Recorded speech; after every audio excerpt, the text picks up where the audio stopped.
Hello and welcome to the FIFA 21 Global Series West Asia Qualifier number 2. We're on day 2, aka Championship Sunday. My name is Kyle Walker and we've got a jam-packed day of FIFA 21 action for you. But before we get into it, let's have a look at how day 1 went down. West Asia, the second qualifier of the region, is here. And this time, MS Dossary, the FIFA GOAT, as he is considered by many, is back and ready to start claiming more trophies. Exciting matches are upcoming, but in the end, who will be our champion? Will we get any surprising results? On day 1, Mojabri versus Scoring Like Messi. The first winner bracket matchup ended 4-3. Getting inside, Peeper stands, still the opening goal of the day for Mojabri. And Mojabri will be happy to calm things down at least a little bit. And he forces that one, but he gets that ball all the way through, and Mojabri makes it 4-2. Mojabri advanced in the winner bracket, while Scoring Like Messi moved to the loser bracket.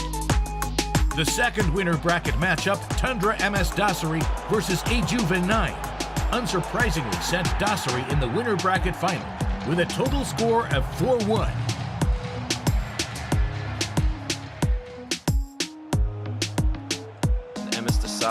His press is so hard to work out as we see that bridge dribble, and MS Dossary on fire early, exploiting the space. Moving forward into the competition, Mojabri met Dossary in the winner bracket final, and as expected, Dossary secured his place in the grand final with a 7-1 crushing score.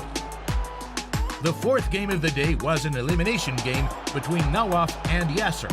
And the FIFA on display is brilliant. Neymar, the pirouette treaders, there's your 2-0. A thigh confrontation that sent Yasir into the next round, while defeated Nawaf had to leave the competition.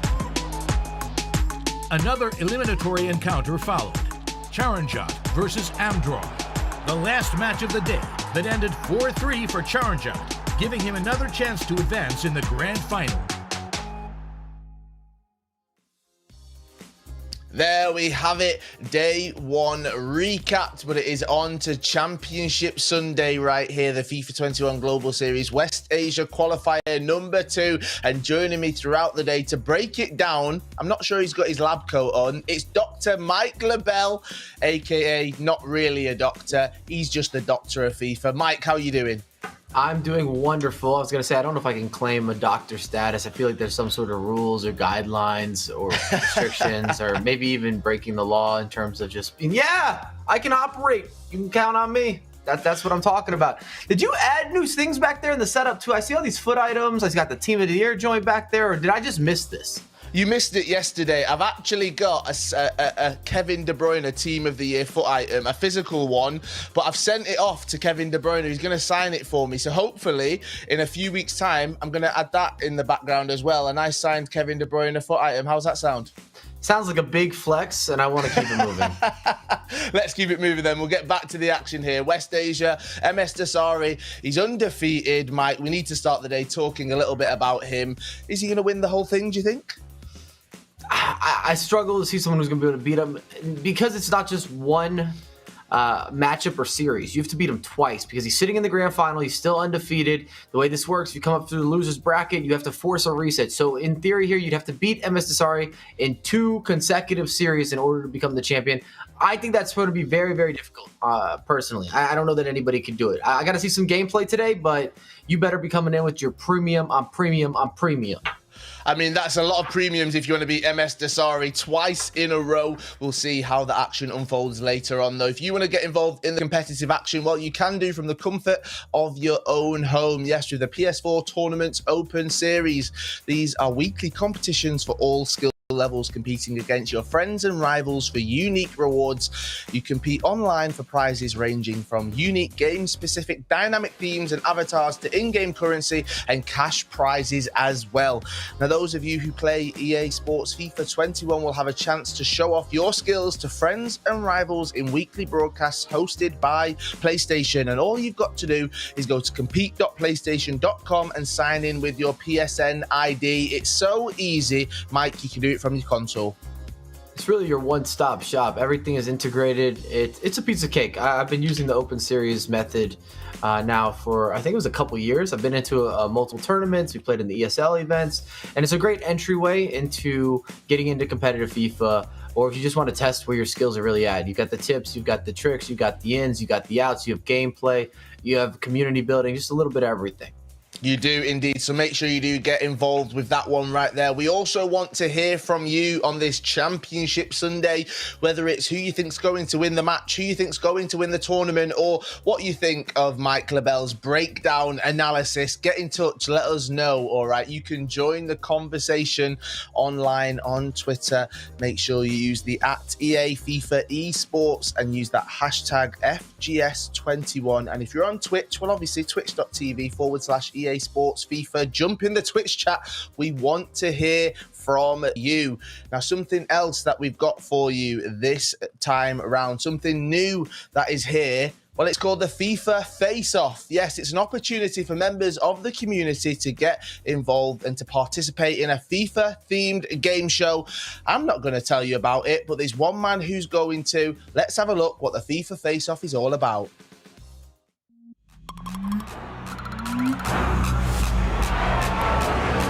What's up, FIFA community? Castro here, and listen up. The FIFA Global Series Face-Off will team up FIFA pros, celebrities, and community contestants against each other for a $25,000 prize pool. And we want you to join us. Cheer on your teammates, because each win earns you cash. Prove to me and the FIFA community why we should pick you. From February 4th through the 19th, go to the URL and submit a video telling us why we should choose you. Community leaders will choose 4 contestants to join their teams. Do you have what it takes? FIFA Global Series Face-Off streams March 19th and March 26th on twitch.tv/EA Sports FIFA.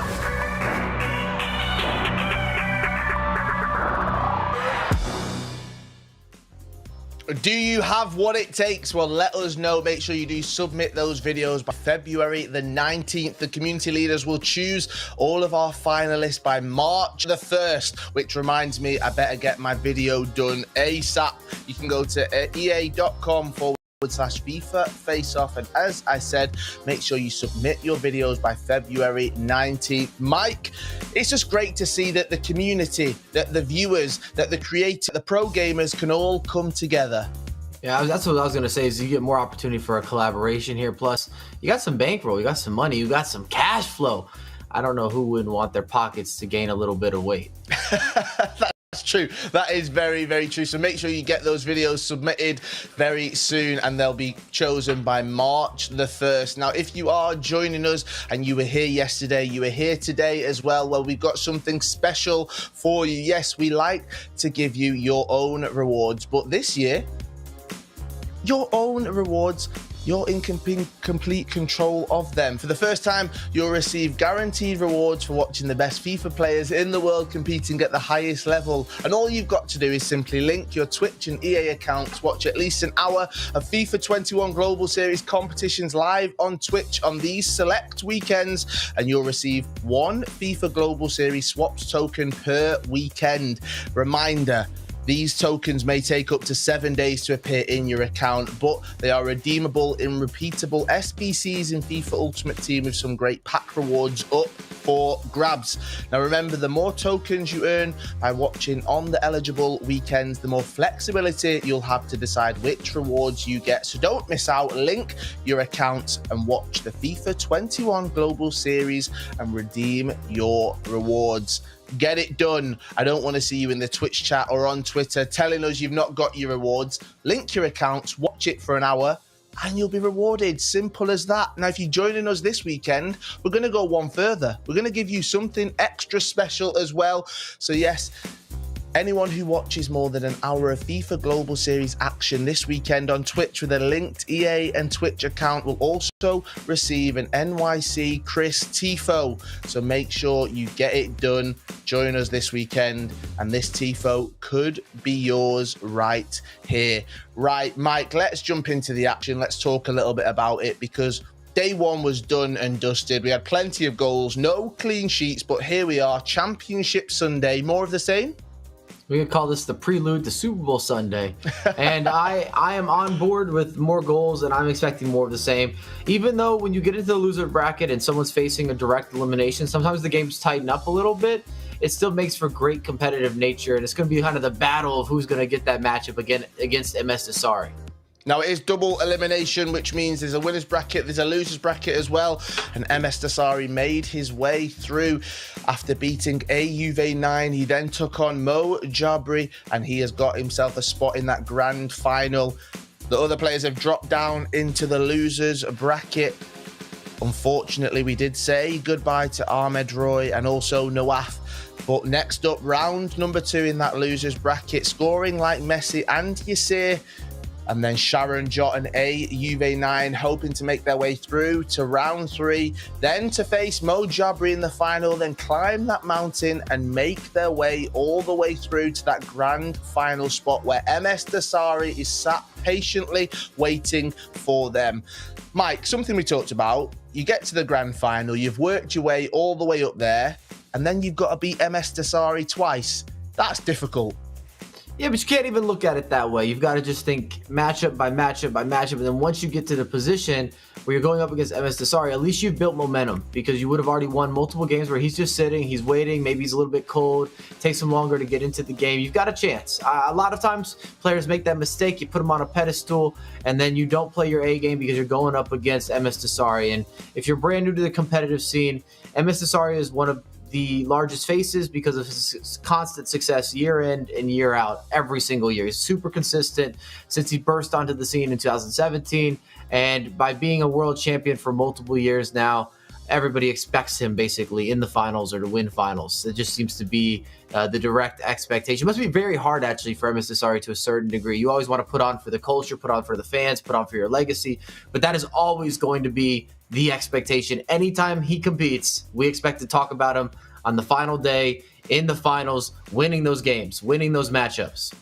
And he very rarely lets us down. However, it is Championship Sunday, and sometimes we do see upsets on Championship Sunday. So we'll see what happens. Let's have a look at today's schedule. This is how things will unfold here. Day 2. The West Asia qualifier number 2, scoring like Messi, taking on Yasir in the loser bracket, round 2 at 10:10 Central European time. Then we've got AUV9 taking on Charanjot, 1-2, our competitor from India, hoping to go one further and put on for the Indian FIFA scene. Then it's the loser bracket, round 3, 10:12 Central European time. Then we move into our losers bracket final. Mo Jabri is sat there patiently waiting to find out who he will be taking on at 1:10. And then it's Tundra's MS Dossary sat patiently, very relaxed, waiting in the grand final at 2:10 Central European time. And then we will break things down in the post show. Mike, it's going to be a great day of FIFA. I can feel it already. Can you promise me no clean sheets? I'd be pretty comfortable going on record and saying that we're unlikely to see any clean sheets. So I don't know if I can make the promise, but I'm trying to make some sort of commitment. I like that. You can just commit to me a little bit. Maybe not promise the whole hog, but you can just commit a little bit, all right? Now, that first matchup, we've got Yasir taking on scoring like Messi. That is just moments away. These two going head-to-head. And Mike, what do you make of this one? We've seen Yasir at other qualifiers. We've seen him here before, but scoring like Messi, he could provide a bit of an upset today. He could, or he can, but I don't think he's going to get by Yasir. I have a feeling that Yasir is going to be growing into the tournament. He's someone that we've seen on display on multiple occasions now, and it's really important to kind of give credit to someone who's able to show consistency because you have to go up against hundreds, sometimes even over 1,000 pro players in order to qualify for these events. So the fact that you've been able to do that on back-to-back occasions, you've got to credit his ability, skill set, his mind capability, or his mindset in these matches because it's just not easy. It's extremely difficult and it takes a lot of fortitude and resilience to go with having the actual FIFA capability, the FIFA know-how against the best players in the world and the adaptability because you're going up against so many guys that are just top tier and they play in different styles and gameplay setups and you've got to be able to adjust. You're going to face adversity. These are the facts. I did see as well, scoring like Messi, his favourite football team was Arsenal. So, yeah, hopefully he can do one perform better than they did yesterday, because wow, that was very, very poor. He will be taking on Yasir. I think we can see Yasir's bio now as well. Let's break that down, have a look at him. Barcelona's his favorite team. That's all right. They're doing all right. They're doing kind of okay. 4-2-2, something that we don't regularly see here, Mike. But in the game, we saw it yesterday. You've got to be able to adapt. And I'm sure with Yasir, that formation will be changing throughout the two legs. I would not expect to see a constant 4-2-2. Not that it's a bad formation this year. I still feel that, I guess it depends what portion of the year in terms of the meta, but it's still a formation that we see in rotation. It's just not as common as the 4-4-2, or now the coveted, apparently, 5-3-2 has become the formation that competitors use to close out games. They use to make comebacks, just that extra width with the wingbacks. Now, one man that sat patiently waiting, as we've said, in the grand final is MS dossary, and we thought we need to catch up with him. We need to see how he's doing. So get your pens and your notepads ready, because he's giving us his MS dossary masterclass. Hello, here is MS dossary. I'm a FIFA professional player for Tundra Esport, and this is my masterclass. So at the first goal, I just selected Benzema to go through with the L1. I passed him the ball, and then I have the chance to score. And here with the second goal as well, most of my players, 3 of them, was in the box, and I just sent with R1 square, and then just shoot. This is the third goal. I just passed it to Benzema, and I did the bridge skill move, and it's one of the best skill moves in the game. And this is the fourth one, which I did I went to passing with Benzema, and then the extra pass to Modric, and that was a goal. And I just entered the box here, and with Karim Benzema, I did the fake shot, and this is one of the best skill moves also in FIFA, inside the box, and then just shoot, and that was a goal.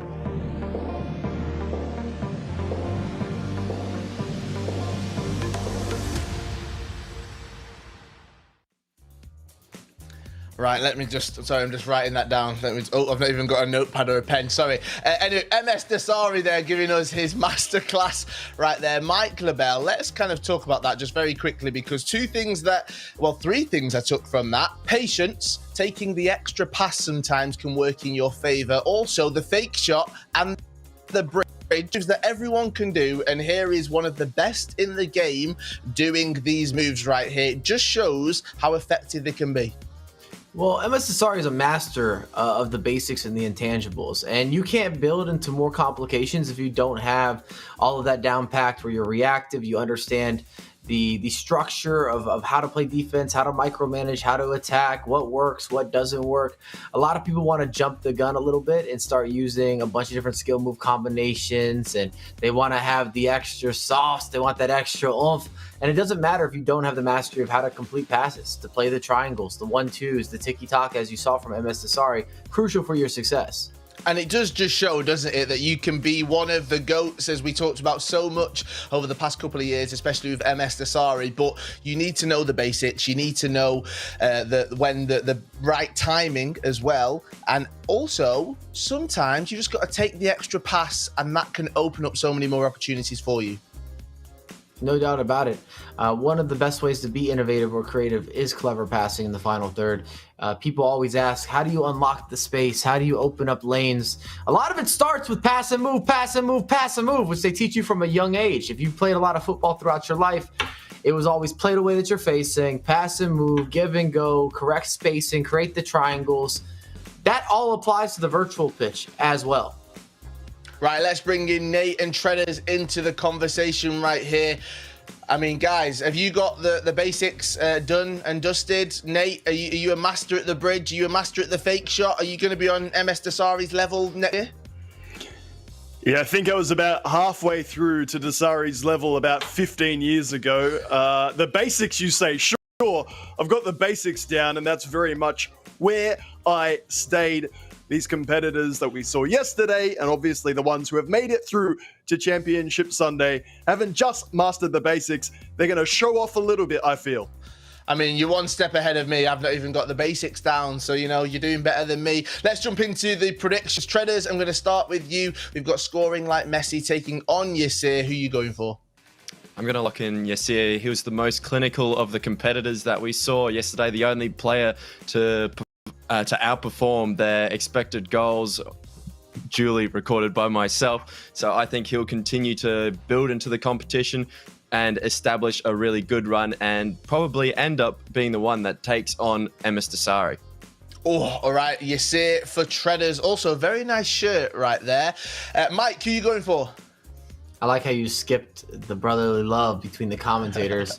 I also have Yasir. I kind of spoke on it just briefly before. I think Yasir has the total package, and I don't know if he's going to go all the way. I don't know if I'm comfortable getting on that bandwagon yet, but I do think that he's going to beat scores like Messi. I'm going to go for Yasir as well. We talked about pass and move, Nate, PTK. I'm passing it over to you. Who are you going for? Got to be Yasir. I know that is what everybody is thinking. We have seen time and time again a champion or at least a grand finalist rise from the losers bracket. Yasir is the one to watch from that category. Right, guys, you passed it back. It's a 1-2. I'm going to throw it straight back over to you. We're about to get our action underway at the FIFA 21 Global Series West Asia Qualifier number 2. Yasir taking on scoring like Messi. Nate, Treaders, over to you. Thank you very much, Kyle. Thank you, Mike, and welcome to Championship Sunday. Just when we thought drama couldn't get any more heightened, Treaders, we were talking ourselves. Let's stay composed. Things will be fine. It's the last game of the day. We had an absolute belter, that clip already going viral around the world. And then we start again on Championship Sunday. My name is Nate PTK. I'm joined by Jay Treaders. Treaders, we start here, these competitors knowing it is a small step forward on the journey towards dossary. Absolutely, but as Mike was saying, you just have to take it one game at a time. You can't afford to get any, or even one possession at a time. You can't afford to start thinking about the long goals, thinking about the playoffs, or anything beyond what is currently in front of you. Otherwise, you'll find yourself not in the moment, not thinking about what you can do to take yourself to the next step, and you'll find yourself already 2-3 goals down in the first 10 minutes if you aren't properly switched on in the moment. Scoring like Messi, unfortunately losing, but this is his second chance here in the loser bracket. Round 2, match 1. It is he versus Yasir, the man who won yesterday 5-4 against Nawaf. He seems to have the backing of at least the talent team. Can he back himself on the digital pitch? Progress through to the loser bracket, round 3.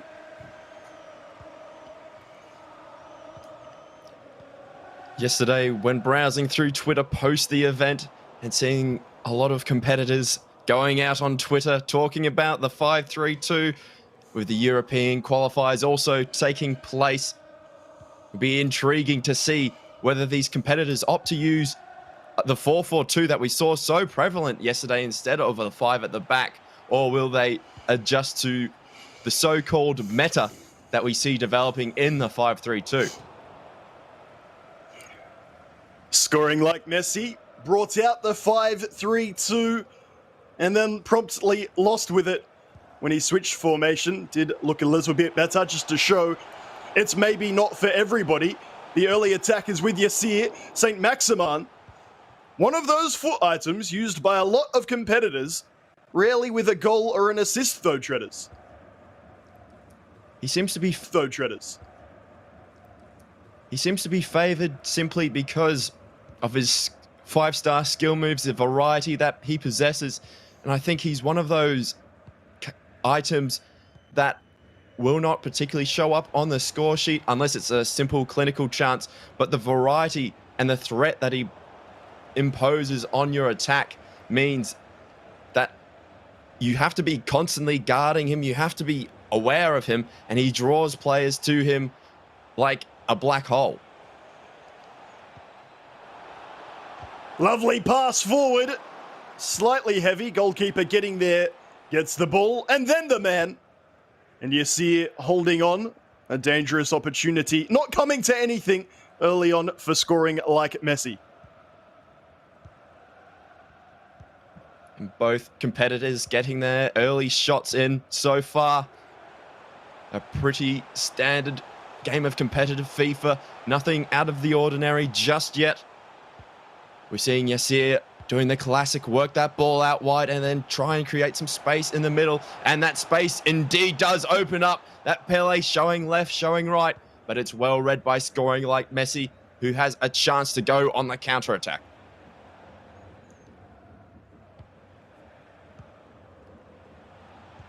We spoke a lot yesterday about the old counter-attack. Competitors feeling like it's almost plan A.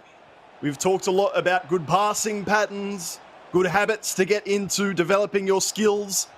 But quite simply, bodies in space will get that job done. You can't defend it if you don't have the defenders back there to get the job done.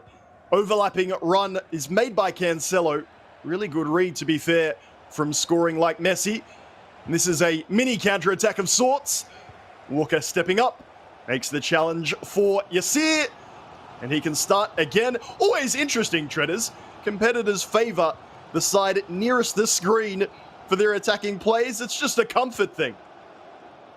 Absolutely, and it even leans into just a standard pattern of attack from a lot of competitors. You'll see them simply use the other side of the pitch to create the width, and then they'll actually launch their attack, the attack proper down the other side. And as we say that, scoring like Messi, creating some space of his own, but Yasir running him off the ball and able to restore a bit of order. That 4-4-2 flat or even 4-4-2 defensive. And a very ambitious over-the-top through ball there. Scoring like Messi. We'll be happy to see that over-the-top through ball come straight back to his goalkeeper. I almost for a moment thought that was Best playing right back, but indeed it is Dest.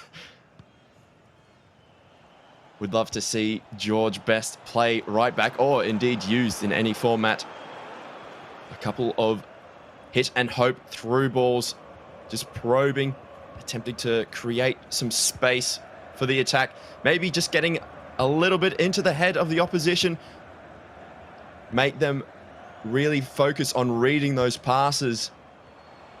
And rather than guarding the man, potentially use of player lock might open up some of the spaces that these players, these competitors rather, are looking to use.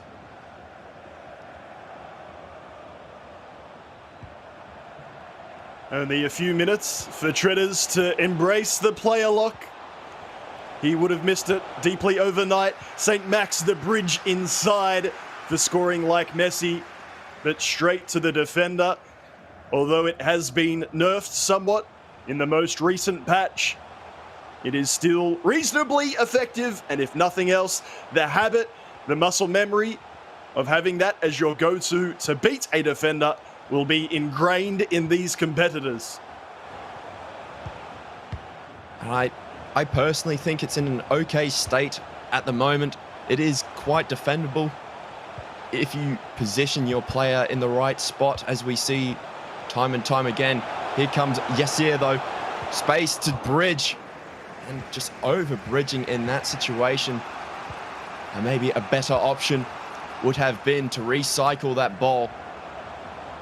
Counter-attack to counter-attack, end-to-end stuff in the past two possessions. Skipping the midfield pretty much entirely, only using that midfield to really launch the initial through ball. That run down the left, pretty well read the pass, but the ball still finds its way to Mbappe. Yasir wins the corner from that run from Mbappe. Just before half-time, still not a goal to bring to you. There will be no additional minutes. However, fortune favouring the brave. A little fortunate, but you take that every single day. Add the presence of mind to square it, the tap in, and we will have a goal before the half. And it's that man, Saint Maximin proving why he's selected by these competitors, making me look like quite the fool. To get game one underway, Yasir it is with the lead. And Treaders, we call it like it is, a little lucky on that occasion. Fair amount of luck involved in that goal. And not too much to write home, but Yasir, he will finish the chance if you give him the chance. I think scoring like Messi will need to reset his mental state to ensure that he doesn't get too much in his own head. He defended that quite well. I think he actually made the challenge on that play, on the pass. It did not go his way. Still, focusing on what he can control and focusing on his performance rather than the result will serve him well in the rest of this matchup. Indeed, just because you do get a little bit of perceived luck, it doesn't mean that is no more true than here on Championship Sunday, West Asia Qualifier number 2. If you are just joining us, this is our first game of the day. It is very much go big or go home. The loser will be eliminated from this competition. It's why you're seeing scoring like Messi push the agenda a bit more. Messi can't get it onto his favoured left foot. You can see him trying, but Yasir very much aware of what's going down. St. Max, pass does find Neymar, who takes a heavy touch. Good, deep, disciplined defending from Yasir. Yasir being the more patient of the two in that situation. And now scoring like Messi, throwing players more towards the ball carrier than a lot of competitors would prefer to see, which will open up gaps for Yasir to find his way down the line. A beautiful piece of passing play, but the end result results in scoring like Messi, retrieving that ball and moving that ball slowly but assuredly.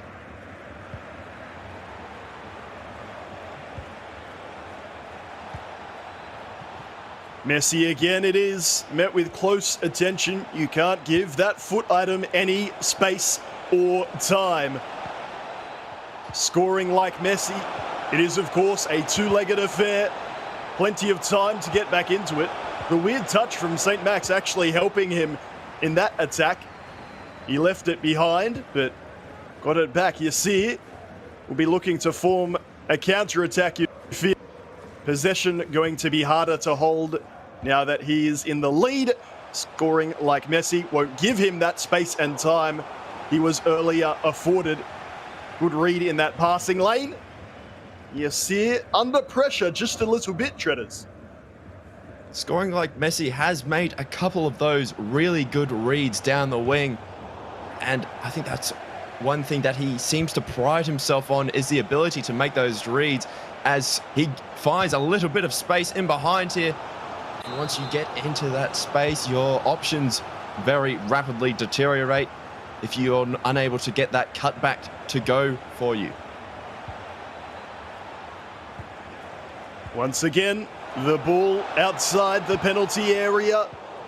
Scoring like Messi, trying to work it around. We laugh because we've been there before, the frustration when coming up against a deep defensive line. A few turnovers in kind. Yasir's got a man to the top of his screen. Not seen, it is pretty decent ball retention, to be fair. But you spread it to the side without the players. You might be without some luck of your own. Mbappe to the side, Fernandez, Sanchez. Looking a bit more confident here, Yasir. Not too many touches with his players. One or two to get it out of feet before the ball forward. Back heel, what a save. Nick Pope, that is going in 8, 9 times out of 10. The holy goalie says, not on this occasion. Indeed, that was well worked from the start to the finish there by Yasir. But the goalkeeper getting in the right position, and maybe a little bit of goalkeeper movement from scoring like Messi to absolve himself of conceding on that occasion. We're seeing Yasir build in possession, build in confidence indeed. And after a bit of fortune to get that early goal, he is becoming the deserved leader in this matchup. And the pass and move FIFA continues until the pass is indeed cut out by Scoring Like Messi, who will look to move the ball quickly to allow himself to launch a counter-attack.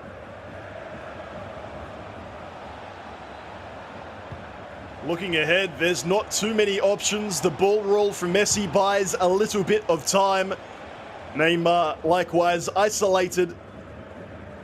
Yasir will get it back less than 10 minutes in-game of regular time before stoppage time and leg one is done.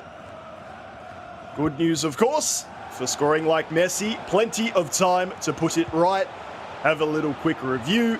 We've seen coaches be a key feature across qualifiers from around the world. Yasir being a part of ASMR Esports will have his support staff looking after him.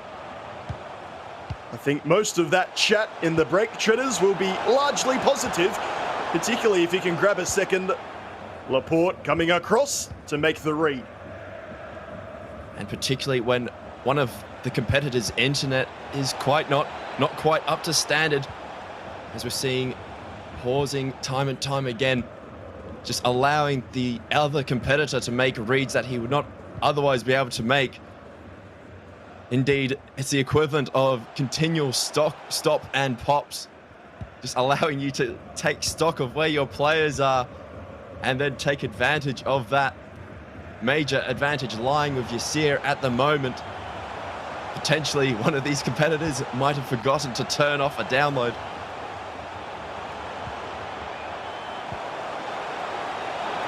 A chance right at the end here. Ronaldo inside, beats his player with ease, and just like he did at the end of the first half, Yasir finds the back of the net with the last kick of the second.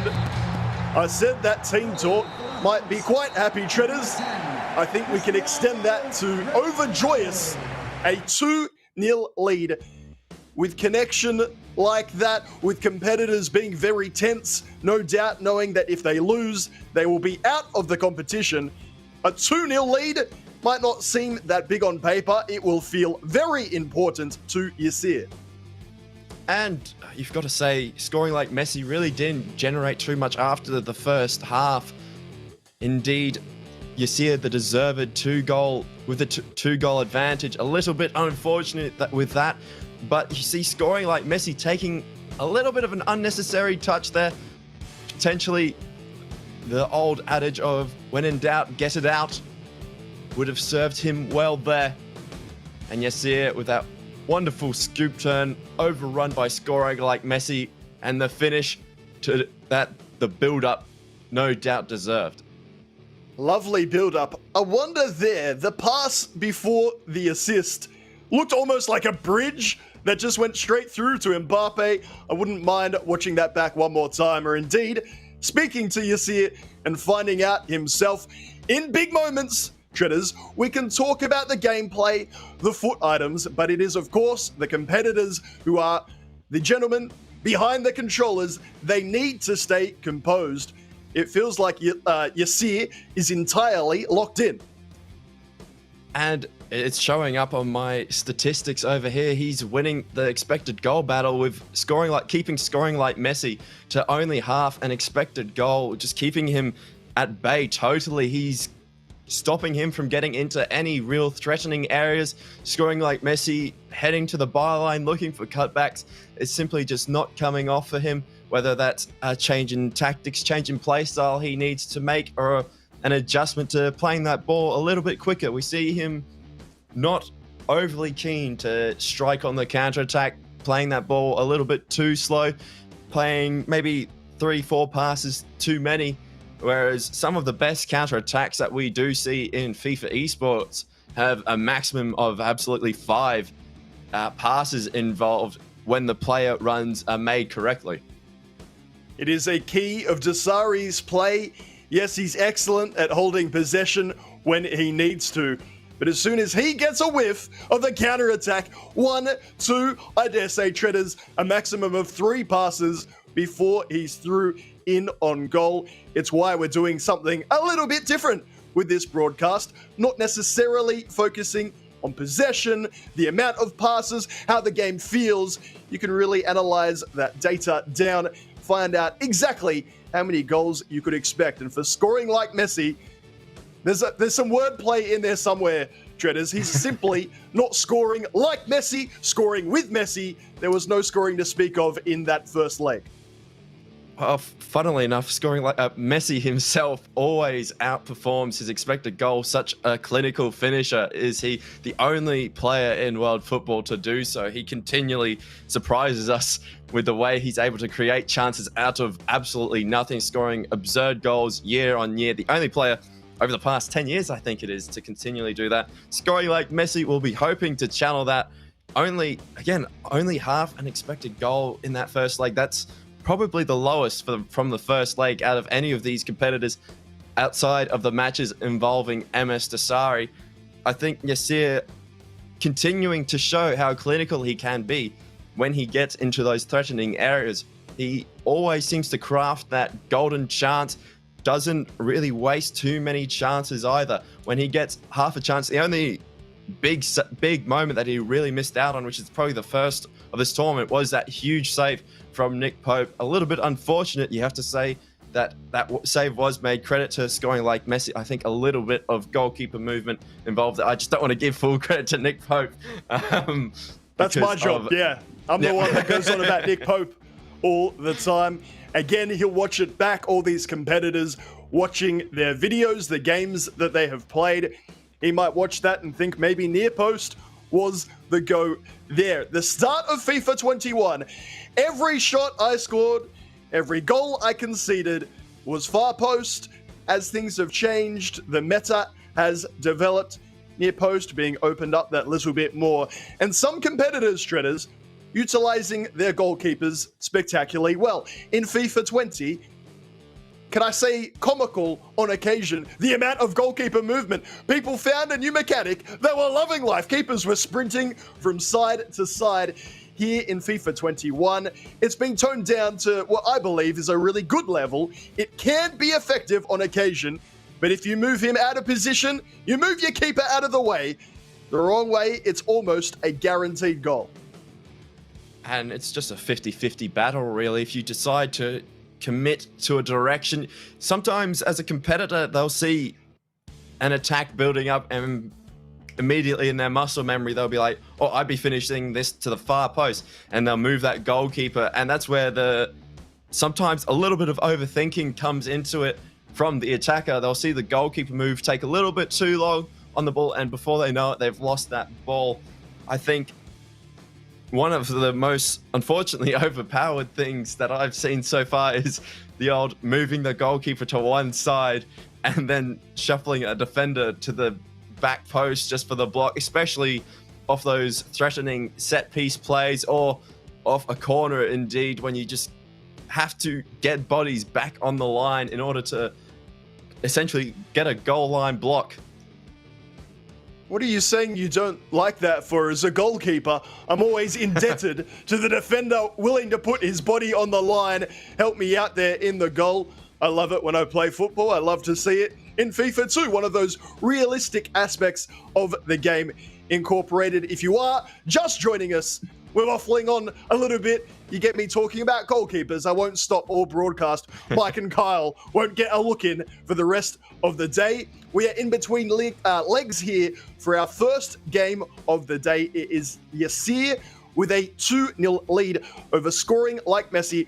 Both these competitors from Saudi Arabia, indeed, all on broadcast, but one from a powerhouse of the West Asia region. Here we go for leg 2. It is to capitalize, recap, all those good things. Yasir with a 2-0 lead. Number 14, Levan Kuzawa. Number 9, Lionel Messi. Number 6, Neymar. Having a look there at the gameplay, Tritters. Did I see 2-0 and also 2-0 I'm pretty sure that will need to be restarted to make sure it's just 2-0 on aggregate. I know Yasir played well. I don't know if it was quite a 4-0 lead. You have to apologize for my silence. I was just having a look. Like, I make notes on every meticulous little thing. So either they're wrong or I'm wrong. A lot of the time it is me, to be fair. My name is Nate PTK, joined by J Treaders. We're going to get that second leg restarted, ready to go.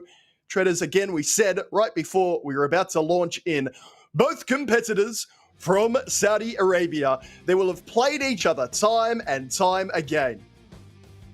Yeah, absolutely. Just get a little bit of familiarity with your fellow competitors. You go into their streams, the amount of times that when you go into one of the pro players' streams, thinking of Footwas Jamodo in particular, you go into their stream, have a cheeky look. This is a good experiment for those in the Twitch chat. Go into a pro player stream, have a cheeky look. Who's in the viewer list? See who's potentially dodging the competitor. See who's looking to see if they can learn a little bit.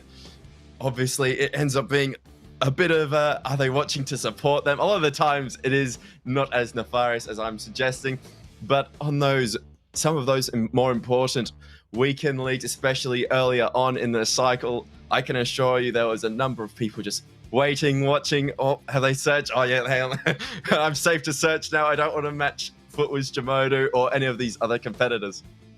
It is one of those features of Weekend League. Maybe you've done it yourself. One thing that is for certain, the top players that reach this level, you can't dodge them. You can't get to broadcast.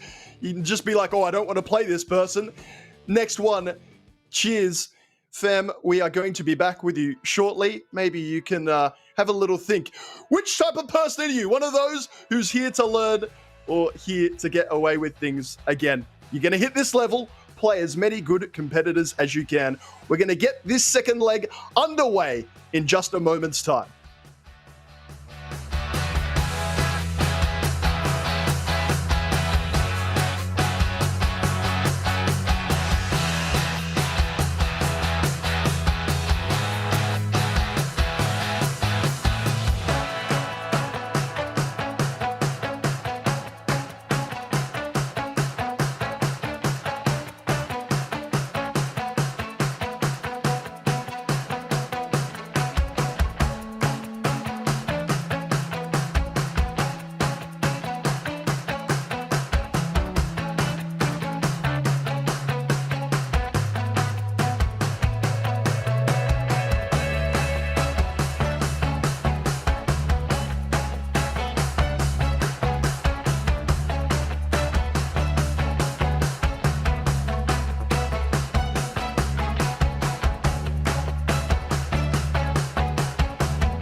Let's go, fam. Leg 2, keen, ready to go. We had leg 1, Yasir up over scoring like Messi 2-0. My name is Nate PTK, joined by Jay Treaders, making sure, of course, Treaders, that the settings are perfect for these competitors. It is one of the biggest games of their careers, after all. Yeah, absolutely. They've gone straight into the losers bracket to start. Well, oh, there we go. We've called it losers bracket, and we're back. 2-0 up from Yasir, scoring like Messi with so much more work to do in this matchup. We'll hopefully see a little bit of a change in play style from scoring like Messi, looking to try and strike on the counter attack a little bit more, with Yasir not looking to change his personal play style from being as possession heavy, which means there'll be a lot of space in behind if he's able to use the width of the pitch. He has it all to do in this second leg, scoring like Messi, unable to score. Down in the losers bracket, competitors can only suffer one more defeat. Or rather, if they do, that's their competition done. 2 losses, and you're out of the whole thing. You see it as we focus on the positives. What can be done? The first time pass, and St. Max has another one. Oh, goodness me. You go and make your notes. You work out which foot items are performing and which aren't. And then you get to Championship Sunday, and you realize you just have the too small a sample size.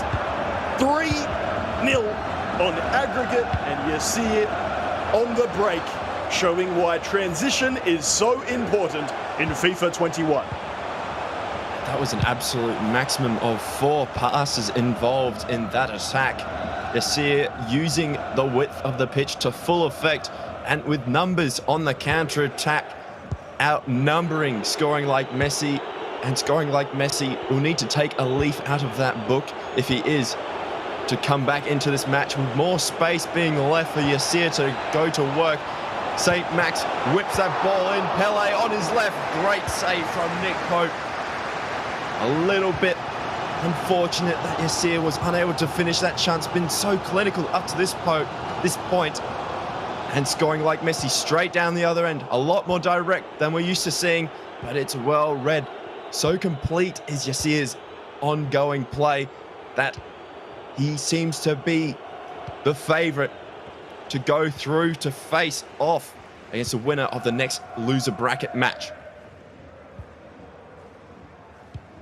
Always wonderful to see esports orgs getting involved, and ASMR Esports with some very affirming positive tweets ahead of today, backing their man Yasir to go through. Resources at their disposal, not just video review as mentioned before, coaches developing specific training programs for competitors. What do they need to work on when there's a new patch and update? What's new? What can be practiced? So much behind the scenes. And as soon as I say that, it's good to keep in mind, one driven through ball, Treaders. You don't have to worry about the rest of the build-up. You can be straight through on goal. St. Max doing it here again. Isolated a little bit. We'll pass it back towards the middle. The familiar pattern of Yasir then goes forward, back from where he came. Waiting a little bit for that other midfielder to get drawn out of position. Feels like it's going somewhere here. Yasir. Maybe one pass too soon, could have potentially gone back before going forward. And for scoring like Messi, nothing's going right at the moment. 2 of his players crashing into one another. Lovely 1-2 pass. Pele, Nick Pope denial again. And scoring like Messi just in this game. A little bit lucky was scoring like Messi in that situation. Yasir normally so clinical, unable to score on his past 2 attacks, but he is dominating at this point.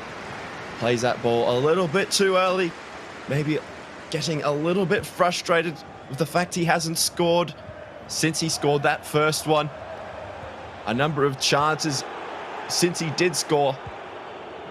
And because of the way this matchup is shaping out, undoubtedly he will be forced to continue to leave space as well, scoring like Messi, and a ball roll, so much space and time for Yasir to finish that chance. And he goes 4-0 up, does Yasir. And he has almost put this game to bed. It's been just a little while since we've seen the ball roll to beat the keeper. I feel like chips are the order at the local FIFA shop these days. Keeper comes out, the old reliable chip in FIFA 21. The ball roll, a friend of yesteryear, still an option. Yes, it might be simple, and yes, I already see the Twitch chat saying, ball roll easy. At this level of competition, on this stage, under pressure, the simple things, maybe not as simple as you think. 4-0 on aggregate. Yasir showing his class in this contest, and Pele, I thought was just going to waltz through, leaves the ball behind. He's holding down that sprint for a little bit too long in that situation, and scoring like Messi has been unable to have a really significant piece of possession, unable to wrest back control from Yasir for such a long time. And now scoring like Messi, a very good bridge in that one, crosses it to the back stick, and scoring like Messi, able to pull a goal back. He's still not out of this contest just yet. Crosses as well, Treaders. We're getting all the old school favourites back in our first game of Championship Sunday. Another feature that in FIFA 20, not used often, not seemed particularly effective. In your build-up, for your assist, whatever you like, they are still an option. Variety needed in your attacks, lest you become predictable. And that does give this contest a breath of life. More of the same for scoring like Messi, Treaders. Hang on, wait a minute. Is he using your favourite formation as well? Is that what I'm seeing? The old 4-5-1, one midfielder hanging back, wide midfielders, two other men up front. Treaders, I saw you use that the other day and I was shocked. It's a pretty ordinary formation in FIFA, but I do enjoy the whole concept of being able to press the two centre backs with those two wide cams, which just allows you to link up your play incredibly quickly, just a little bit more defensive than the 4-3-3. And another chance opening up here for scoring like Messi. He is refusing to go down, and that 4-5-1 is starting to pay a little bit of dividends. No surprises with the foot item finishing that chance. St. Maximin again. Every time it happens, I'll feel a little guilty. Having said he was underutilized yesterday, he is maximizing, if you like, his opportunities today. 4-2 on aggregate. Scoring like Messi, giving us the contest that we very much craved. Time ticking on here in the second leg. And Yasir will not be shutting up shop, if you like. He'll be looking for more opportunities of his own. Fullback joining the attack there. There will be space in behind if he wants to use it. Scoring like Messi, going back before he goes forward. I'm seeing the full width of the pitch utilised from scoring like Messi. The first real pieces of possession that he's been able to generate so far. So many options available to him if he's able to keep moving this ball around, and he does. Space down the byline, still the cutback is available, and he does cut it back. Turning, twisting, fake shot, overplaying, and unable to find the end product. Scoring like Messi will be kicking himself for not being able to finish that almost golden chance.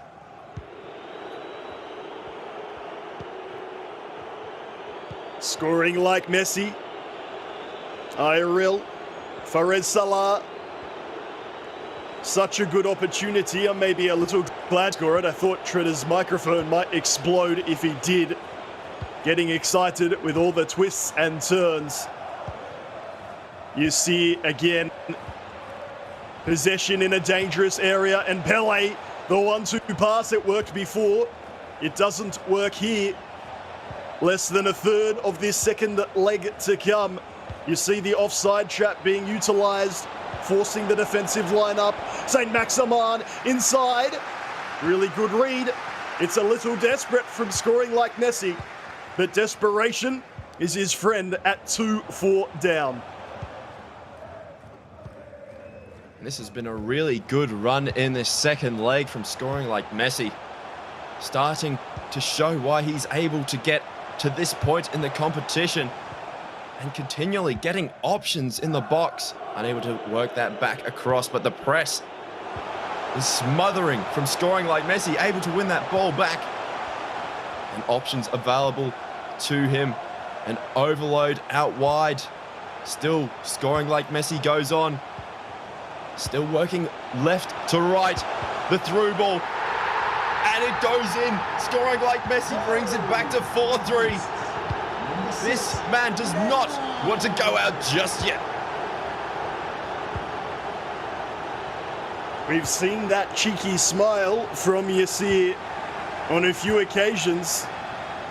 Sometimes it can't just be a straight up positive thing, but it has to be nerves at the moment. 4-0 up to 4-3. But defense stretch for scoring like Messi. Yasir not executing mechanically like he was just a leg ago. Don't go anywhere. We said yesterday it was an incredible match to finish off with. Well, Championship Sunday is starting with that same energy. Give me that same energy indeed. From scoring like Messi. Fernandez through ball. Through to Varane, who's going to dribble that, and that's a terrible idea. Will he get it back? He will not. Now Varane's out of position. Fernandez scoring like Messi all the way back. So Varane will get back into position. The gap, the width between attackers greater than it was in that first leg. Managing to squeeze that pass. Sanchez not a lot on ahead of him. And so scoring like Messi just goes for the basic 1-2. Nothing doing. This press has been so smothering from scoring like Messi. Just feel like another chance is on its way. The threat is there. And Yasir able to almost break lines. Going out wide, shielding well, keeping that ball well. And that ball goes out for a throw-in. And Yasir will be able to take a breath. He will be needing to retain possession in those higher up areas. The place where he won't be wanting to retain possession, as he attempted to do with that Varane just before, is in his own final third. Get that ball up the other end as far away from your goal as you can. And scoring like Messi will continue his frenetic press.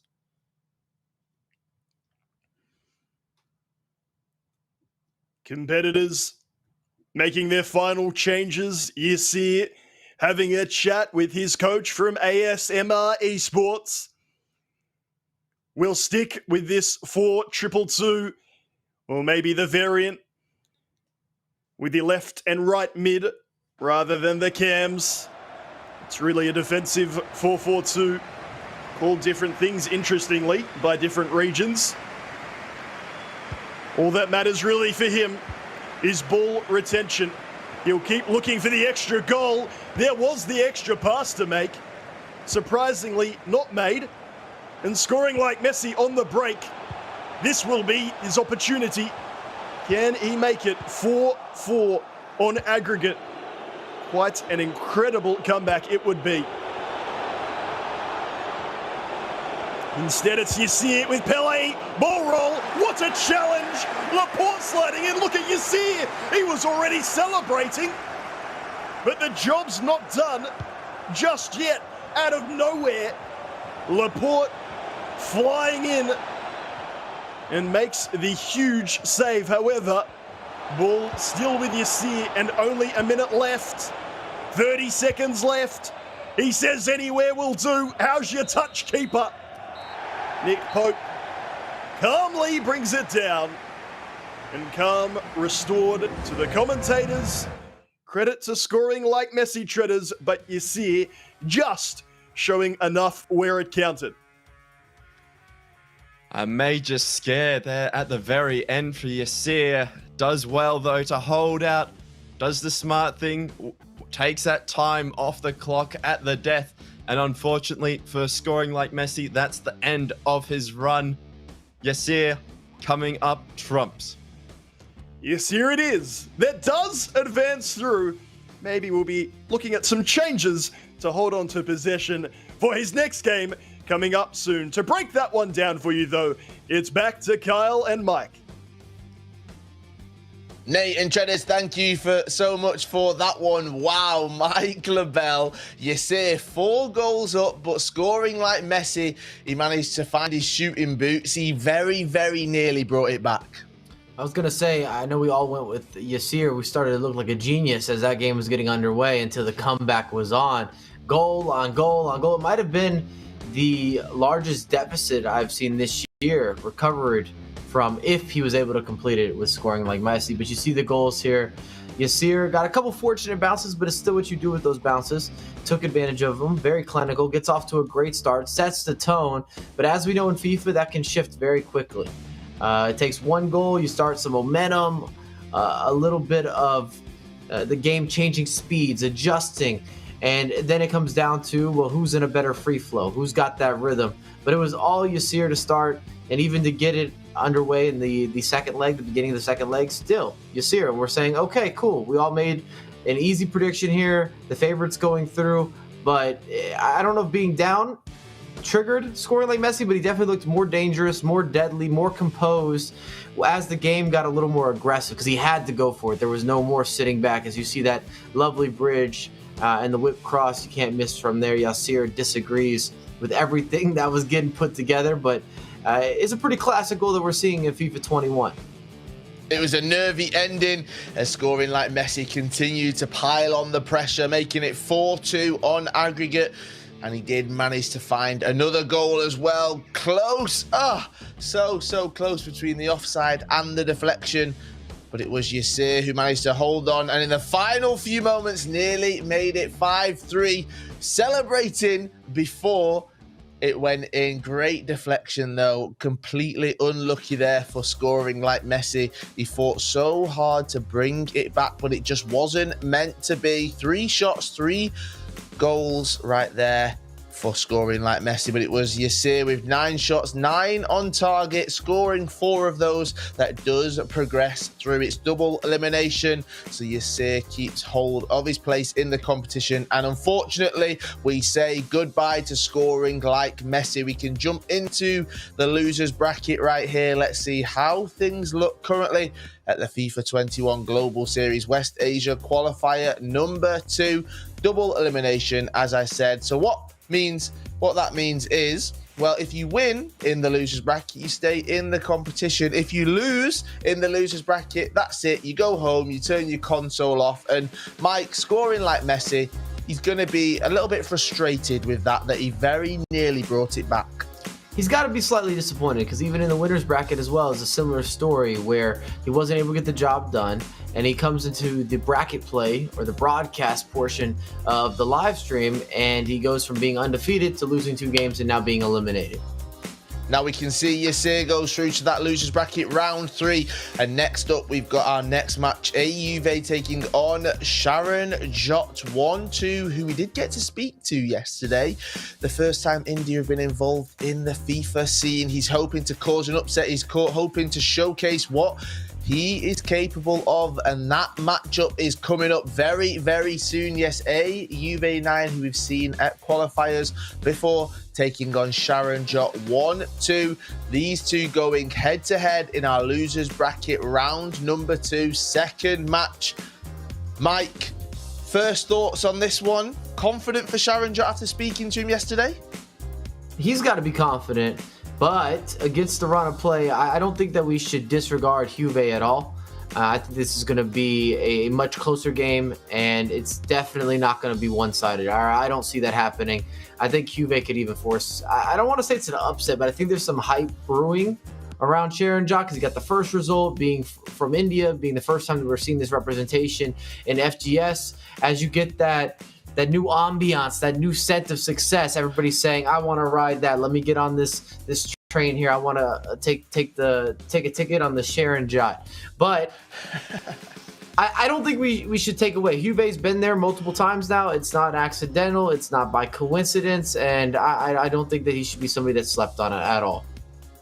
Right, that matchup is coming up very, very soon for you. Make sure you do stick around. Charanjot taking on a Juve 9 in our losers bracket round number 2 matchup coming up in just a few minutes. See you soon.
FIFA Global Series 21 West Asia Qualifier 2 is brought to you in part by Turtle Beach. Hello and welcome back to the FIFA 21 Global Series West Asia Qualifier number 2. My name is Kyle Walker. I'm joined by Mike LaBelle. And Mike, we're deep into the losers bracket right now. We're seeing the basics done right. And the last matchup, we had 7 goals right there. There's more to come. I can feel it. There's going to be lots of drama. This is that make or break. These are where champions are built. This is really going to test, I guess, your back. If you're carrying the weight, I don't know if that made a lot of sense there, but you're going to be tested. You're going to have to face the adversity. These are guys that have had success throughout now multiple days in the broadcast. You make it to day number 2. That means that you've obviously been getting results, that you deserve to be here, that you're feeling comfortable, you're feeling confident playing under the big lights, the bright lights, the viewership, everybody that's present. That is true, and these two are going head-to-head. Juve 9 taking on Charanjot 1-2. And Mike, something I do want to talk about, there's so much emphasis on winning all of these qualifiers, making it through to playoffs, but all the competitors want to get to the FIFA E World Cup, and to do that, they need the Global Series ranking points, and just being at these competitions is going to boost their chances of making it to playoffs and hopefully making it to the FIFA E World Cup. Exactly. It's all a process in terms of the competitive ecosystem, and the goal being, of course, to make it to the FIFA World Cup and then to get a result there. Not only is it the legacy, the recognition, also the price tags, the bankroll, the money situated with the FIFA World Cup, all inclusive. It's a special, I think for any FIFA player that's aspiring to be one of the best or aspiring to be active in the pro scene, making the FIFA World Cup is a major goal. So it's just a matter of going through your region, then going through the playoffs, and then getting yourself into a position or putting yourself into a position to have that success story. Now, one man that we do want to focus on, he's part of the Indian FIFA scene, and it's their first time they've been involved with the Global Series right here. Charanjot 1-2, he is one of our players to watch. Hello, my name is Charanjot Singh. I'm 18 years old and currently signed as a professional esports athlete for Connecting Esports. And today I'm going to present you the best attacking tips to score more goals in FIFA 21. In this 70-second video, I'll try to show you how to use the directional nutmeg, which is a new skill EA added this year, and how to execute it properly in the box. As you can see, my Ronaldo is covered around with 4 defenders. So like, to get into a space, I do a directional nutmeg. See, as you can see now. This is done by pressing R1 and L1 on your controller and just giving direction with your right stick. So as you can see, Neymar is about to get pressed by Joe Gomez. I do a directional like that and easy goal. So in the new patch, the bridge is about to get nerfed. So I think this is the best skill boom right now in the game to score more goals. Again, like this is such a good scenario where to use a directional nutmeg.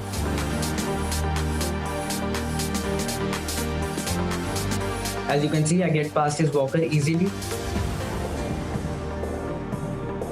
Again, another directional nutmeg.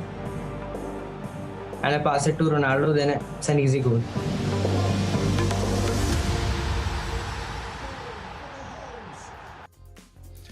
Charanjot 1-2 giving us his masterclass right there, one of our players to watch. Mike LaBelle, some of the skill moves that he was showing us, we talked so much about the basics, that doesn't feel like a basic skill move to me. Well, just because it's new to FIFA 21, of course, there's going to be a learning curve, but the directional bridge, once you've added it into your game, it is very intuitive in many regards, because after you're hitting L1 and R1, then with the right analog, you're picking your exit direction. And it's just become much more overpowered, much more frequently used between beginner, intermediate, advanced players, of course, pro players who adapted a little bit quicker. But a lot of us got stuck using the traditional bridge where you were doing the double tap and it kind of charged up. I always look at it as a Sonic the Hedgehog, where you're rolling and then you take off, and there's more effectiveness and more areas on the pitch that you can use the directional bridge just because you have additional control.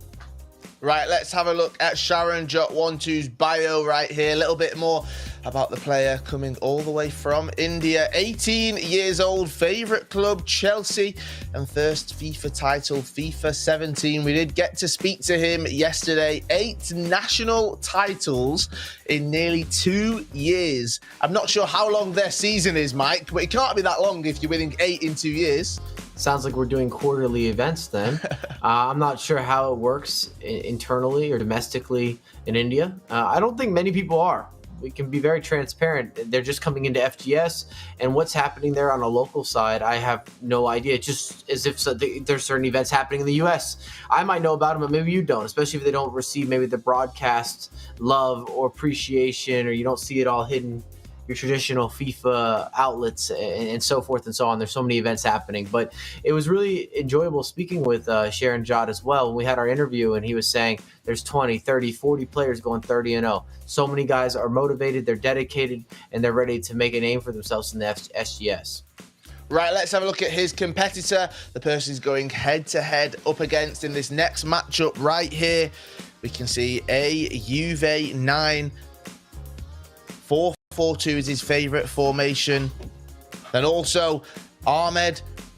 Yes, that's his first name. Born in 1997. First FIFA title, FIFA 13. And I've got to say, I'm loving the picture right there as well, Mike. He's got a very cool celebration, it feels, right there. Maybe we'll see some of that if he's scoring some of the goals. You can't see me off camera, but I was just trying to replicate it myself.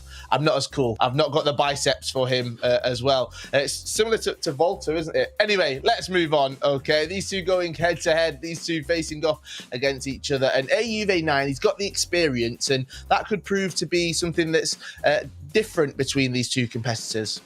Well, a big factor as well is that the only game that we've seen Juve play on stream is against MS Dossary. Losing to MS Dossary, there's no shame in your game. We've also seen Juve take part in multiple events prior. He has that experience. It's interesting. At 23 years old, he's an older player, I suppose. This has been weird as we've progressed throughout the FIFA competitive player list, and the ecosystem in general just keeps getting younger and younger. Let's bring in Nate and Treaders to discuss that a little bit, because Nate, Treaders, Nate, I'm going to start with you. I mean, you've been around the scene almost as long as Mike, right? So you're a veteran in the game right here. How do you feel when you're seeing these youngsters coming in and taking over? You just have to take your medicine very quickly. I think we all start off there. Not everybody does. My first event, I was 16 years old, surrounded by people in their young 20s, mid-20s. So you just have that order. You come in there, no expectations, no respect, to be quite frank. You make your way through, you earn your keep, and then you end up behind a microphone because you're not good enough anymore. That's the story of us all right there. The story of us all. If you can't do it, talk about it instead. Treaders, when you're seeing the scene, you get to actually work with some of the competitors as well. You look after them. So the younger ones, what is it that they're coming into? What is their mindset like? Because there's a lot of pressure at such a young age. Yeah, absolutely. A lot of the mindset battles that a lot of the younger competitors go through is getting over that kind of the hump that is thinking about controlling what they can control. A lot of them still get focused on losing their cool, focusing on what went wrong in the game, and all of a sudden they've conceded 2-3 goals, or they might have been up 3 goals. But the main thing that I'm trying to pass on to them is control what you can control, pretty much. That's the motto of myself and my life as well. Control your controllables, and whatever happens from that point on. And Mike, when you were a teenager back in the 80s, what consoles were you playing on? Did they have competitive gaming then? Can we just track back actually to what Treaders had to say? Control what you control. I just now imagine him in the morning going for cereal, being like, I've got control. I'm going to pick this cereal. I got the milk. We're going to put them together. I'm in full control, baby. Pour it up. All right, I don't want to talk about the 80s. Exactly. I think Nate's older than I am. Let's throw everybody under the bus. I'm feeling great. You're my age too, Kyle, so I don't know why you're coming in here as well. We're going to age you. I think I've got a year on you, maybe 2 years max. Only Treaders is the young buck because he can control his life just eating cereal Peter Pan style every day. Right, let's not get into ages then. As soon as you bring mine up, we'll move on very, very swiftly. Nate, when we're seeing Juve taking on Charanjot, one thing that we have talked about is the fact that we don't really know much about the Indian FIFA scene, but it's very exciting that we are seeing more and more regions getting involved and actually showcasing and shining a light on the talent that's in those countries. Yeah, and let me be the one to clear up the national title debacle. It's not the same league or the same tournament competed in over multiple times.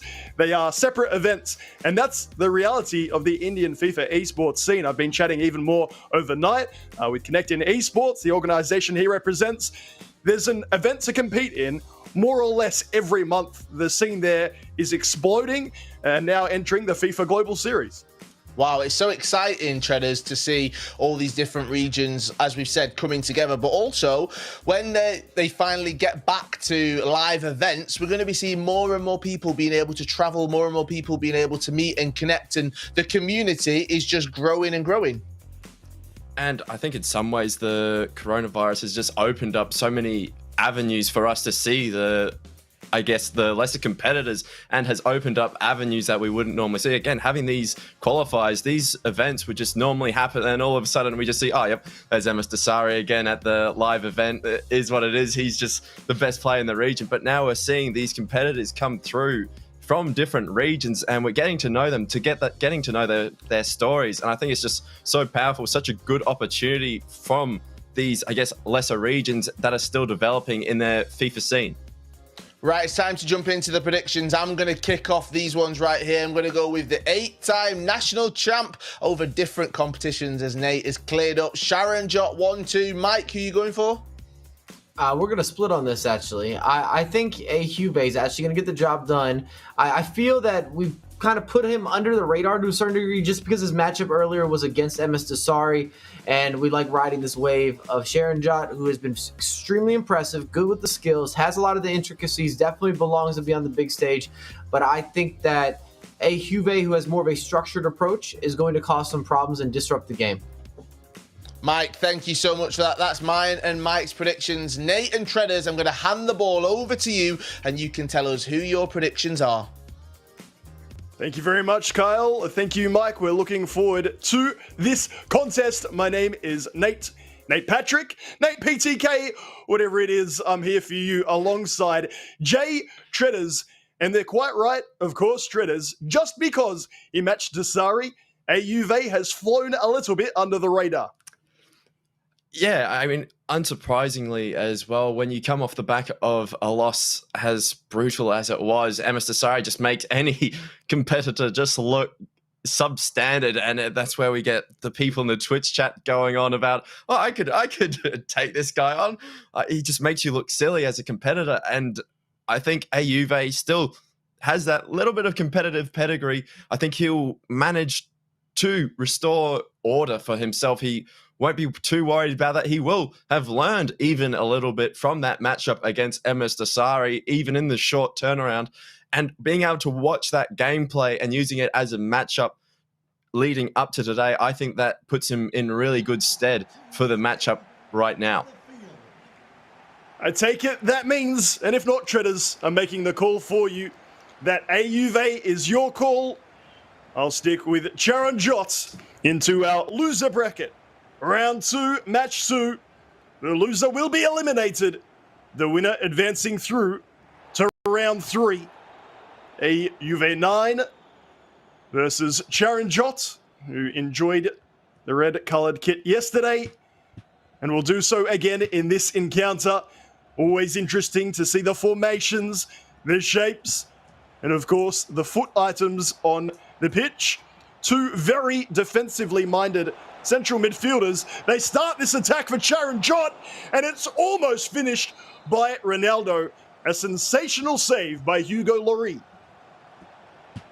And this is similar to what we saw yesterday from Charanjot, getting off to an absolute flyer to start with, using that ball movement, and another shot created. He's just creating chances out of thin air in the first 10 minutes of this matchup. A. Juve 9 under the pump early on. Crucially, without conceding a goal, can rest a bit. And while that last game was possession heavy, a lot of passes back and across, both competitors looking in one direction only, and that is forwards. Good defending through Walker from A. Juve. Switching it out to this far side and trying the threaded through ball down the line. It's going to be back and forth for the time being. And Charanjot will be more than happy to play the open game. He has such good control over his passing, good control over the player runs. Has another half chance or even quarter chance goes begging there with that through ball. The pressure is really rising on A. Juve 9. struggling to get out of his own half. Charanjot rising to the ascendancy, rising to the occasion, looking back out wide. Stop and prop on the ball in the middle, waiting for passing options to eventuate, and they do. Moving that ball around. Good spell of possession here from Charanjot. Hullet and Sanchez, those two players doing the majority of the defensive work in midfield. Also more than capable of some solid ball retention. And you can see Charanjot try to break down the low set defense. Neymar, the first time pass back, he's happy to hold this possession. Ronaldo, all the way out to the far side. You get the feeling Charanjot could enjoy doing this all day. As mentioned, signed by Connectin Esports in India. Been delighted to see their representative not just make it through to this stage of competition, but through to Championship Sunday. Juve 9, one of those there or thereabouts. You get the feeling, Treaders, if it wasn't for one MS Dossary, we would have seen him a large more amount of times.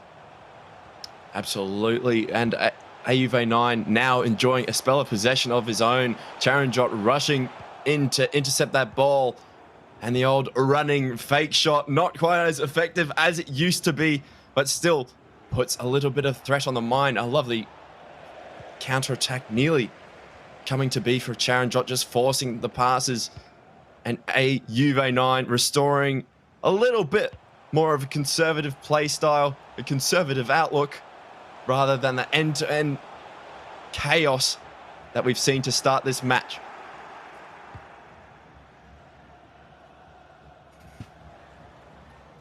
No goals just yet.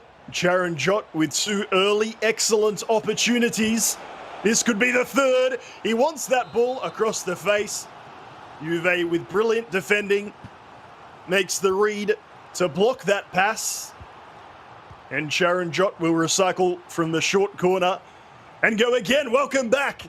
We're here just forward of central midfield with the same players, the same competitor in possession. Look at Juve 9 in full gamer mode, leaning in, concentrating, ready to defend as deep as needed.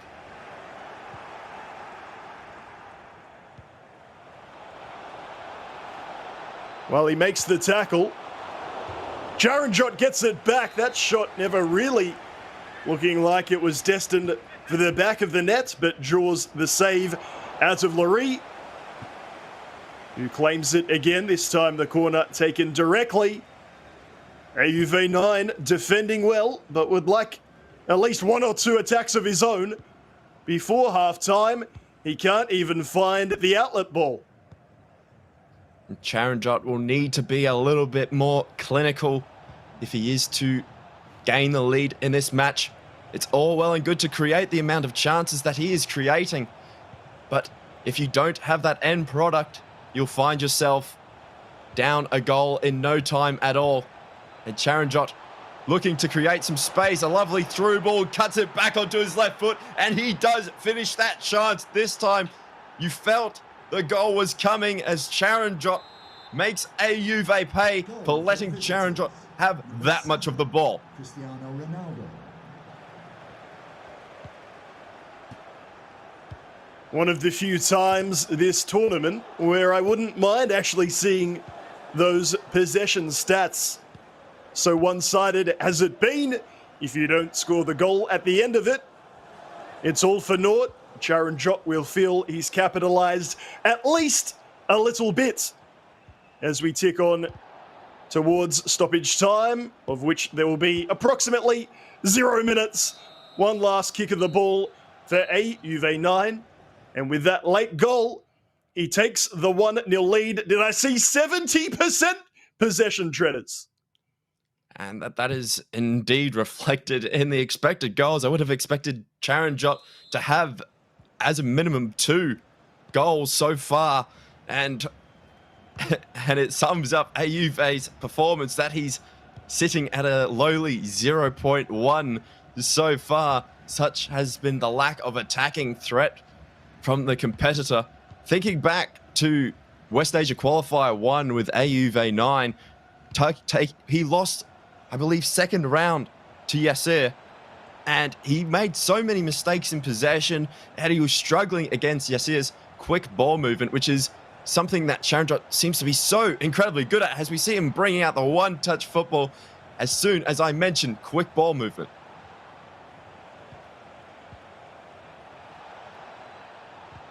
Neymar for Charanjot says, I'm running out of ideas, so we'll go the bridge. It's straight at the defender, and he's attacking defensively with the fullbacks. What I mean with that, it's not passive defending. He's bringing them out of position to get that ball. Ayuve just wants to play it to feet. He's going to need to chance an over-the-top through ball if Charanjot continues bringing those fullbacks up nice and high to defend. This is better from the Saudi Arabian. Blanc to Fernandez. Out wide, Mane, not a foot item we've seen a lot of. Fullback makes the overlapping run. Wonderful challenge though from Charanjot. Will somehow keep the ball there too. He knows the space is there in behind. You see him heading to that top side. May well pass it back to recycle and go again. You know what? He's feeling it at the moment. Charanjot goes forwards with barely any space, time, or opportunity. But the man from India is making things happen out of nothing. A second goal for him. And it's CR7 at the double. This is as dominant a performance as we've seen from any other competitor, bar the one and only MS Dossary. Indeed, Charanjot forcing AUV9 to play. He will be forcing him to play an unfamiliar playstyle, with both competitors attempting to match up in a possession-heavy playstyle, but Charanjot moves that ball so quickly from left to right and up the middle, and AUV9 opting to use his defenders quite manually, which is just not the way to do things, as we see Charanjot with another half chance. Unable to make that one count, but the pressure is well and truly on AUV9.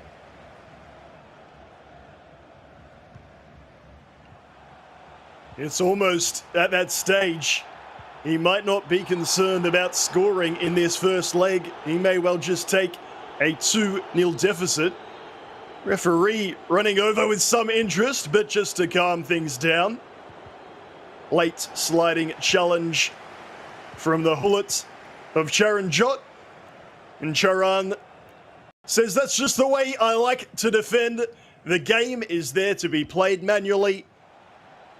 And in FIFA 21, we said yesterday, we'll say it again today, you do not get punished for your sliding challenges, late tackles, and so on, as much as you did in past iterations of the game.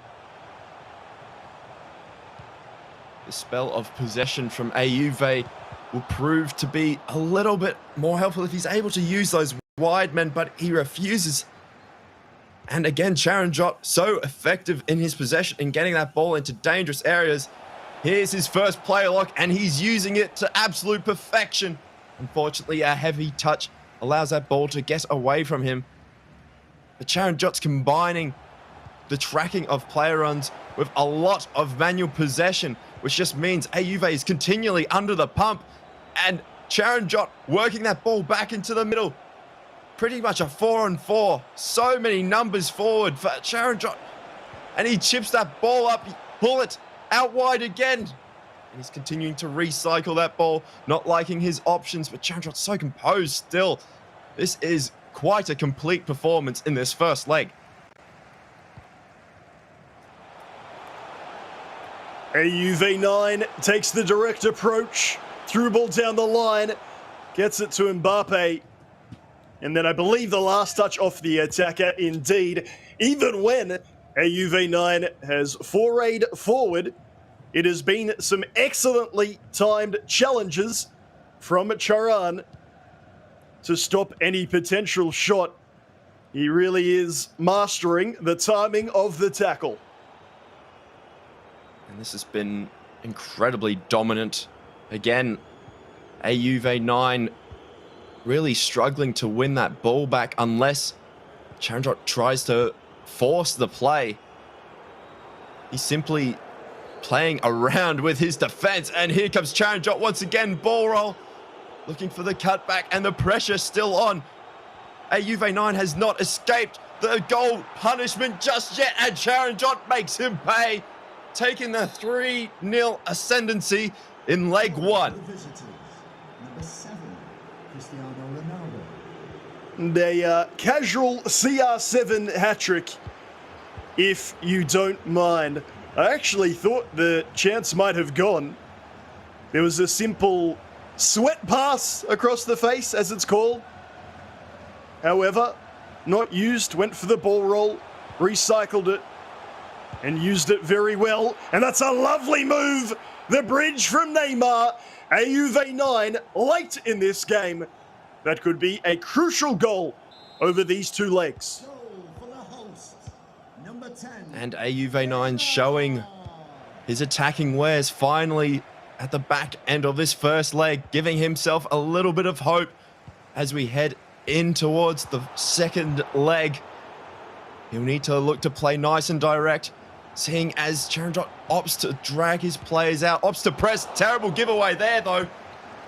And unable to make him pay there. A nervy little finish there for Charanjot, finishing that first leg at 3-1 up. Almost a big moment. I'd put my pen down, and then all of a sudden I was ready again to go, realizing that he'd given it away. Thankfully, for all of us, he did the sensible thing, booted it well out of play, and it does stay at 3-1. But as mentioned, Treaders, that late goal from AUV, it certainly makes things interesting. We'll get back to that in just a second, because we love how many goals we're seeing in FIFA 21 that pass through the legs of the defender, and CR7 is always in the right place at the right time for Charanjot. And time again, we see that ball worked out wide, back to the defensive mid, and back to the striker, or a player in the striker's position. And if you're able to execute your elasticos, your ball rolls, your scoop turns, you find that you're in so much space to finish your chance because of the width of using the full width of the pitch. And here is AUV initially starting his comeback towards the back end. I would have loved to have seen that near goal at the very end, because on the scoreline, 3-1 up is Charanjot, but a little bit too nervy for him towards the back end. And I'd love to see him be a little bit more clinical as well. It is his, and indeed India's, first opportunity at this stage of a competition. He is trying to make it count, not just for him, not just for his esports organization, but of course for his nation. And that is a lot of pressure on 18-year-old shoulders. Always interesting as well to see the competitors, how chill they are perhaps when playing or not. You heard even Kyle say earlier, when he's watching a game, he's not even playing. He gets a bit screamy, he gets a bit frenetic. Me, pen in hand, leaning in, concentrating as much as I can. What about yourself, Treaders? What do you like when you're watching a game of this quality at this level?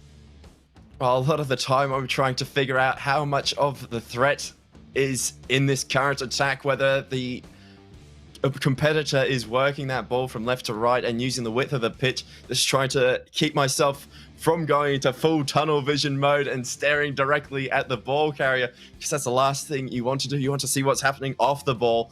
But when I remember back to yesterday, when I think it was in the dying moments of the Nawaf game where he almost snatched it at the death, and I was not happy with the way that game ended.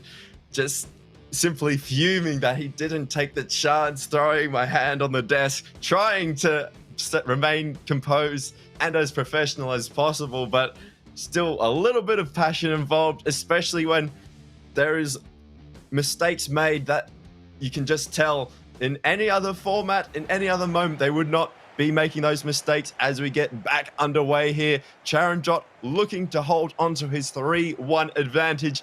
AUV9 trying to claw his way back, take advantage of the potential nerves.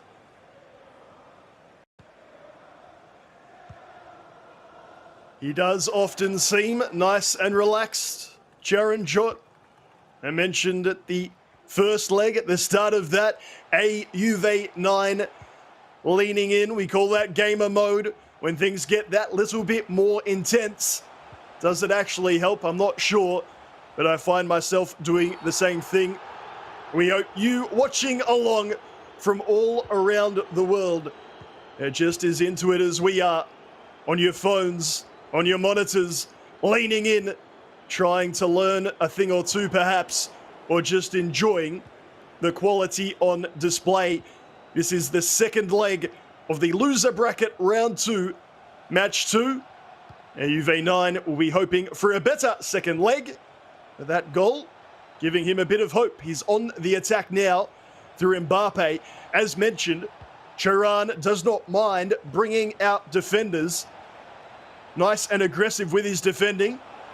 Can AUV capitalize on that? Yes, he can. Right on cue. Mbappe, left foot, near post. And Treaders, we have ourselves a game. And AUV9 capitalizing on the little half piece of space left by the centre back push by Charan, refusing to defend conventionally, as we see a number of competitors do, just jockeying, bringing as many bodies back as possible. That 4-4-2, so aggressive. You almost have no choice but to press on and make those interceptions. Otherwise, you'll find yourself very quickly overrun. And AUV9 being incredibly clinical so far. And another chance here. Goalkeeper movement just made AUV9 hesitate the slightest bit. Near post had opened up. And nerves showing a little bit again for Charanjot. And AUV9 will continue his attack. Mbappe holding it up, twisting and turning to try and create the space and the angle. Nick Pope is there for the save. A wonderful response from AUV9 from 3-0 down to 3-2 on aggregate. At no point has he gotten flustered or worried. Well, we indeed might overreact at times. The competitors can ill afford to do so. That's why they've made it through to the final 8. That's why from there, they've made it through to Championship Sunday. Charanjot will be learning on the job, if you like, having never had this amount of pressure before. This is where he'll find out some things about himself. Does he have the mental fortitude at this level? And AUV9 already looking to mount counter-attack on counter-attack, playing a little bit more direct.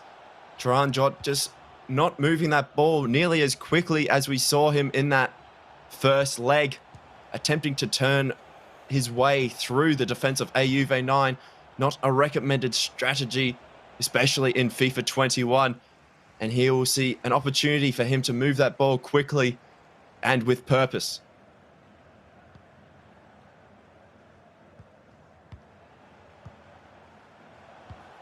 The 18-year-old from India showing calm beyond his years.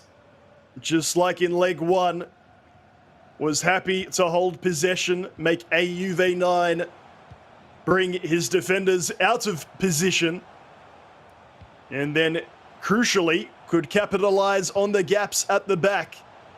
What about here at 3-2 on aggregate? Neymar, it's been a bit of 1-2 play between him and Renato Sanchez through the legs. Neymar, Ronaldo, space, time, and the finish. Ronaldo has 4 over these 2 legs. It's a little odd seeing him in a Liverpool kit. Something else that's on. Charanjot for India, the first time in FIFA esports in the FIFA Global Series. He is 1 goal closer to advancing through to round 3. And back to the drawing board for AUV9. Not too much wrong with his defending there. Was relying on his defender to make a challenge and it simply went through his legs. But when you get that piece of good fortune, you have to make that situation count. And Charanjot, too good to miss out in that situation. And here he comes once again, just taking his time, building up a really threatening attack, which just rolls out for a goal kick.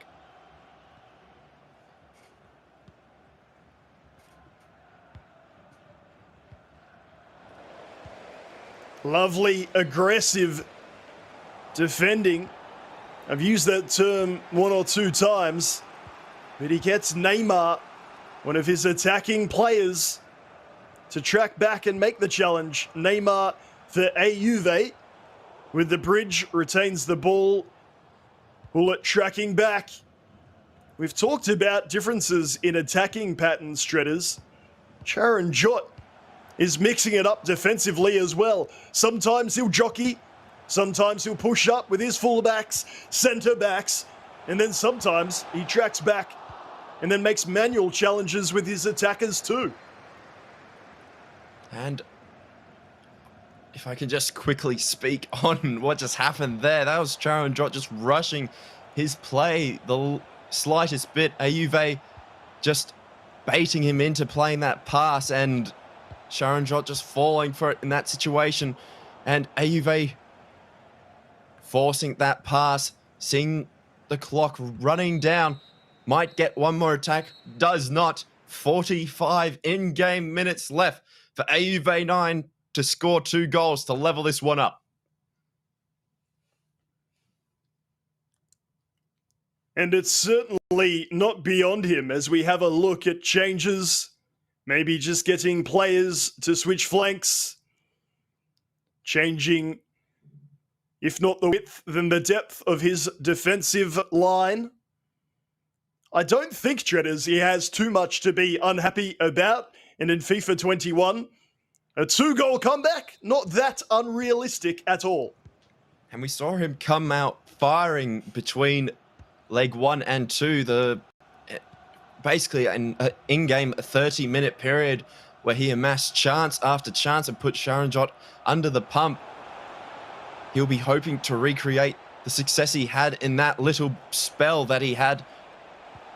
And he's really running himself into some trouble here, but he does well to get that ball cut back across, almost creating an incredible goal-scoring chance out of not a very high percentage position generally. And Charanjot playing the hold-up play well, taking a little bit of time off the clock, and we might see some of his game management skills come to the fore as we wind down in this matchup.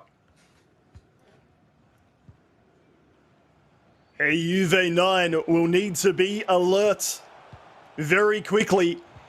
He can't get baited into thinking that Charanjot will use the gaps left in behind. He'll need to attack with those 2 strikers. And here comes one of them now. Neymar is just a foot offside. He tried to play a switch to him earlier in order to defend. It just so ended up that a moment later, possession had turned over, and Neymar was through on goal himself, albeit starting from an offside position. It just goes to show how quickly things can turn around. Good ball out to Mbappe, and lovely vision to find Sanchez. Ronaldo was probably through again, deciding to 1-2 pass instead. Ball roll out to Mendy, back to Sanchez. Charanjot dictating terms. Look at this, Neymar is through. If the pass could only find him. You have a feeling this game has one final twist still to play out. Charanjot unable to find that 5th goal. And this is Semedo, the fullback, charging up. That'll leave space in behind, Treaders. And back and forth we will go. And Charanjot will need to make these final few chances that he has count. Unless his game plan is simply to retain possession. I thought for a moment there he refused to turn back, or rather turn towards goal with CR7 because he was looking to keep possession. But no, Charanjot wants to keep pushing, wants to score another goal to really put this game to bed. And we'll see a pause cued by a competitor. Space out wide if he can find him. Charanjot looking the goods here, retaining possession well in different areas of the pitch, and is simply bullied off the ball there. AUV9 with space out wide for the counter-attack if he can switch the pitch, and he does. And now being forced back because of the aggressive press of Charanjot. It is indeed Charan who's cued that pause. CJ is nicknamed by his friends in the Chelsea. I'm sure that's easy for you at home to understand because of him being a fan of the London Premier League side. He's only got 20 in-game minutes to see out, and yet we're getting similar vibes to the match yesterday. You hold on to possession for that little bit too long, and you might start to feel under pressure yourself. Neymar for AUV9, and there is the danger, converted to a chance that is taken. Lozano is the man. No reaction from AUV9. Charanjot with a few nervous gestures of his own. And that chance you just felt was coming time and time again. Charanjot just not making effective possession count. A number of expected goals, expected threats going to waste for him.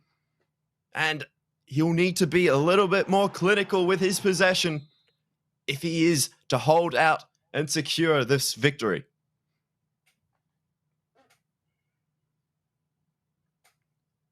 We'll take another pause to change players around.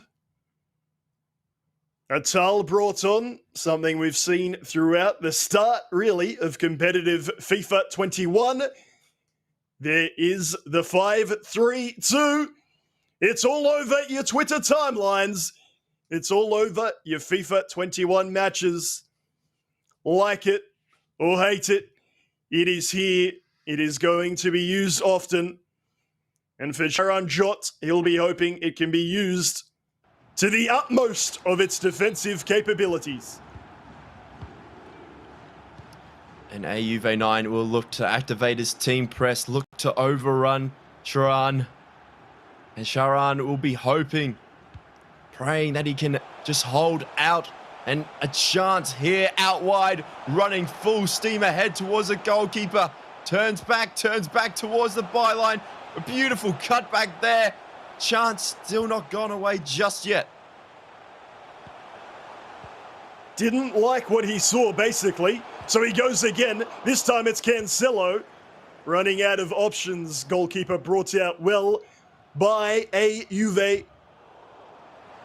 And yet another opportunity not taken. This will be the easiest of the lot. Neymar, he does try the chip. He goes again. Goalkeeper's still out.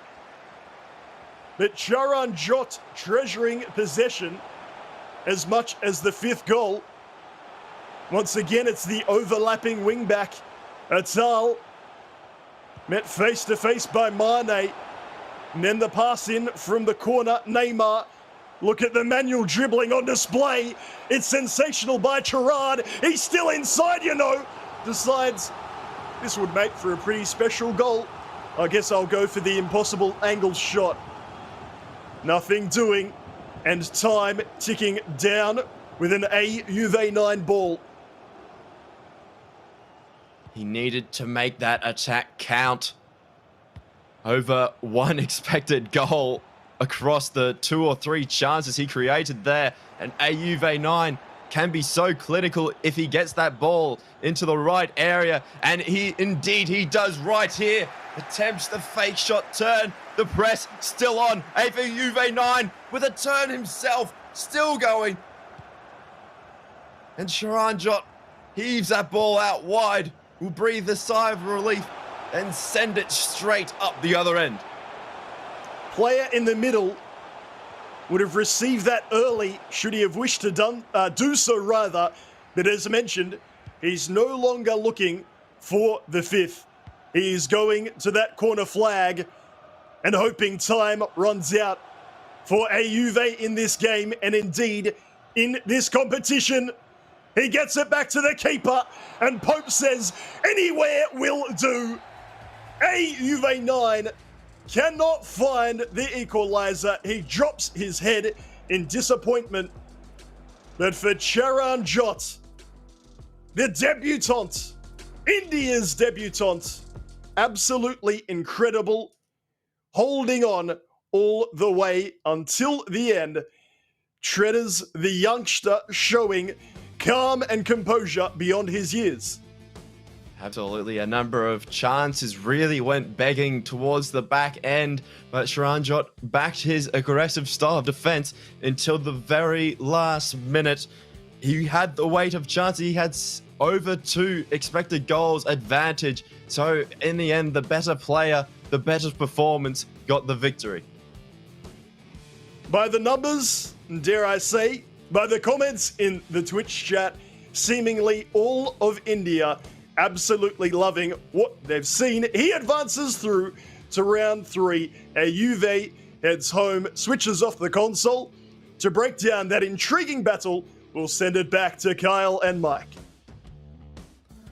Nate and Treaders, thank you so much for that one. Wow, Charanjot 1-2, managing to hold off his opponent, Juve 9, in the final few minutes of the game. To break this down, I'm joined by Mike LaBelle. Mike, I think Charanjot proved there that when you get your opportunities, when you get your chances, you have to take them. Well, Charanjot's a more complex attacker than Juve. I thought that Juve was going to do a better job of being able to structure and kind of take him out of his game, disrupt the flow, slow the game down a little bit. Make Charanjot have to play to his rhythm. That was not the case, and Charanjot got off to an amazing start. You see the 1-2s, the very precise dribbling as well. Gotta give a lot of credit to Charanjot. I'm super impressed. We're also seeing Rude Hullet being used, which is kind of a rerun, as you see just the stop, the pop, the elastico. That is gorgeous. Very difficult to have that in your arsenal and to do that instinctively. And it was all Charanjot to get things started. As you see another elastico, buttery. Top corner, best corner, 3-0. Maybe you saw a little more of the lack of experience towards the end of the game in terms of the closeout play, the game management. And that's not easy because people are going to make adjustments. Competitors, that's their job, to adapt, to definitely be more aggressive, to change the pace, to try to throw you off a little bit. And also when Juve had to get the goals, you're willing to take more of those chances where your pressure play is all over the virtual pitch.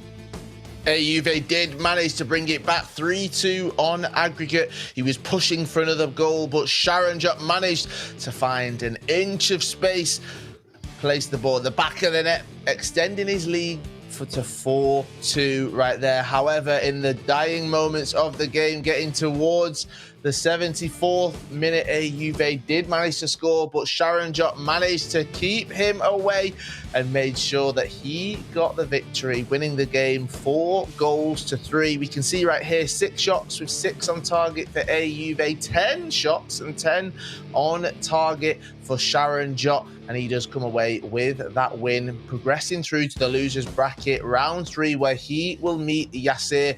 We can invite Charanjot into the chat right now. We can have a conversation with him.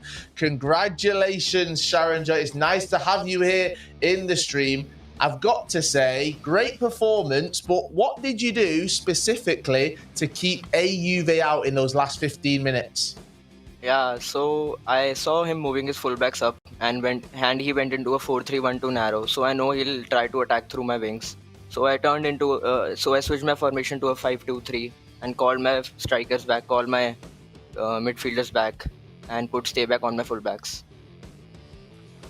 And congratulations on the W.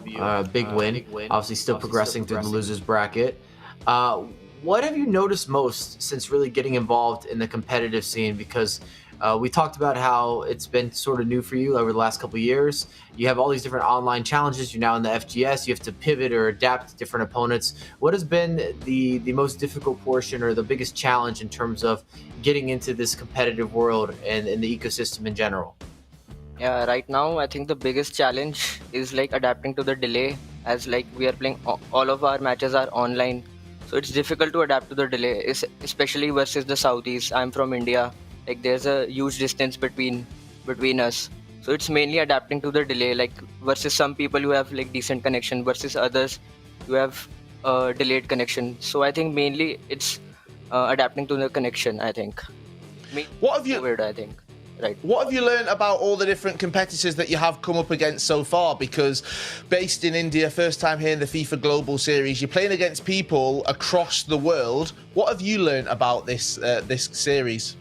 Yeah, I've learned like how they close out their games and like the player switching. Like the Saudis and mainly everyone from Middle East are like on point in their player switching. So I've learned player switching and I think how to close out games. Before, I don't think I would have went into a 5-3-2. I would have continued playing 4-4-2 and might have lost this game or went into pens. So yeah, I've learned all of these from the FGS Global Series. And we see you still using Ruud Gullit, which has become an uncommon choice now at the competitive level. We don't see that many Ruud Gullits anymore. He used to be in all the previous years. He was a staple. Do you feel that Gullit gang is still real, that he's still at that upper echelon, that he's a must-have player? Yeah, I think the Gullit gang will always prevail. Players like Bruno, KDB will come by, but I don't think anyone can match Bruno in the midfield.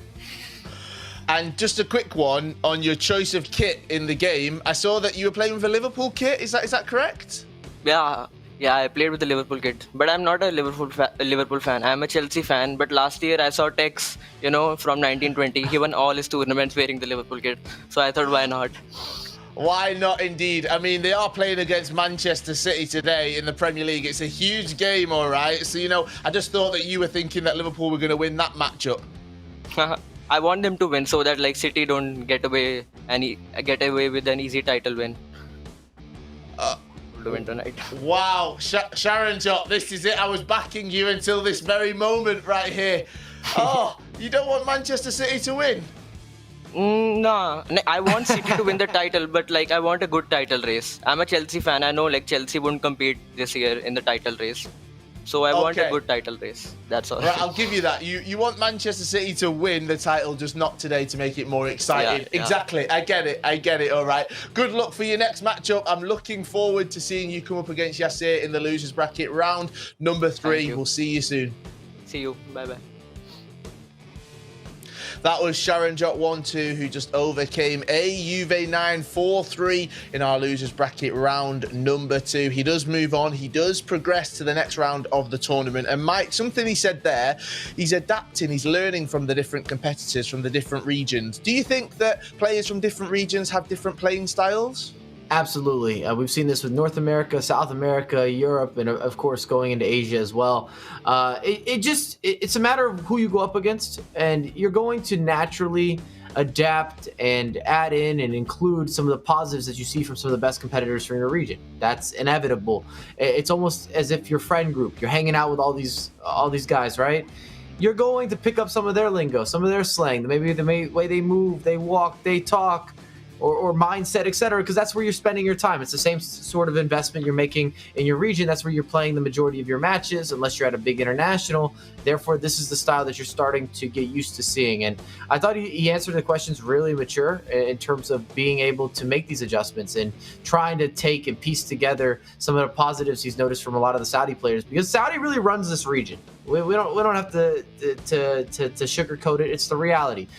Not just MS Dossary. Even if you're trickling down throughout many of the competitors, the Saudis have been more successful across the board.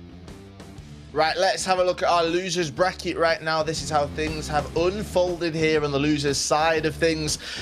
We've already said goodbye to Nawaf and also Ahmed, Roy. Then in round 2, we saw Yasir come out on top against scoring like Messi. And we've just watched Charanjot beating a Juve 9 4-3. Both of those matches 4-3. That sets up a losers bracket round 3 match, which is coming up very, very shortly.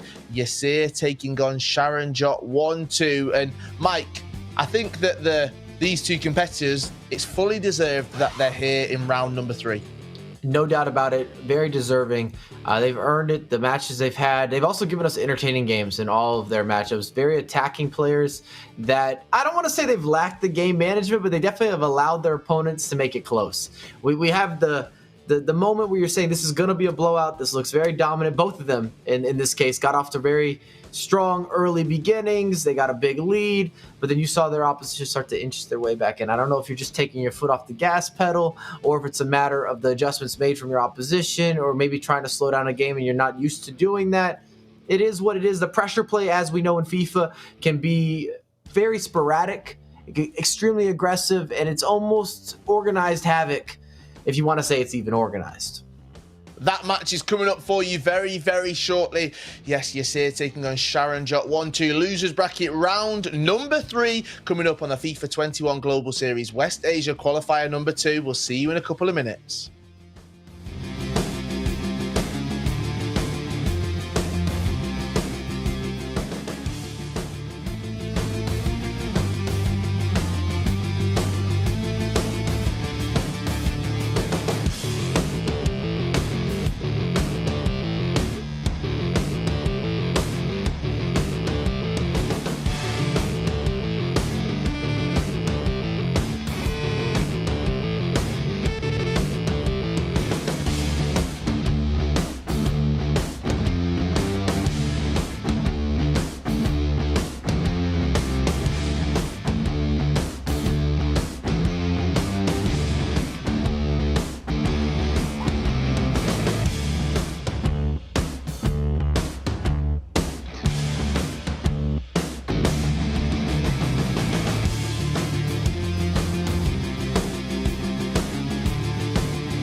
FIFA Global Series 21 West Asia Qualifier 2 is presented by PS4.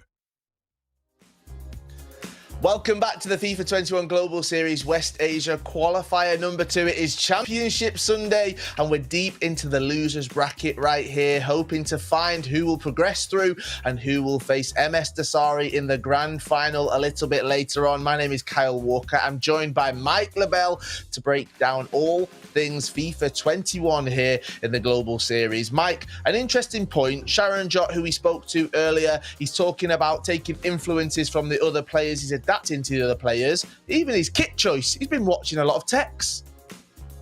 It sounds like he might be a little bit superstitious as well. He said Tex had success. He was wearing Liverpool. I wish that Tex would have been wearing Everton. That would have made me a lot happier as an Everton supporter, even though we just got a late goal against Manchester United, which you probably also appreciate, considering that you're a City fan. You probably love that. That must have been bread and butter for you. You must have been sitting there with that feeling real healthy.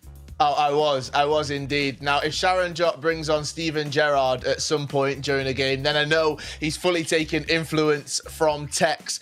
If you guys are at home, well, we've got something special for you, all right? During the FIFA 21 Global Series, remember that you have complete control of your own viewership rewards. For the first time, you'll receive guaranteed rewards for watching the best FIFA players in the world compete at the highest level.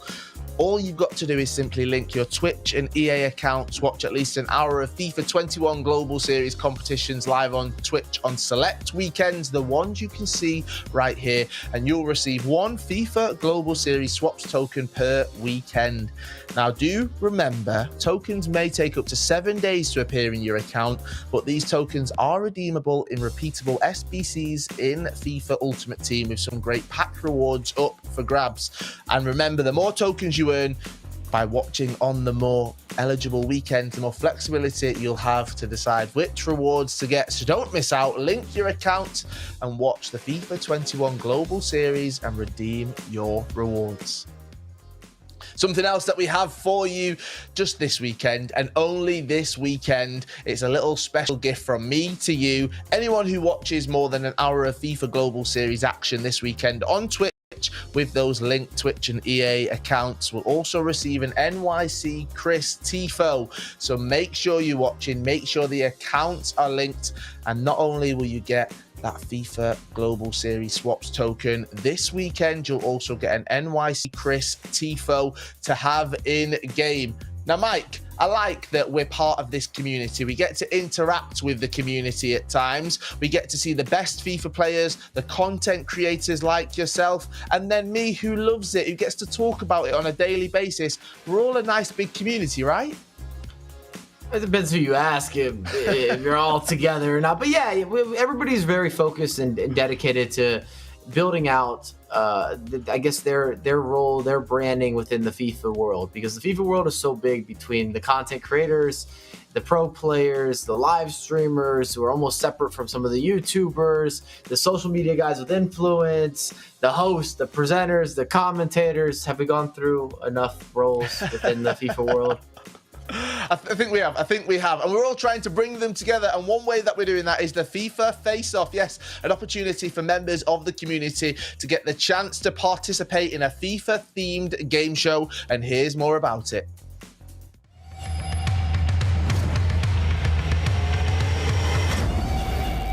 Hey, what's good, FIFA community? It's Castro here, and listen up. The FIFA Global Series Face-Off is about to launch, and we want to know if you... Me? What, me? Yeah, you. And we want to know if you have what it takes to participate with FIFA pros and celebrities. For a prize pool of up to $25,000. Team up with FIFA pros and celebrities in a brand new game show. FIFA Face-Off.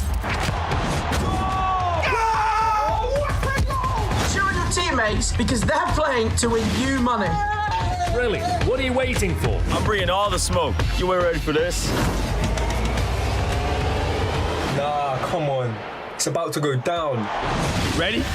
Click on the URL and enter for your chance to participate and win.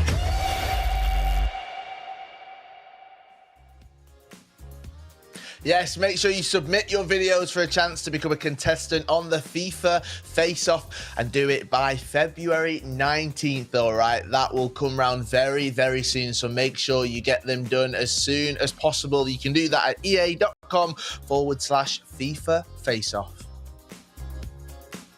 Right, it's time for the losers bracket round number 3. Yes, we've got 2 players heading off against each other. We've spoken to one, Charanjot, but his competitor, the man that is looking to stop him, is Yasir. And Mike, when we're looking at these 2 competitors going head to head, I think it's going to be full of fireworks. Let's say that.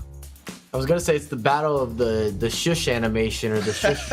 They both have pictures like that. I've seen Charanjot with the shush over his mouth or whatnot, but this should be back and forth, a lot of offensive action between both of these competitors. Neither of them are the type, even though you see high possession numbers there, it's not possession, just have possession. They're looking to score goals.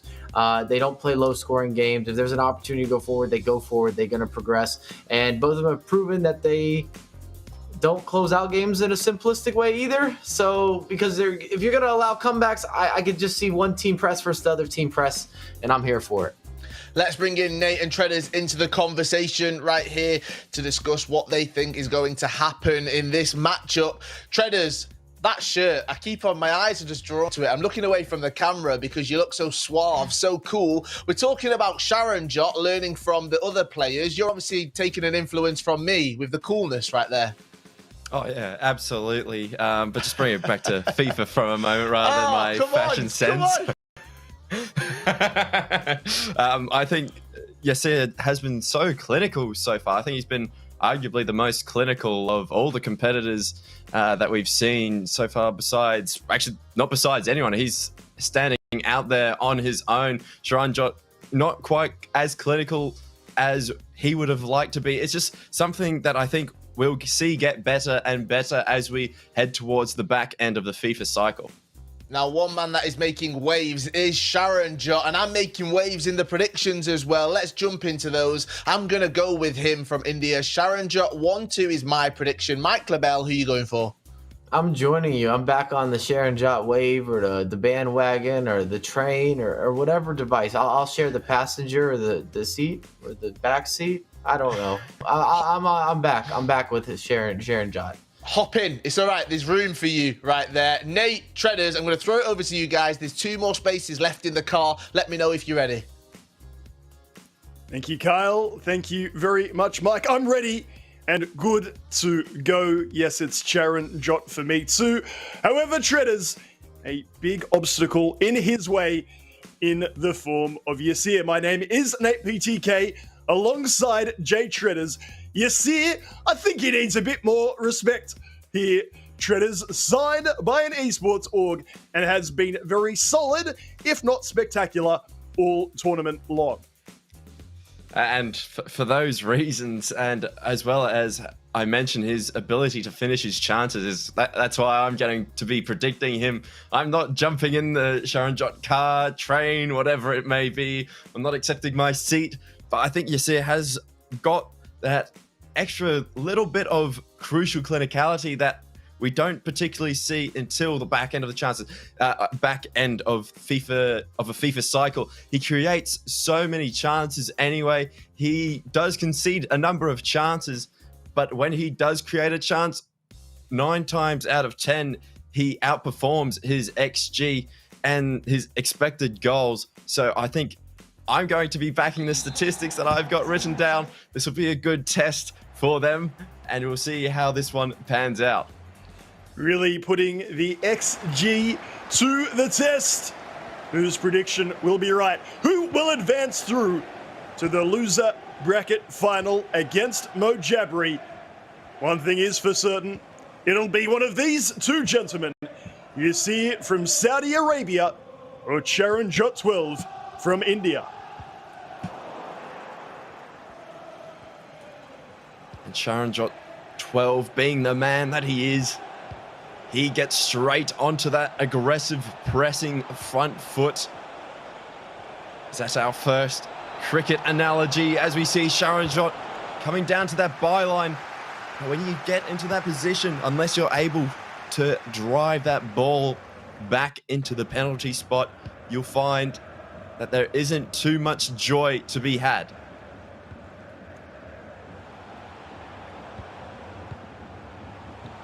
Good to hear you using my made-up term before as well, clinicality.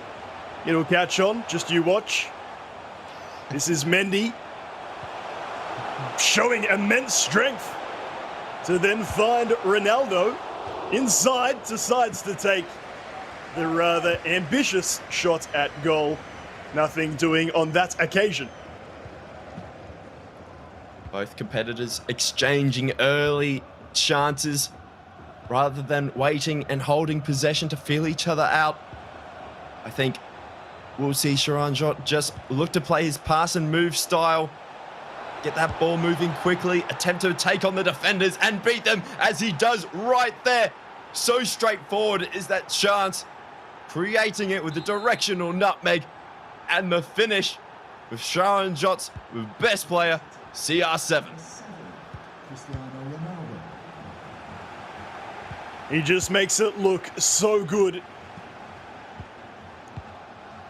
The first time an Indian, or indeed Charanjot himself, has made it through, has had the opportunity to make it through. And at every stage, he only looks more and more confident. Fascinating to hear that interview with Kyle and Mike. He's learning from the competitors that he's up against. He's watching their games. What he's done there, though, is commit a rather soft foul that will lead to a penalty. Pele steps up and easily converts. A late-time challenge. Charanjot's excellent tackling, a feature of his last game, but it's his undoing early here. That's 1-1. Unfortunately, just getting caught behind the attacker in that situation, and Yasir more than up to the task of converting that penalty, bringing us back to 1-1. Early, still early in this matchup, though. And Charanjot won't be too phased. In fact, I don't think too much phases him in general. He will play the way he wants to play and make the adjustments as required.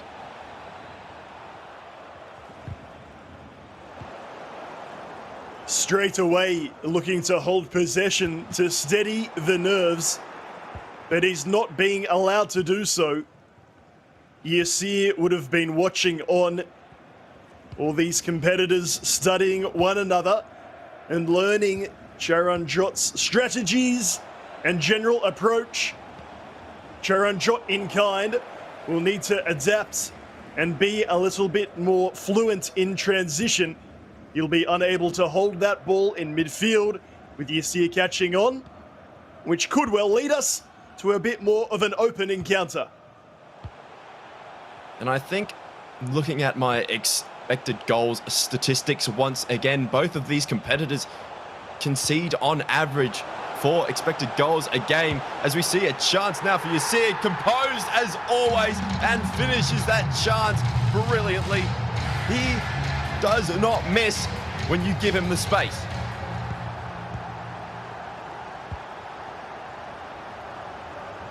Pele with 2 within 28 minutes. Yasir going to his go-to man for the pen. And Charanjot was just jockeying, standing off, but in the end, gave him about 28 feet of space to work in.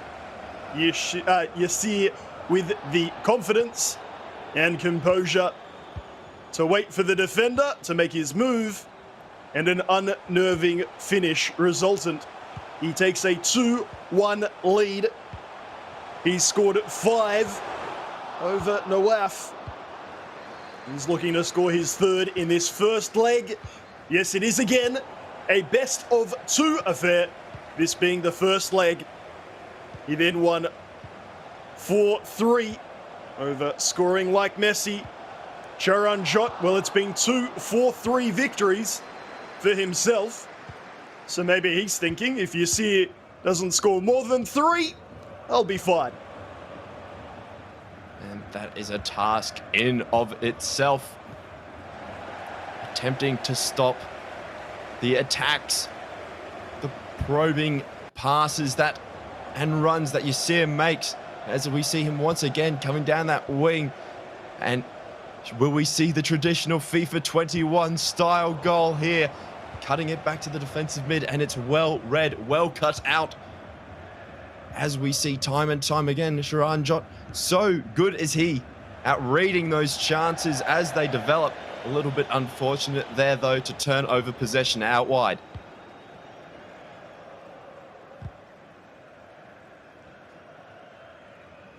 The last touch of Walker, meaning Charanjot can get the ball back. Maybe make this 2-2 before half-time. Through ball played wide to Mbappe. He'll have a look centrally where he's got 3 Liverpool red shirts. Bullet unable to provide the space.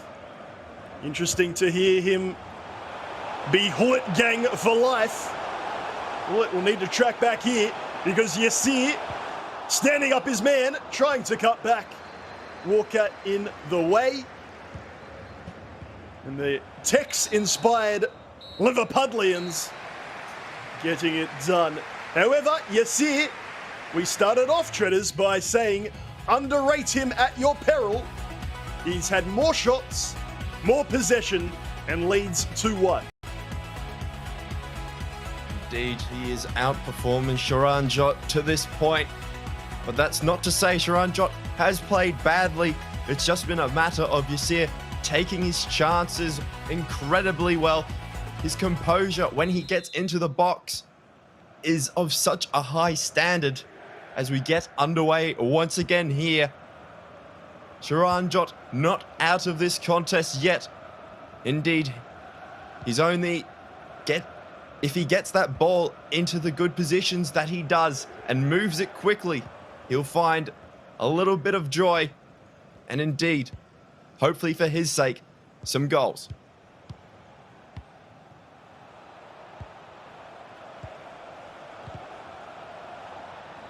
Having a look at the shapes, we've talked about what competitors look for when they're playing.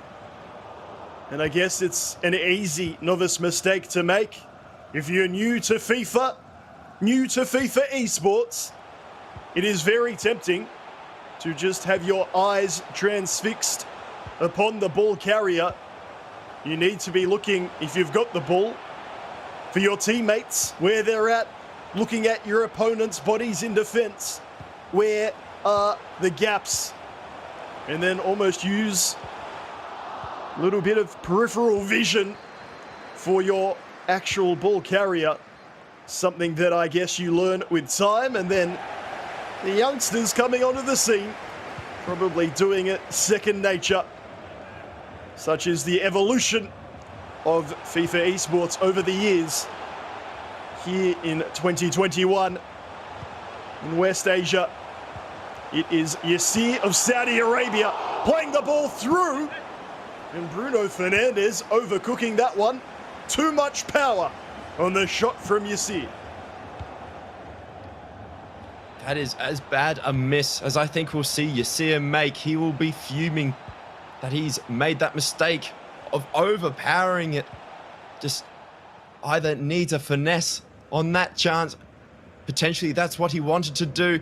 Potentially the pressure of the moment just led to him holding down for a moment too long. But look at the numbers. Yasir is continually able to get in attack.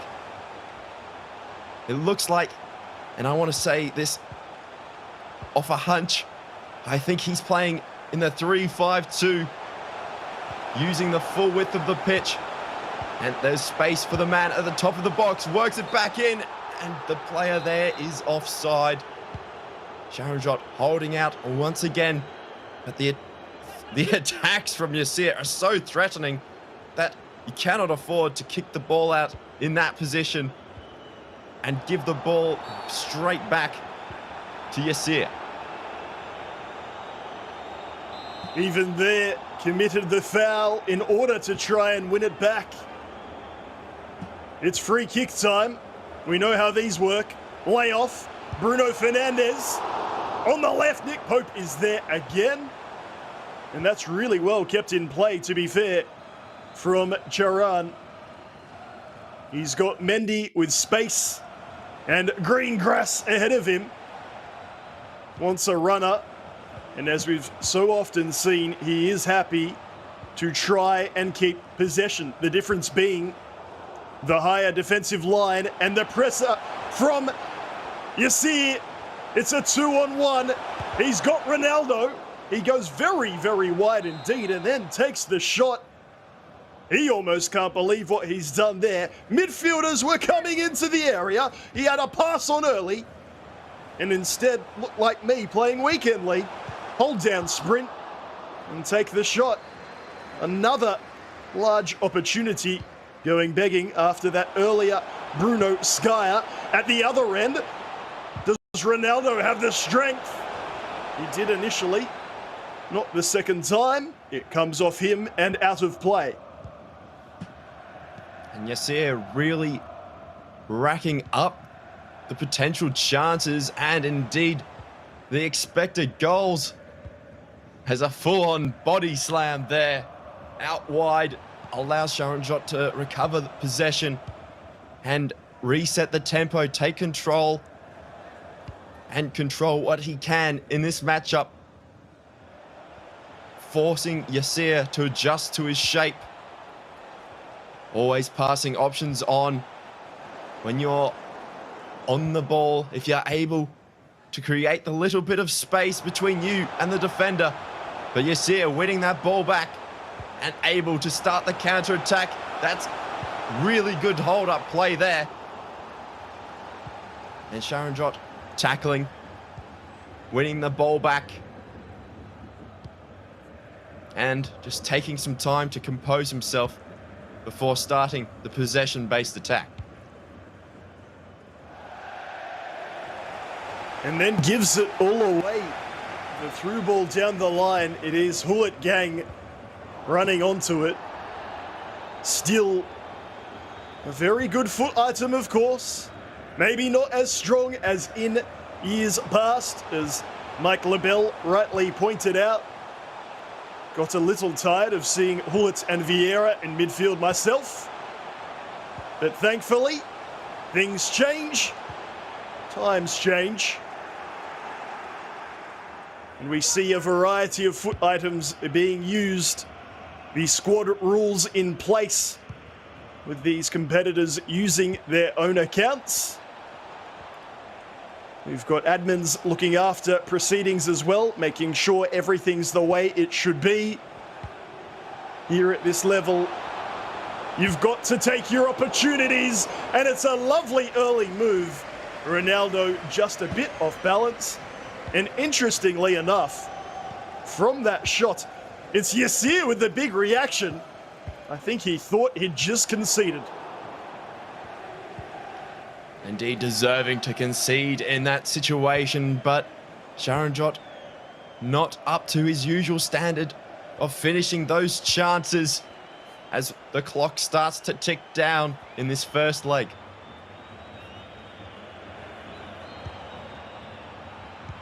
It was 2-1 at the 28-minute mark, with numbers coming forward. Maybe the overplay again, the youth and exuberance, trying to do the right thing, maybe even score the perfect FIFA 21 goal. Right at the end there, Treaders.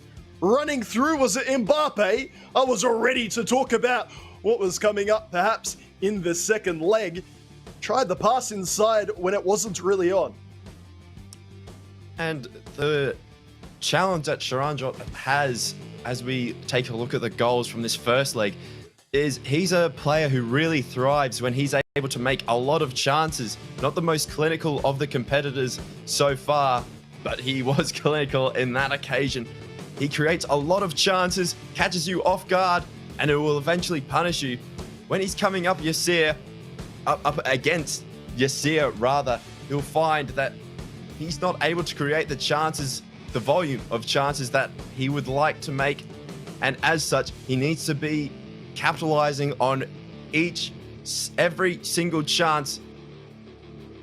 And Yasir, so clinical in that situation. But Yasir, for the first time this tournament, underperformed his expected goals. I had him at 4 expected goals for that first leg. So there was a number of chances, especially towards the back end of the first half, that just went begging. Charanjot sitting around the right number. We'll need to create more chances. We'll need to work that ball into area and take some more risks if he is to capitalize on his chances. I tell you what, if he scored every time you said chance, he'd have 9 goals just from that little spiel in there. It is a game of opportunities, of big moments. And at the start, we were all talking about Charan. Indeed, it is a big moment for him and his nation. But as I believe Mike was talking about, Saudi Arabia, they are huge. I think people didn't realize until, of course, the king, MS Dossary, waltzed onto the scene straight off the plane into the tournament and taking on all comers. They are so strong, Treaders, and it has only gotten stronger since around that 2017-2018 period. And they'll continue to get stronger and stronger. They keep having investment of players, investment of orgs, investment indeed of their clubs as well, just fully buying in to the FIFA Global Series and taking complete hold of the opportunities that present itself. I'd be incredibly surprised if we don't see more spots in future afforded to the West Asia region purely on the investment made by these clubs and the quality of competitor that we see rising alongside MS Dossary. It's probably a little similar to football in that regard. Everyone focusing on Europe, the big leagues, it's the Premier League, and you know, if you don't support a team in the Premier League, what are you doing? I think just like in football with FIFA, the true fans realize that it is indeed a global game, and it's not just played everywhere. There is success to be found from choosing players and competitors from all around the world. We are in our gap, our little break in between these two legs. It is Yasir who has taken the lead. Just going back though, Treaders, to a big moment in that game. Charanjot's penalty that he gave away. It is so soft. I think my eyes, just as they did there, rolled when I saw it happen. We've talked about how good he's been with his defending, making manual challenges. That was one he was simply out of position on and made it way too late. And that's something that a competitor like him will continually run the risk of, is just missed timing, especially if he adds into, as he was mentioning in the interview, the delay that he has to experience because of the distance between these players. If he mistimes that circle, the heavy challenge or even the light challenge as we get underway here again, he'll be finding that he's in a lot of trouble and giving away those penalties. The second leg of the loser bracket round 3 for the West Asia qualifier number 2. Competitors getting to announce themselves on the big stage, but one competitor will be going home by the end of this second leg. Metaphorically, of course, most of them already playing from home. It is so wonderful to have these regional events showing off talent from all across the globe. But who will advance through to the loser bracket final? Yasir or Charanjot? It is the latter, showing some good, patient build-up, what we're used to. How much patience will he be afforded, though? Yasir so good in the midfield, closing down passing lanes, really suffocating the space. And he does so there again, but look at that in response. The attacking defensive movement of the fullback. If you still like that saying, if you don't, too bad. I'm going with it. Aggressive, attacking, defending is the way forward if you want to compete. And it can convert into goals. Neymar getting it done again. For the man from India, it's 2-2 on aggregate. And already Yasir made to regret the opportunities that he missed earlier on in this matchup. And Charanjot so composed, so patient when in possession. That all seems to go out the window when he's defending. He wants that ball back. You don't deserve to have the ball when he's not in possession. Give it to him right now. And if you don't give that ball to him, he will get it off you at some point.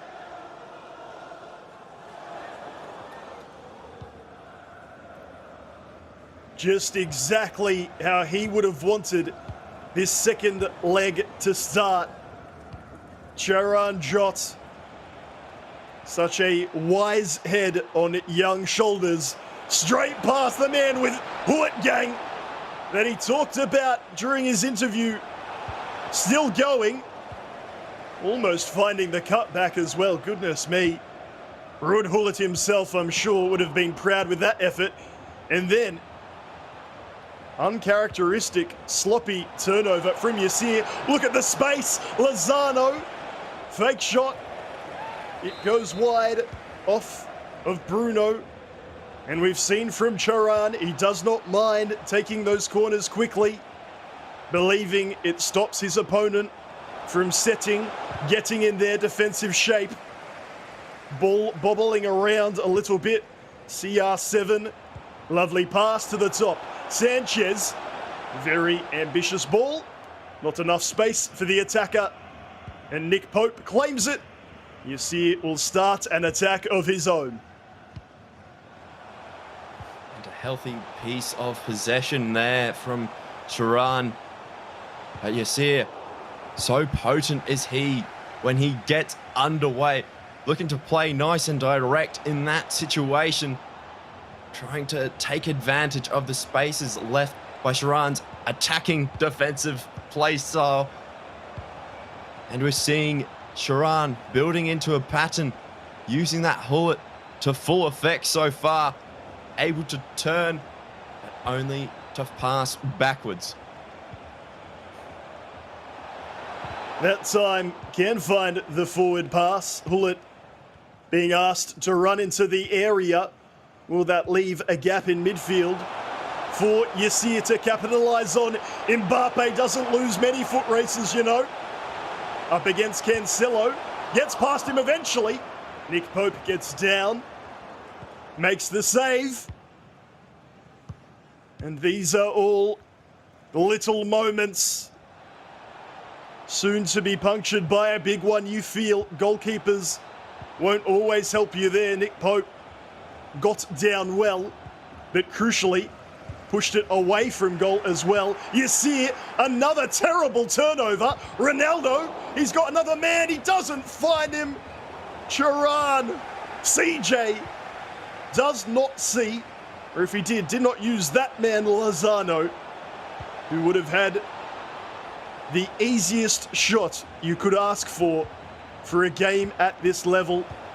Charan waiting for the defenders to get out of position. Hullet, and that's the right glove of Nick Pope making the save.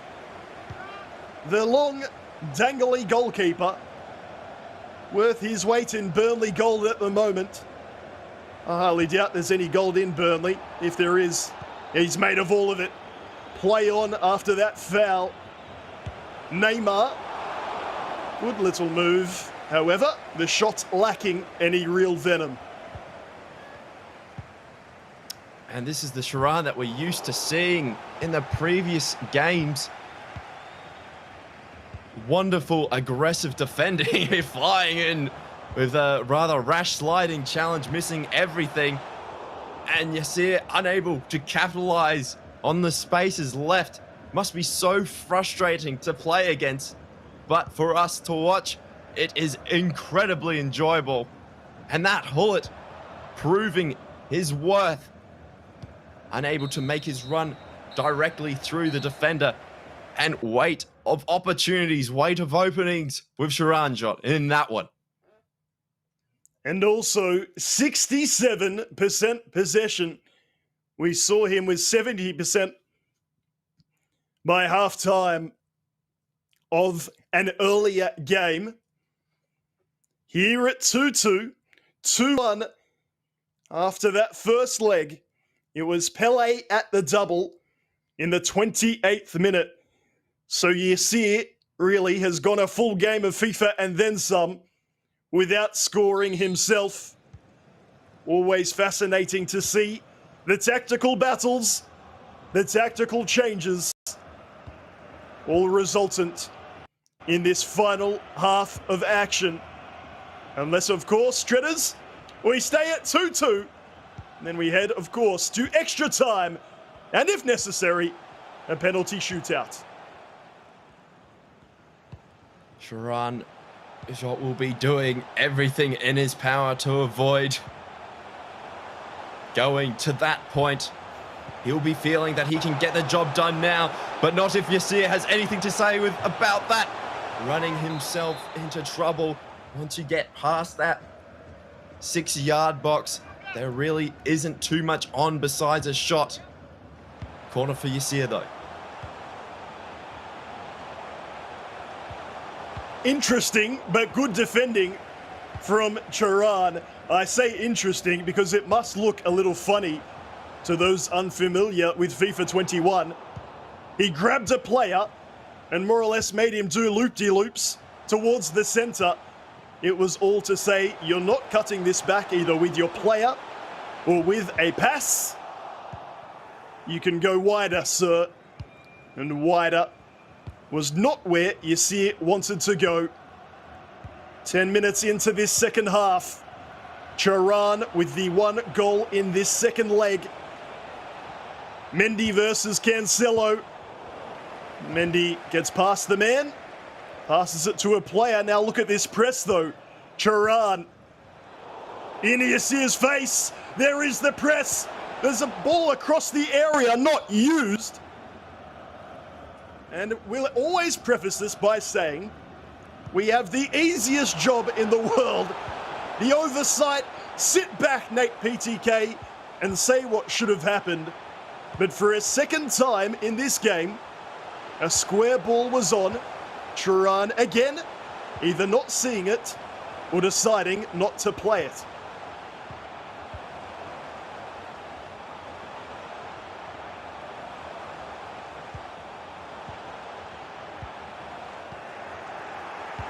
Bullets coming in clutch again. Lovely tackle, and we can all see that run. Mbappe up against Varane. Goes past him. There's the cutback, and there is the finish. I don't know if he's listening, but without knowing it, he's put the words straight into practice. Neymar with the tap-in from the square pass.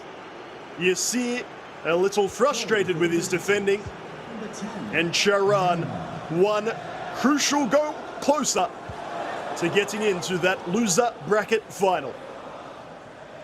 And Charan really leading into his strength, which is his ability to create opportunities in the final third. When he's able to create a volume of chances, he does capitalize and he makes you feel like it's inevitable.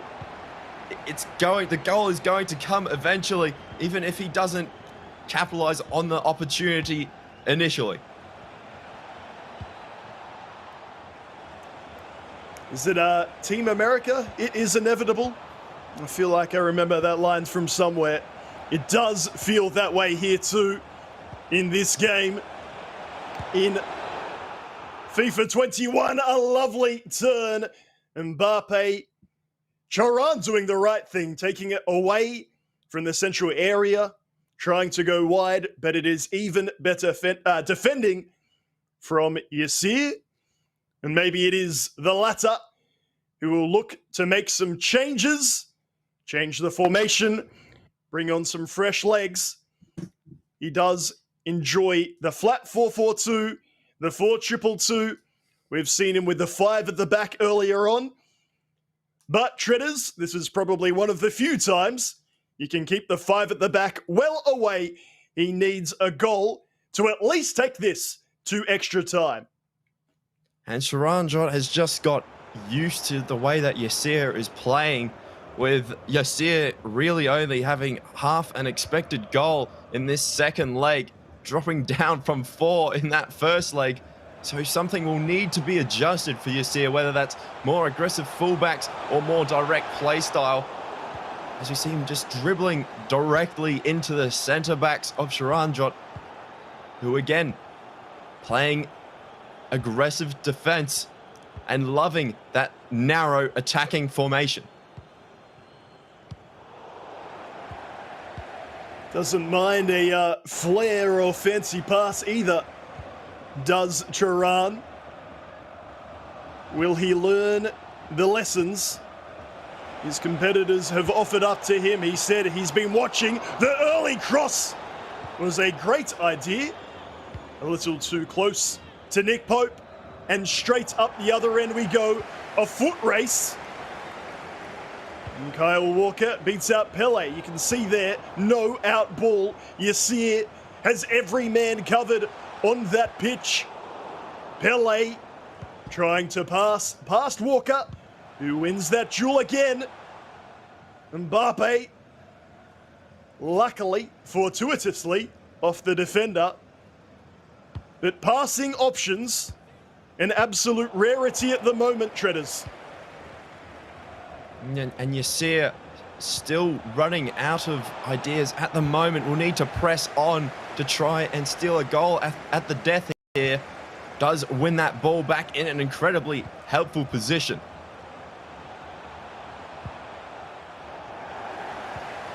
A ball more in hope than anything else. No player to be found.